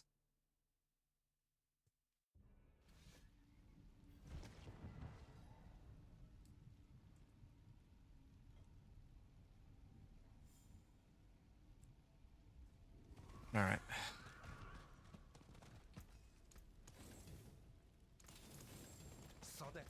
And I can grab this. As for kick to deal double damage.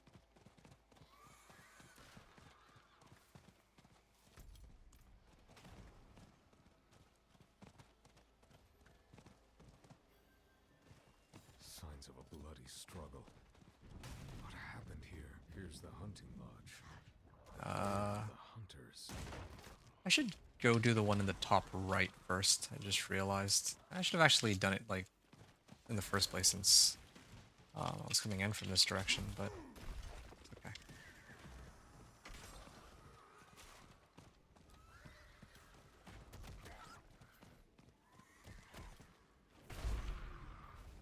There.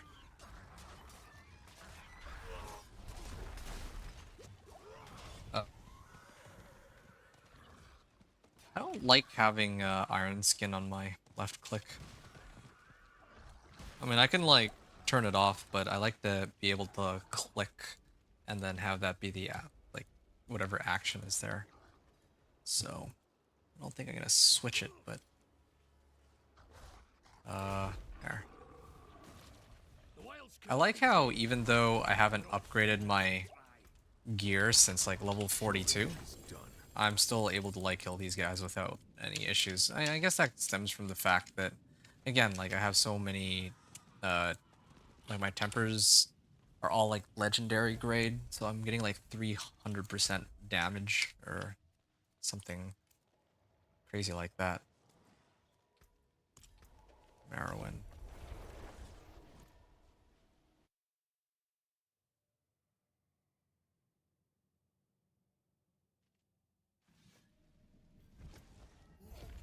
Okay, I might actually consider using that one. Resistance to all elements. Ooh. These are all quite worthwhile to consider using in this case. I got plenty of room elsewhere to hold other items. I do like that they've, like, I actually do like they reduce the amount of loot that shows up. I guess it also solves the problem of, like, if you're basically just handed all of the gear, like ancestrals and legendary aspects and all that, then there's like not really as much to grind for. I admit that is like there has to be some sort of balance. Like I think that season 6 was a little perhaps too stingy, but yeah, season 7 was way too generous.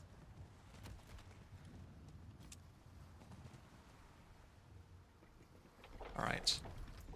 So I got 3 more strongholds to run after this. 4 more strongholds to run. I'm just checking to make sure that I haven't missed one. Then it's gonna be Turdulra. Oh, right. I never actually bothered to activate this potion. Yeah, it's actually pretty crazy. I haven't upgraded my gear like all the way since way back earlier. But just off of this amount of life and armor alone, I can actually tank this. And resistances. I can actually tank these guys pretty well. Whoa. It's so choppy.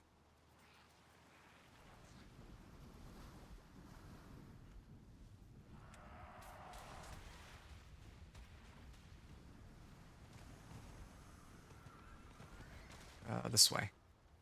If they would let me through. Good.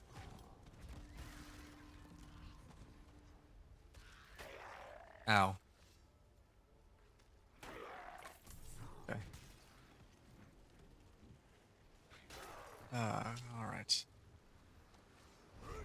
There. I should get a nice little jump. Okay, now I gotta wait 30 seconds, and while I wait, I can look and see what else I can pick up. Rallying Cry, that's resource generation.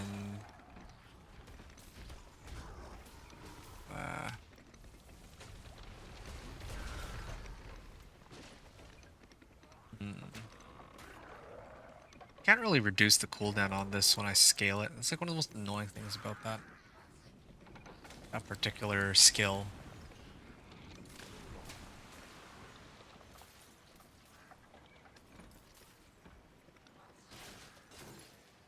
I probably need to run Steel Grasp sooner or later.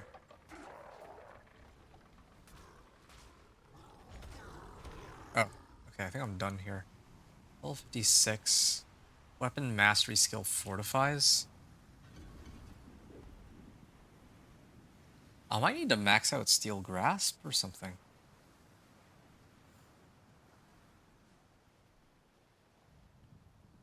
I have this maxed out already. I put on right modifiers. Yeah, why can't I remember which thing I'm supposed to use with this setup? Maybe that like it's already close to done as it is after overpowering. Well, I'll put this on at least. Yeah, play is okay.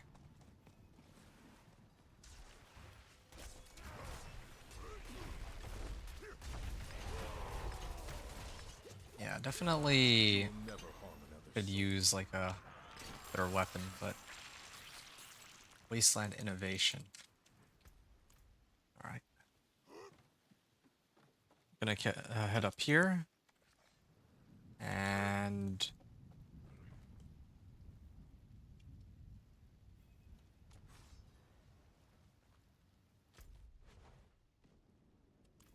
I think that does it.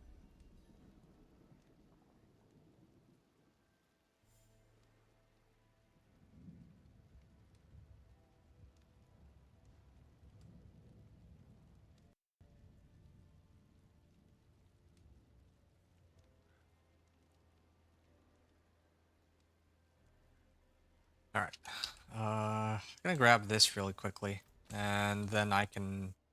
I always like to go in from Bardu. I think it's easier for me to find it there. Yeah.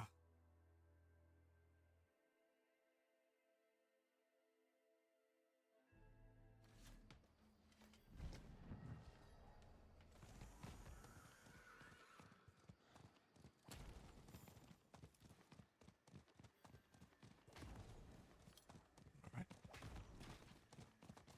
Another what, 10 minutes of this, and I'll basically be done. This is pretty exciting. This is like I think this is like a little over 4 hours of gameplay, so it's actually not even too far off from the Dance of Knives Rogue. The Dance of Knives Rogue did avoid using like most of the stuff from like I didn't use the tempers because I had like other readily available options. So I mean, I'm kind of like this is a run where I'm taking some pretty creative liberties because if this were sort of season, then yeah, I definitely would not be starting on Penitent. But oh well, I mean, I can't win them all.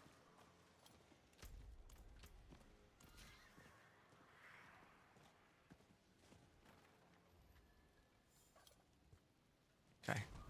Turdulra. Oh. I think that I'm usually supposed to go in from this side. That's the problem here.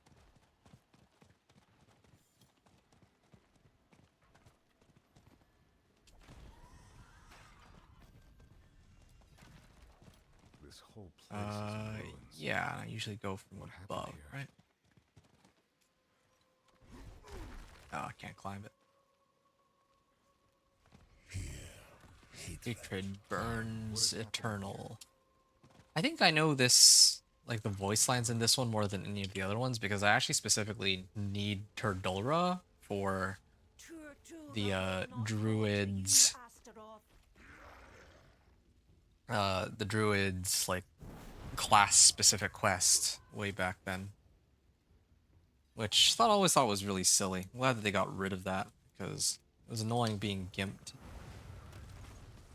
Something demonic has trapped the spirits here. I will end it.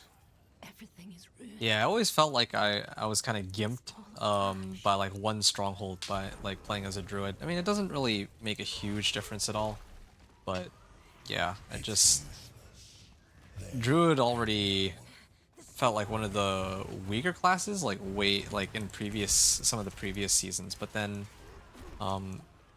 back when They are forsaken, forgotten. in those past seasons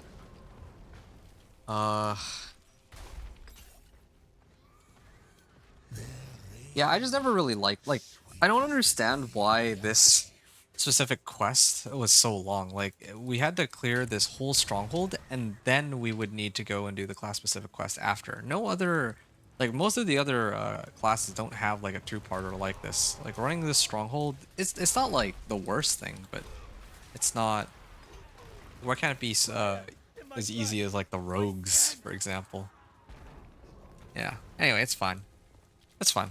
I just don't like the requirement. I don't mind how long it takes. I just don't like the having to do a stronghold requirement because then I like, yeah, for it just didn't feel right compared to all the other ones. The class specific quests. Who is touched by hatred?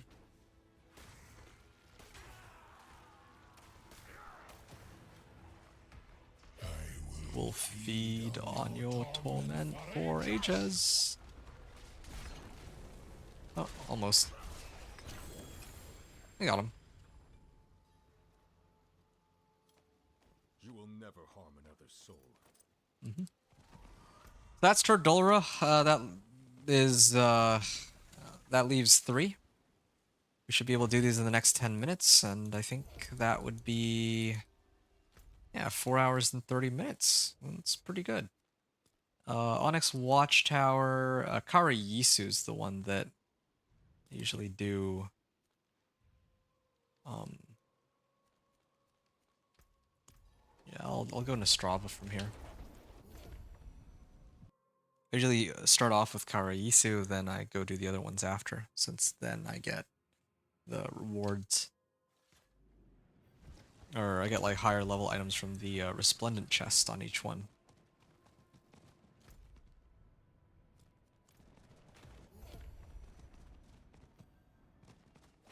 Anybody else have questions about the dance, like any of the build overviews that I did recently? I mean, I'm gonna be here for probably another, at least another 10-15. It's gonna take me some time to prep my build for Pit 10, but I'll save all like the Torment pushing for next time. I would have loved to try to like push or start pushing today, but I do have some things I need to do later, so I can't stick around today, unfortunately. But I should at least be able to finish these.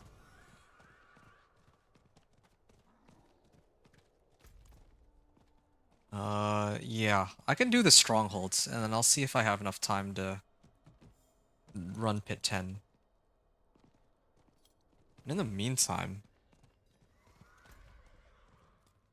Okay.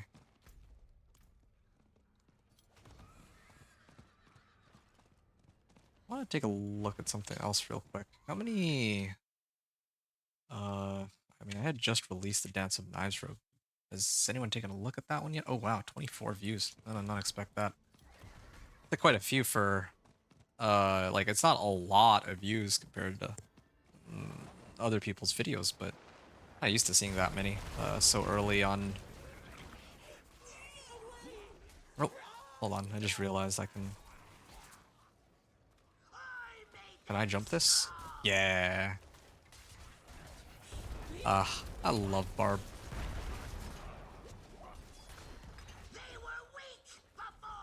I can slide right back down.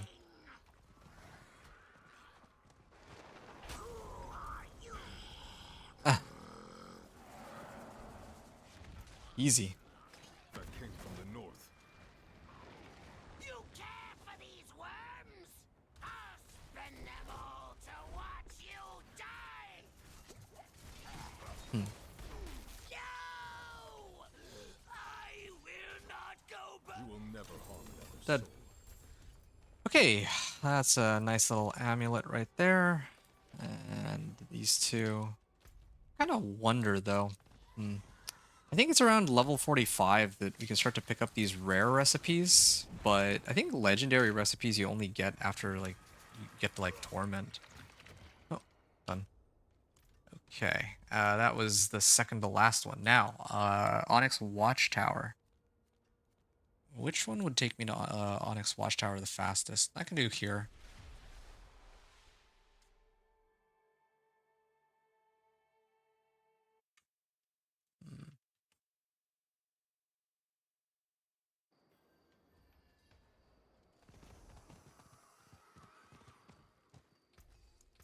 Oh.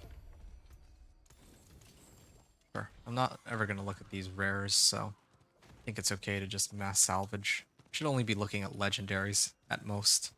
But most of my legendaries are going to be outdated anyway because I have to sort everything else right back out again. So Juggernauts, Disobedience, Barbarian aspects are ones that I'll have to take a look at and see which ones I have available to me.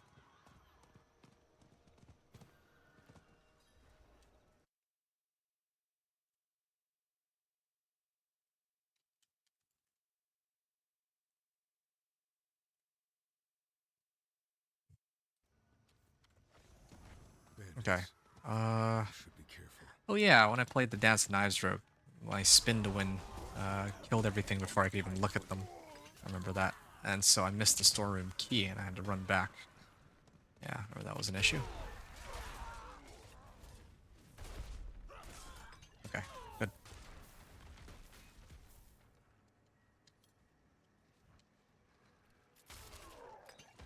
And I'm gonna leap.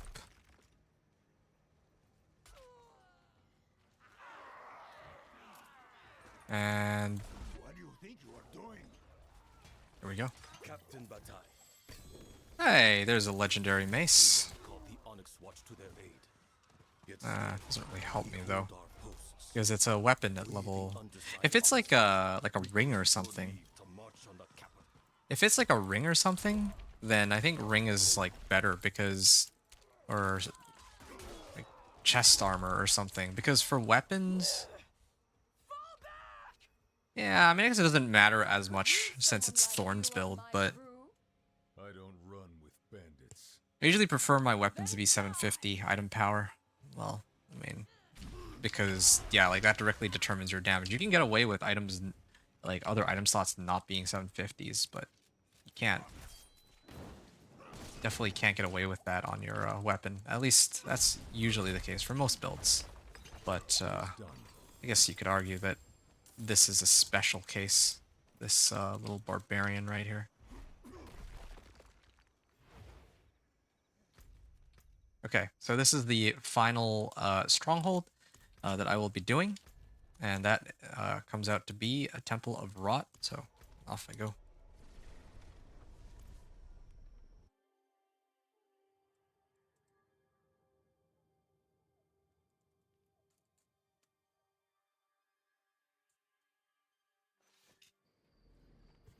Hey again, Nocturnal. You had a long day. I'm out. I see you tomorrow. Okay, sounds good. This is a good time because I'm about to approach the last stronghold, and I'll pretty much be done after this. And then I'm just gonna go try to see if I can do the pit 10 clear real quick. And yeah, so yeah, you take care. Probably yeah. I guess I'll talk to you tomorrow. I'll probably be streaming. Yeah, I'll probably be streaming in the morning, maybe. So yeah, maybe I'll catch you then. But otherwise, have a good night, and yeah, you know, take care. Oh, I should be going this way. Resplendent chest, yes please. Ah, they give me nothing out of this one. Yeah, sometimes they give some like decent items, but I guess not always.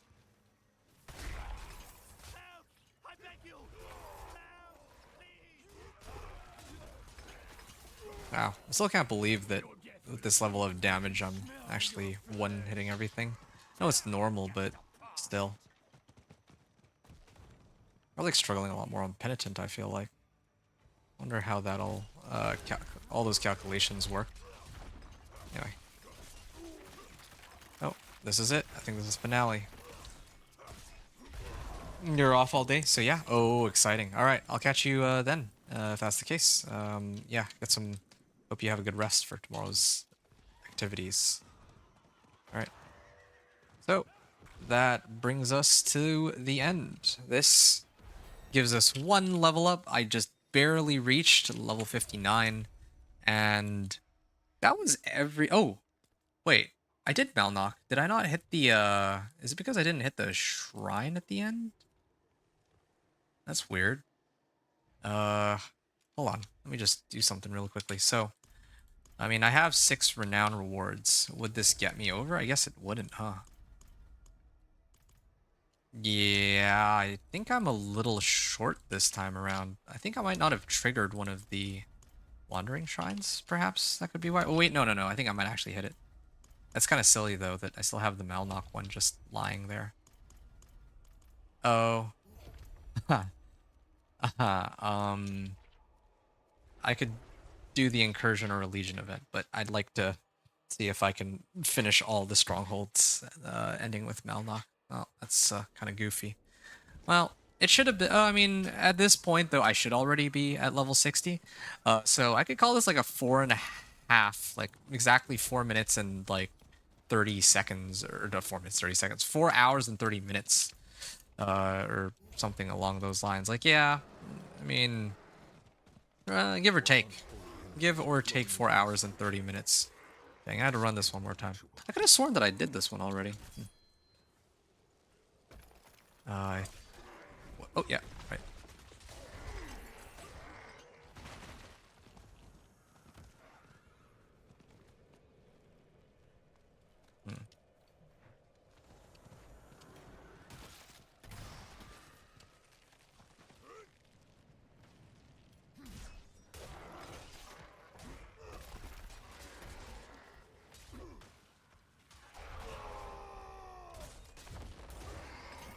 Okay. Oh, I guess I can't jump that. Alright. Okay, I just gotta trigger the Wanderer's Shrine, right? That's like the last piece of XP that I'm missing. And I have a elixir and everything, too. In some weird alternate universe, I was already done this by now. Alright. The Khazra storm is ended. Okay, that's fine. It wasn't that bad. Alright. Let's see if we can do this a second time. And I think I only got credited for the fight once, right? Yeah. Did get some extra XP out of that because I did it again, but now I hit the Wanderer's Shrine. And that brings me up to, well, Paragon 213, I guess, but whew, nice. So, what's the official time on that? So, yeah, my recording apparently is at 4 hours and 37 minutes. I know that I did a whole bunch of yapping at the beginning. So now, oh, did my game just crash? Nope, not yet, huh? Now I'm gonna go, or now it's time for me to begin preparations. I gotta hit Tree of Whispers first. I'm gonna switch it over to Penitent here, and then I'm gonna start doing my preparations on Penitent. So I don't know if this will amp up the rewards I get, but I don't think it does. I remember testing it last time and it didn't, but who knows, maybe they changed that. Let's go Penitent.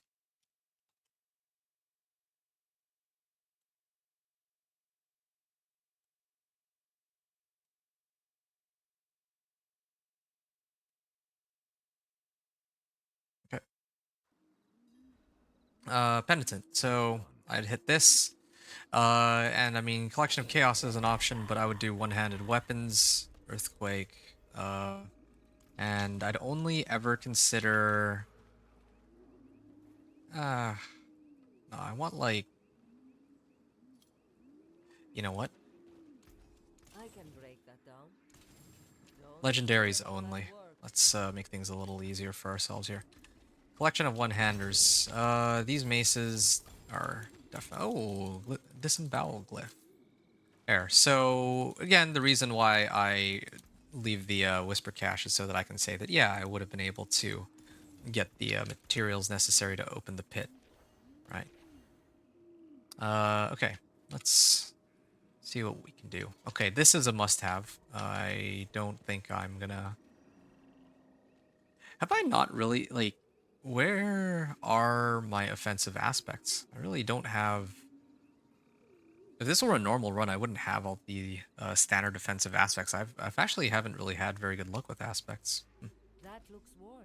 I can forge is always hot. So,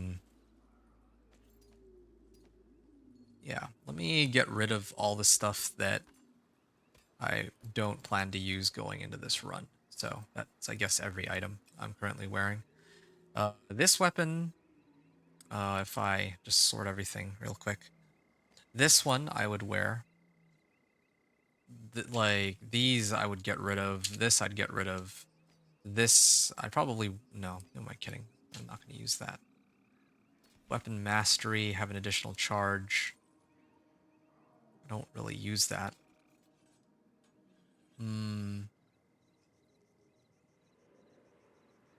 Max Life, Brawling Skills. Duelist, I don't know if I need that. These can go, though. Yes, I think it's about time I get rid of that. This one. Unsocket. Fashion this into Well, I guess if in this case, if I'm salvaging them, then I would have gone back in my inventory. All junk. I won't use any uniques for this run, just so that, yeah, because most people wouldn't have these uniques when they do a run like this.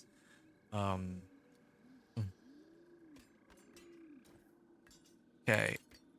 Any 750 or any items, any weapons that I use should be at least like this level of power. Probably more even. Casting an ultimate, yeah, I don't really plan to cast any ultimates, but at least I get retribution aspect. I stun monsters, so yeah, retribution. I could do this one. Get rid of this. Next weapon mastery. No, I don't need that, but sure, I'll wear it for now. And then I think this one I can throw on. I have Juggernauts again. I would definitely need... Whoa. Yes. I have two 750s. This one is resistance to all elements. I would consider using that. And if I have nothing better, I would actually throw that one on. This is total armor, but it gives like a lot less resistances. And I can roll off Duelist as needed. So... this is what my gear is looking like so far. And I also wouldn't even consider to use something like this. Okay, well, at least that... this is probably the quickest I've been able to do this. Maybe a little better at it. Now I would need to go to Tarsarak, and whatever, I keep calling them renown cache, reputation caches I can get should be 750s, and then I would also gear up at the den too. So let's start with this one though, so I know what goodies I get out of all this. Not as much as I expected, but... alright, I should also use an elixir, but I'll worry about that later. Oh, okay, not bad. Gold and obols. I have a lot of obols, but keep in mind originally I started off with... I wrote down the number. I'll check in a second how many. Oh, this one's better than my current one. I mean, yeah, I like resistance to all elements, but I can always roll off lightning resist for it. Yeah, it's too bad, but...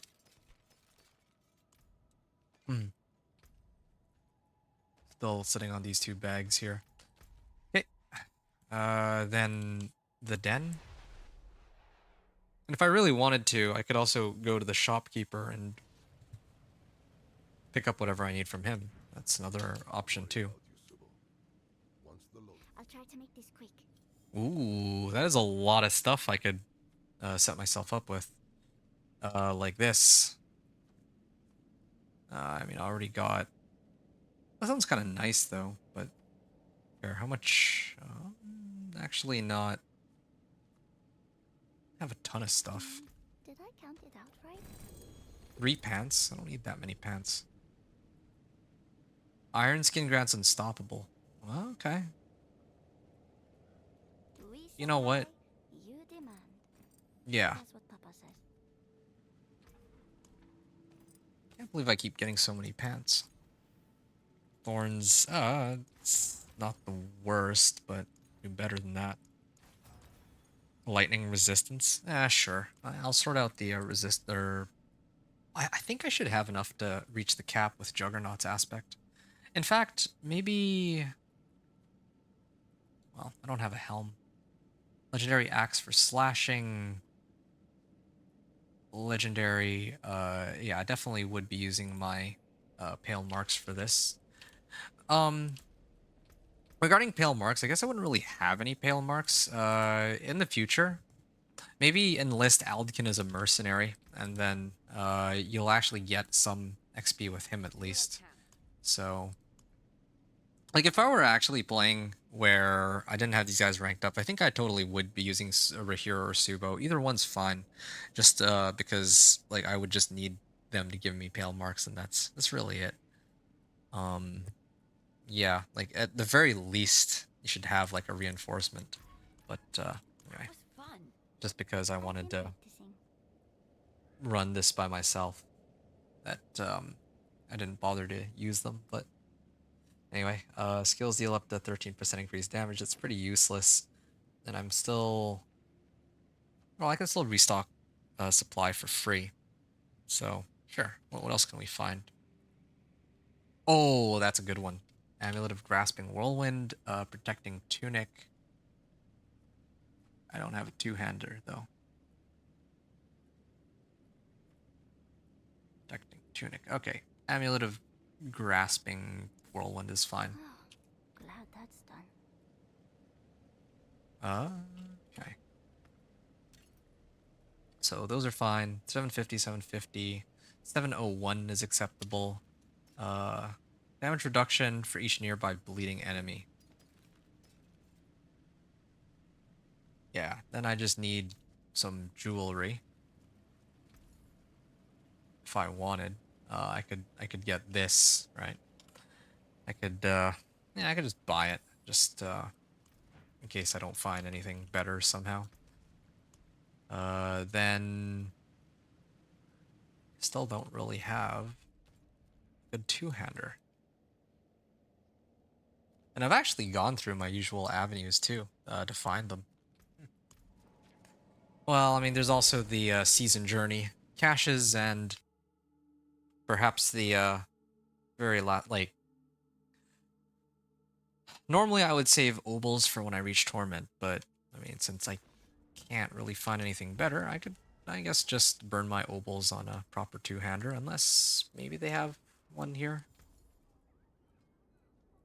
Two-handed swords. It's better than what I got. Farewell and good fortune. I would probably do this first. Get a two-hander, two-handed mace. Not much, is it? Wow. Oh, bad luck. Very nice. Yeah, these are some of the worst rolls I've gotten, but it'll have to do for now. Okay. Wait, what? It's not letting me wear it. Legendary polearm slashing. Yeah, I could temper this. Well, I should have just enchanted it, make it legendary. Death Wish. Yeah, I don't see myself getting any better ones. But, I mean, funny enough, like, I don't really need any better ones, given the nature of this build anyway, so it's okay. Although, I guess if it were like a 750 item power... Actually, if I... Death Wish aspect... Oh, I got a better Death Wish aspect a while ago, and I didn't even notice. 410, 820... I'm actually missing 150 thorns, because this is a 733 rather than like a 750. So, it's something to note. Right. Offensive. And I think that... Yeah, for now I would use damage, but later on in the future I would be running Berserking Finesse, because again, that works with my Paragon boards, and I think I get more damage overall since I'm supposed to be like permanently on Berserking. Then I also would want Warpath, I guess? Or not Warpath, Belligerence. Ah, there's Belligerence. Okay, now Natural Finesse. Okay, good. Yeah, this is a good start. And then I can roll this for plain damage is okay. So Strength, Max Life, Damage, and Belligerence. I can do the same thing with a a two-handed mace, I guess. This is, I mean, I could do slightly better, right? How many? Well, I would actually use the rest of my obols to gamble a cap first because I think that's not as expensive. This is okay. And then a ring. Oh, okay, this is also not great, but not terrible. Yeah, so I could use either one of these if I wanted. This one has lightning resist, so maybe I can roll off crit strike damage for something else. Crit strike damage. Either strength or max life. In this case, would probably... I would prefer... I don't know, both are pretty good. I think I'll do max life for now. Like, I feel like I have enough damage. I just need more survivability, and I have challenging shout, right? Oh, one other thing. I should probably start tossing some points in here. Yeah. Let's get some points. Damage to elites. Increased bleeding damage. Yeah, I think it would be Challenger.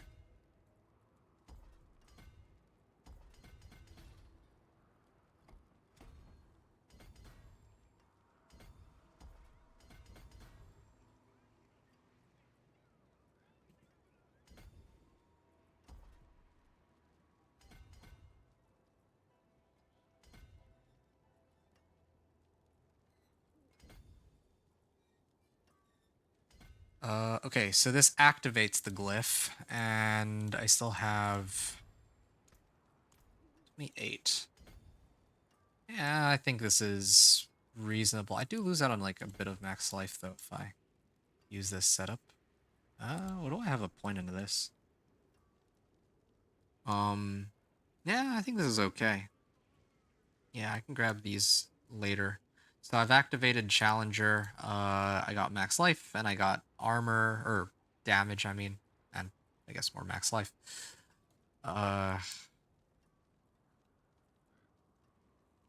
Yeah, and this is 29 Paragon points. Just one board. I got 8 more where that came from, so I can try to figure this out now. Yeah, I'll run Steel Grasp. I should have Steel Grasp at this point. It's increased. Oh, 2 additional charges? No, this is the one I want. I need to be able to Steel Grasp. And then direct damage causes my next core to make enemies vulnerable, but I don't do core skills. Bleeding effects. Skills using bludgeoning weapons. While using two-handed weapons, I do more crit strike damage. Yeah, none of these help, right? None of those help.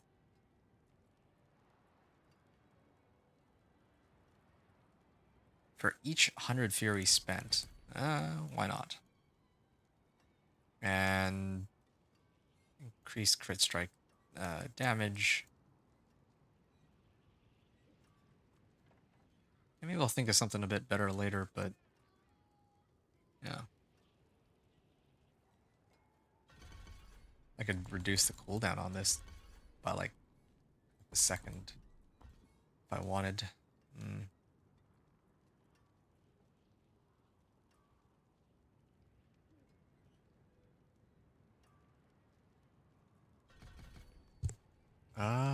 With this setup, that means I need to get rid of...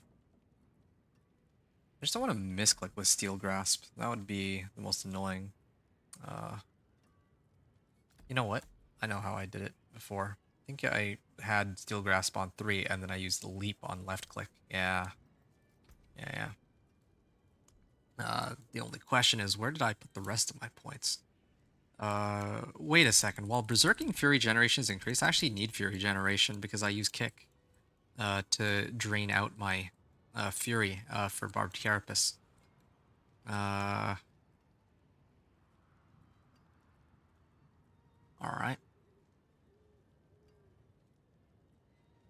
So, yeah, let me take a look at one other thing real quick. Okay, we're actually approaching like the 5-hour mark. It's too bad I couldn't get it under 5 hours, but yeah, it's okay, I guess. How many obols did I start with? I would drain out all my obols here. Like, I actually don't really like my gear, but oh, I start off with 1650, so Yeah, this is actually roughly the right amount of obols that I should have at this point. So, oh, I do have 2 bags though. Yeah, all right. Now's a good time to pop them. I'm having a pretty hard time here. Hold on. Let me try to get another 2-handed mace. Magic in that one. Okay. So 1650 I'm aiming for. 2-handed mace. Not much, is it?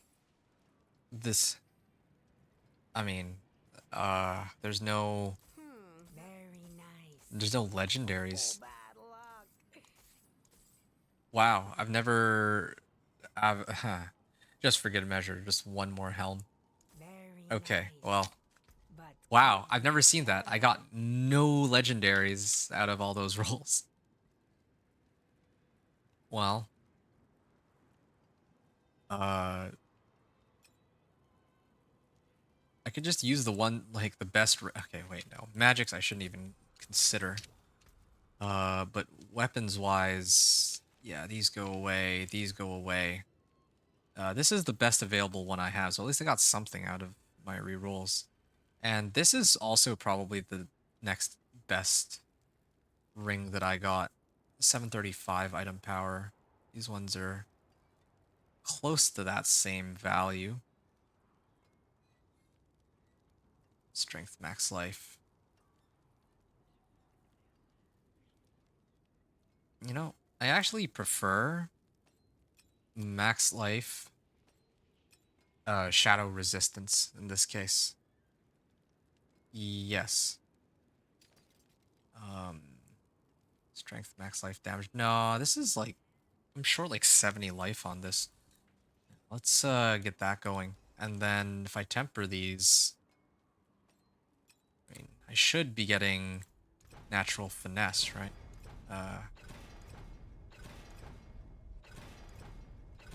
Damage close.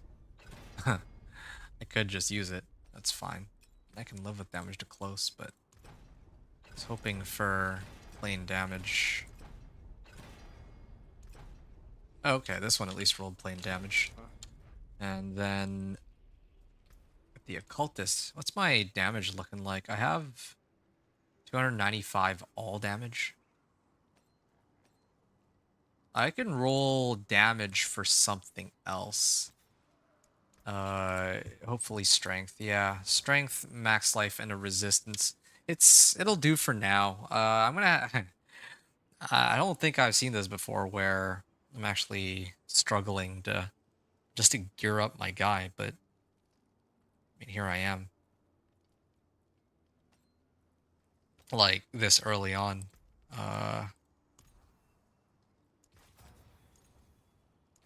Usually it's not this bad. Oh, resistance to all elements. Now that is that one might be a keeper for a little while. All right, and then I'll attempt to temper. Come on, first try. No. Wow. I had a lot of... Okay, there. Damage. And then...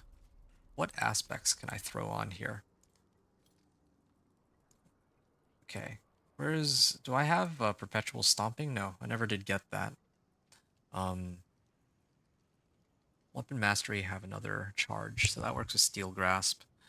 I could use some movement speed, but don't really crit anything anyway.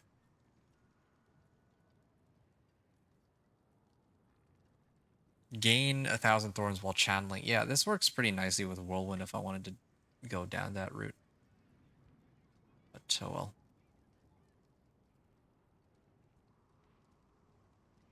I can do this one on...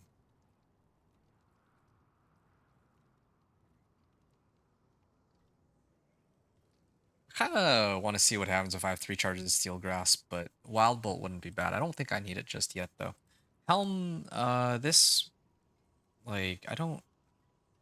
Weapon mastery skills? That doesn't really help me. I would want either all resistances or life. What's my thorns at? My thorns... 855, and that's just because... Where am I getting 855 thorns from? I got this. I got this. 48 thorns and... Oh, I'm getting thorns from just all of my... Most of my thorns is from how much life I have, which is a little ridiculous. I'm gonna roll off Lucky Hit. I mean, Overpower and Lucky Hit are both kind of worthless, but for this particular build.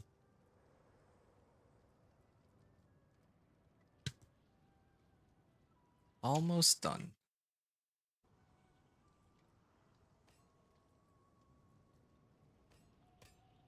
Fury on kill. Yeah, why not?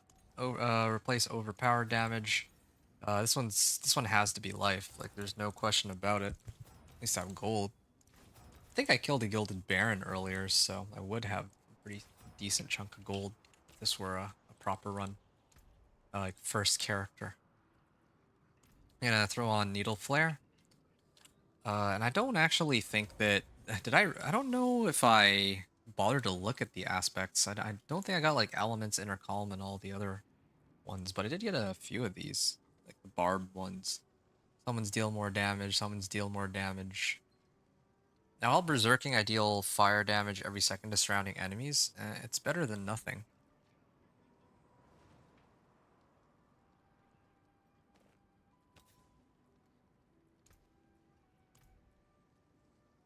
Whirlwind pulls enemies into me? Well, I don't whirlwind to begin with.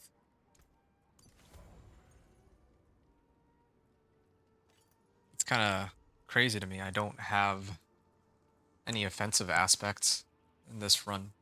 At least not that I'm aware of. I got like no legendaries. I don't know if I picked up Conceited. Yeah, I don't think I picked up Conceited or Inner Calm. I may...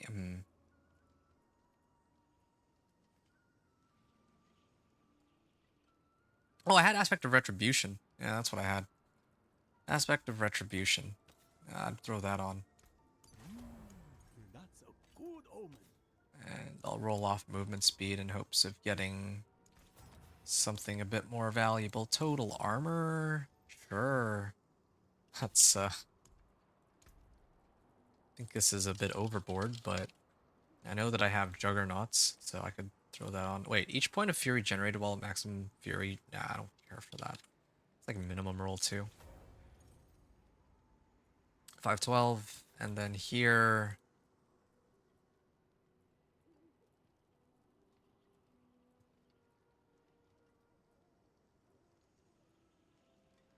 I gain Fortify whenever I deal direct damage while berserking. Yeah, now that's a really good one. Because I'm doing plenty of direct damage with my skills.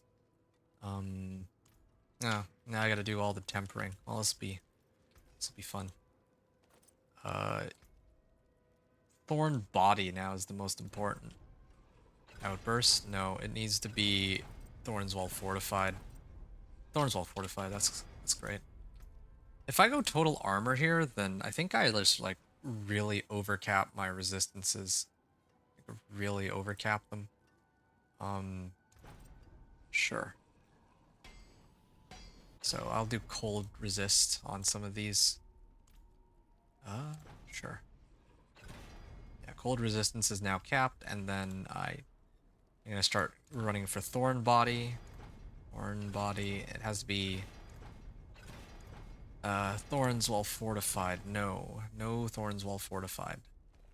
This one, I think I need to roll an offensive aspect, ideally net or offensive temper. Ideally it would have been damage, but Thorns while fortified is more important.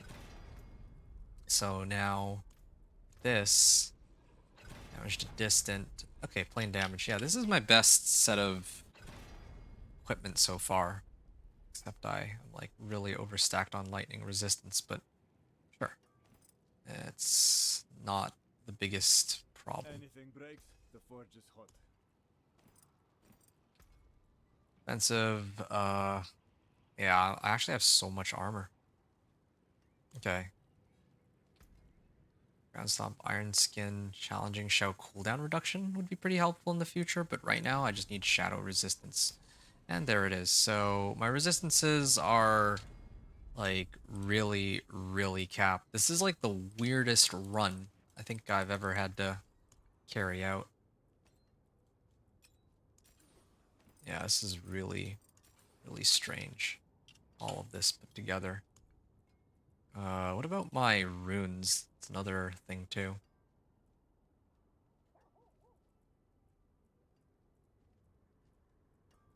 I don't want wolf companions. I don't want earthquakes either, of course. Restore primary resource? Okay, yeah. Now we're talking. Primary resource with cast 5 skills, maybe? Or I don't think I'm with that. Reduce my active ultimate cooldown. Well, I don't have an ultimate. Mobility. None of these are mobility. I have rune. Chem. I could do chem rune for evade.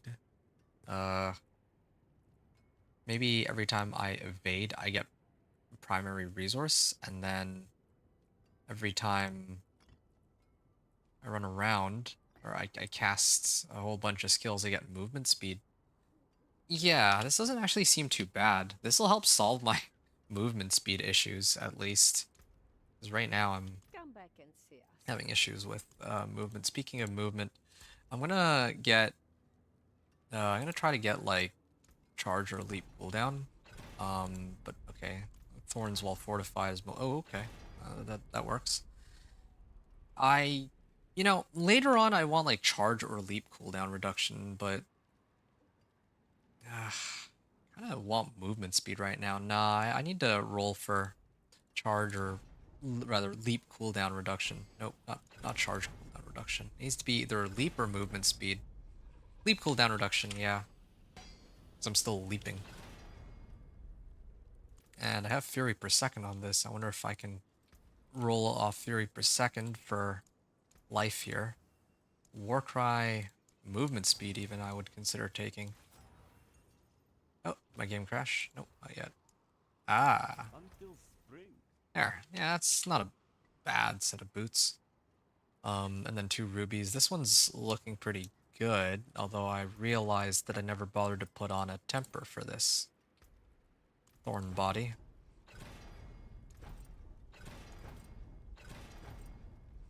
Thorns while fortified feels like one of the toughest ones to roll. Thorns while fortified, Thorns while fortified, Thorns while fortified on everything, except for this. This needs to also be Thorns while fortified. Where's Thorns while fortified? Is it not written here somewhere? Well, I guess not. Utility. Thorns while fortified. That's kind of a given. Now, I want to do offensive. Kind of also tempted to do resource, but I don't think there's any resource that I need off the top of my head, at least not right now. So it is going to be offensive tempers in this case. Natural finesse. Oh, nice. Okay, now I can just focus on rolling for Thorns while fortified. Good. And yeah, as much as I like seeing this absurd amount of armor, I think I really need to... Yeah, I should really roll off this extra armor. I don't need that much armor. There's got to be something a little bit more valuable than that. Like, even movement speed is more useful. No mercy. What's no mercy? Fare thee well. Which one's no mercy? Strike chance. I take it back completely. Resistance to all elements. Okay. Yeah, now we're talking. That has a lot of resistances. And, that was close. Do resource tempers, but I don't think I care right now. No, I really don't. Put Amulet of Retribution. That's all I think I unlocked. I unlocked some barb aspects. But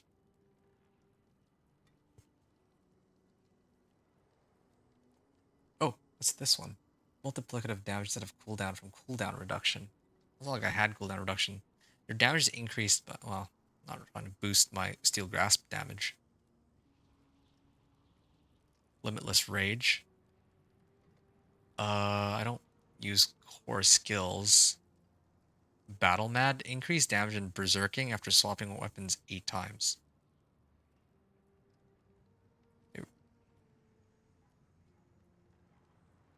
No, I found Edge Masters, but...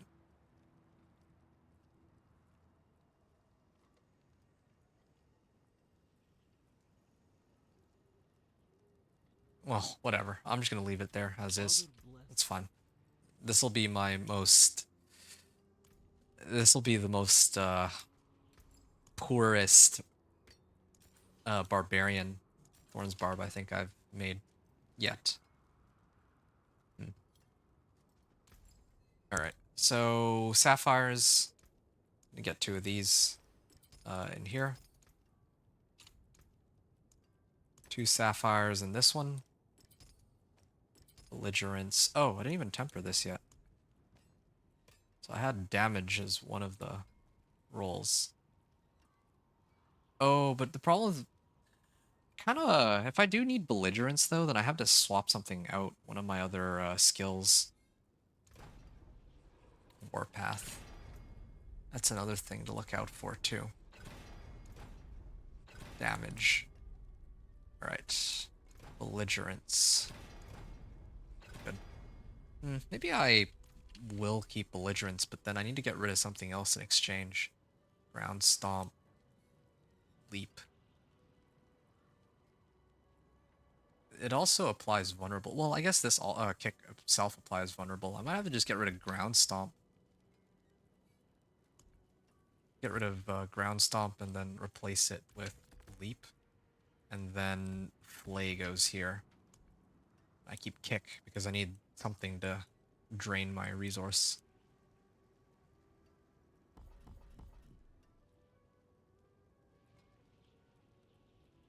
There's really nothing else I can boost up, huh?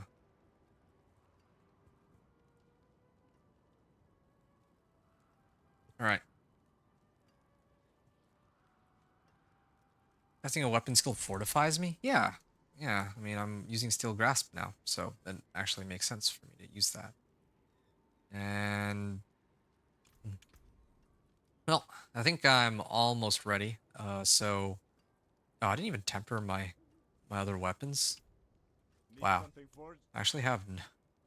wish I could leave a note on the video saying that, wow, I had, like, no tempers, or none of the, like, right aspects for my build after all this, but I guess it kind of makes sense. I like skipped right to the end on this one.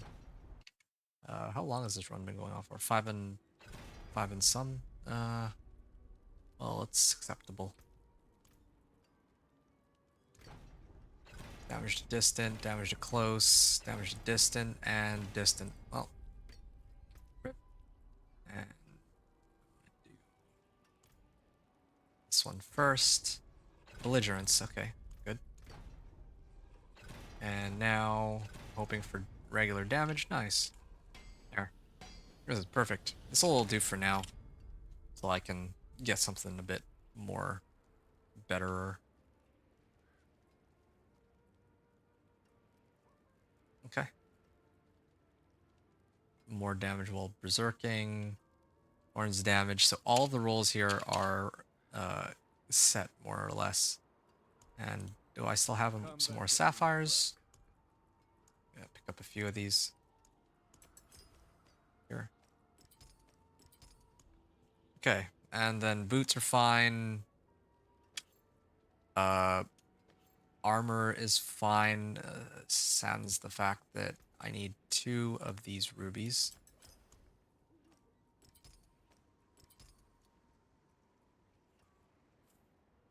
Damage.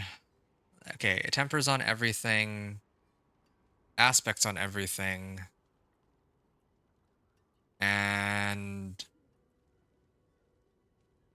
it just feels so weird to see rares. I never go in on rares, but yeah, here we are. And then even here, my resistances are, well, 3 skulls. Why do I have 3 skulls? When did I make 3? Oh yeah, right, because I was like leveling and all that. And I used skulls instead of, wait. No, the skulls, oh yeah, no, I was leveling with skulls, right, okay, I remember now. I'm getting it mixed up. I should be using 3 diamonds. I was hoping to find better jewelry, that's why I didn't bother to put anything else in. And I was thinking that I would have to temper these with something, but I have actually nothing to temper. Otherwise, I would just do inner calm and like conceited or something, but no, I apparently don't have those aspects. My resistances are pretty overcapped here, despite the fact that I'm not even running any... If I had 750s, I would hit the cap very easily, I'm pretty sure. Come to think of it, though, if my shadow resistance is 45, then an elixir and incense should actually send me way, way over. So, yeah, I think I'm ready. I'm just gonna grab some potions real quick, and then I'm gonna start my run. Oh, and all these other rings, I think I'm just gonna send them into the... send them into the Shadow Realm. Like, this one's got 1 temper, this one has 0 tempers. I got damage on this one. Wait, no, I'm comparing to the wrong one. There, that's the better comparison. So what's my shadow res at? Ooh. But my lightning resist is still so high. Yeah, no, this ring is better. I get strength, right? Okay, yeah, but I double checked that. In fact, I might even just salvage this. I don't need this one. My weapon's better, and then all the other ones are junk. Okay, yeah. Well, that went a bit... That took a little bit longer than expected, but it is what it is.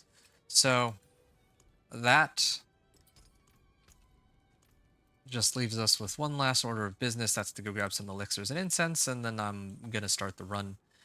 This will... Oh, and do I have... Yeah, everything got tempered with at least... Well, with 2 modifiers.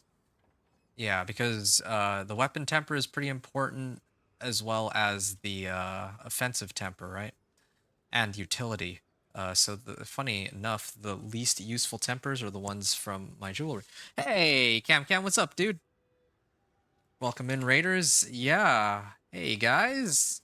Well, yeah, good timing. I'm actually just about to run the, Well, you certainly. I'm about to run the pit. Like, when playing Diablo 4 here, I'm actually going to be ending pretty soon, though. I'm just trying to finish this next set of runs off. So, in case you don't know who I am, I'm Inventor.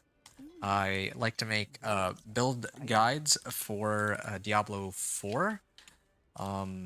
And I also like to show getting through the game and like how you can set up your characters to get into a Torment 4, which is the hardest mode. Cam and I, for those of you who aren't aware, are going to be doing a run tomorrow. Is it tomorrow? No, it's the day after tomorrow. So yeah, we're going to be playing on hardcore, and we're going to be going through it together.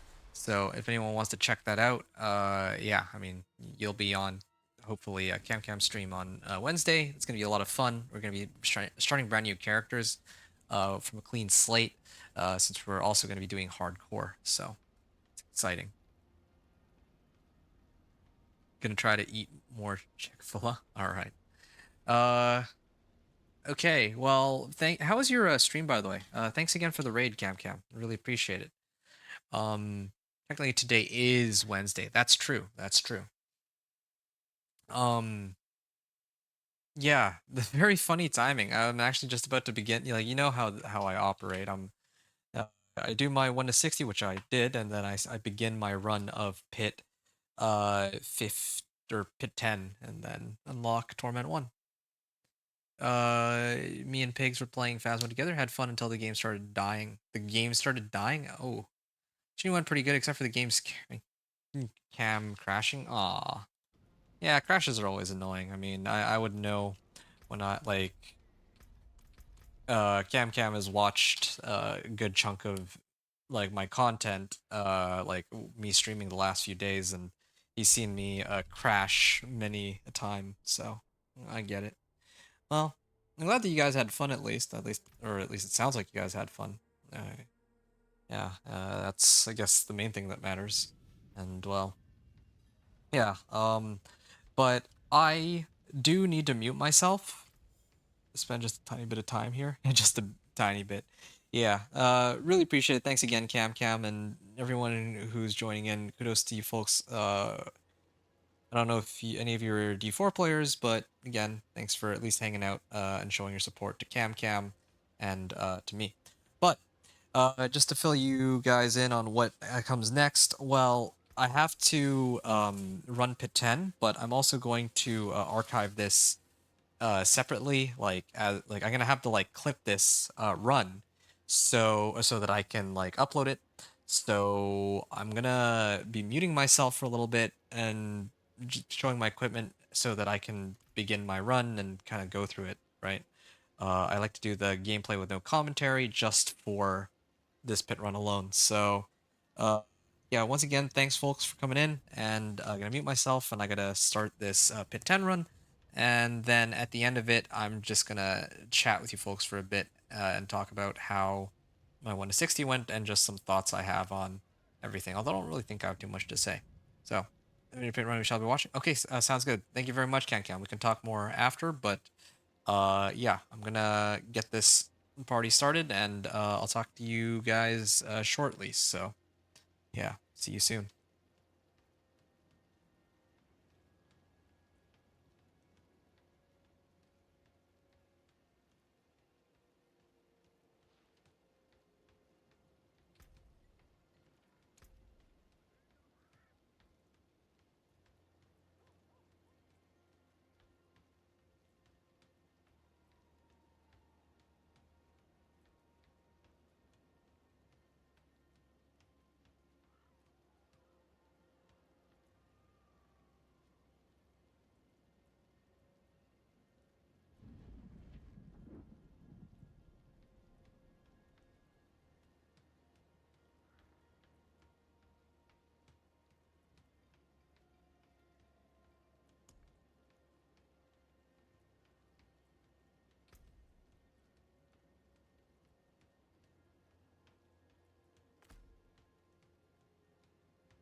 Impressive.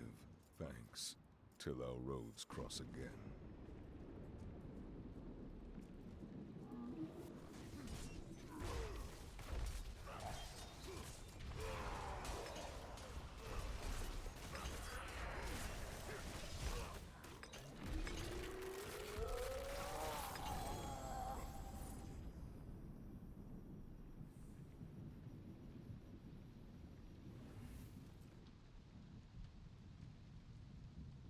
Okay, and that pretty much does it.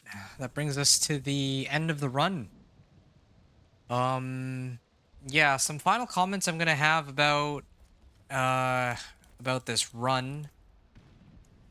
It was, I mean, I don't really think I have too much to say there.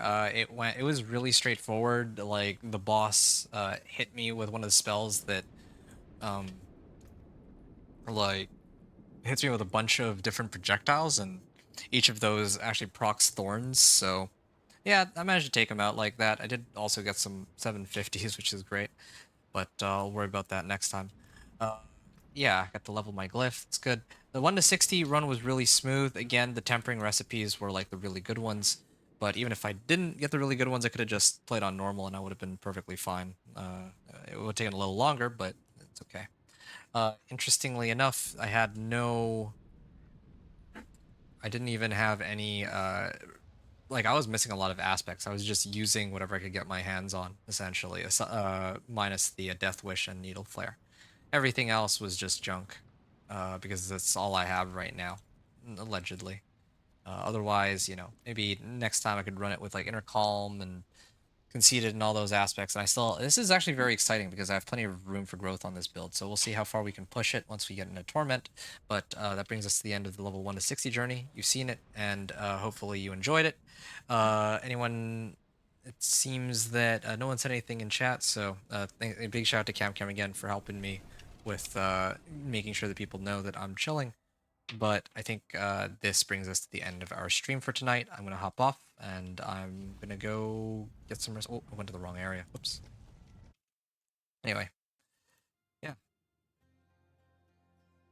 Yeah, I'm here. Yeah, exciting. I'll be back again probably tomorrow morning, and if not tomorrow morning, then I will definitely be seeing you tomorrow, or Wednesday. Yeah, so. All right. Started raiding out to people. Maybe I should. Yeah. I'll raid on your behalf before I end the stream. But anyway. All right. 5.5 hours perfectly. I just hit it. So off I go. When I return, we're going to do Torment 1, but that'll probably be for next time. But until then, hope you all enjoyed the run. Father, no. Appreciate you all coming out to watch. Thanks everyone for watching. Adventure out.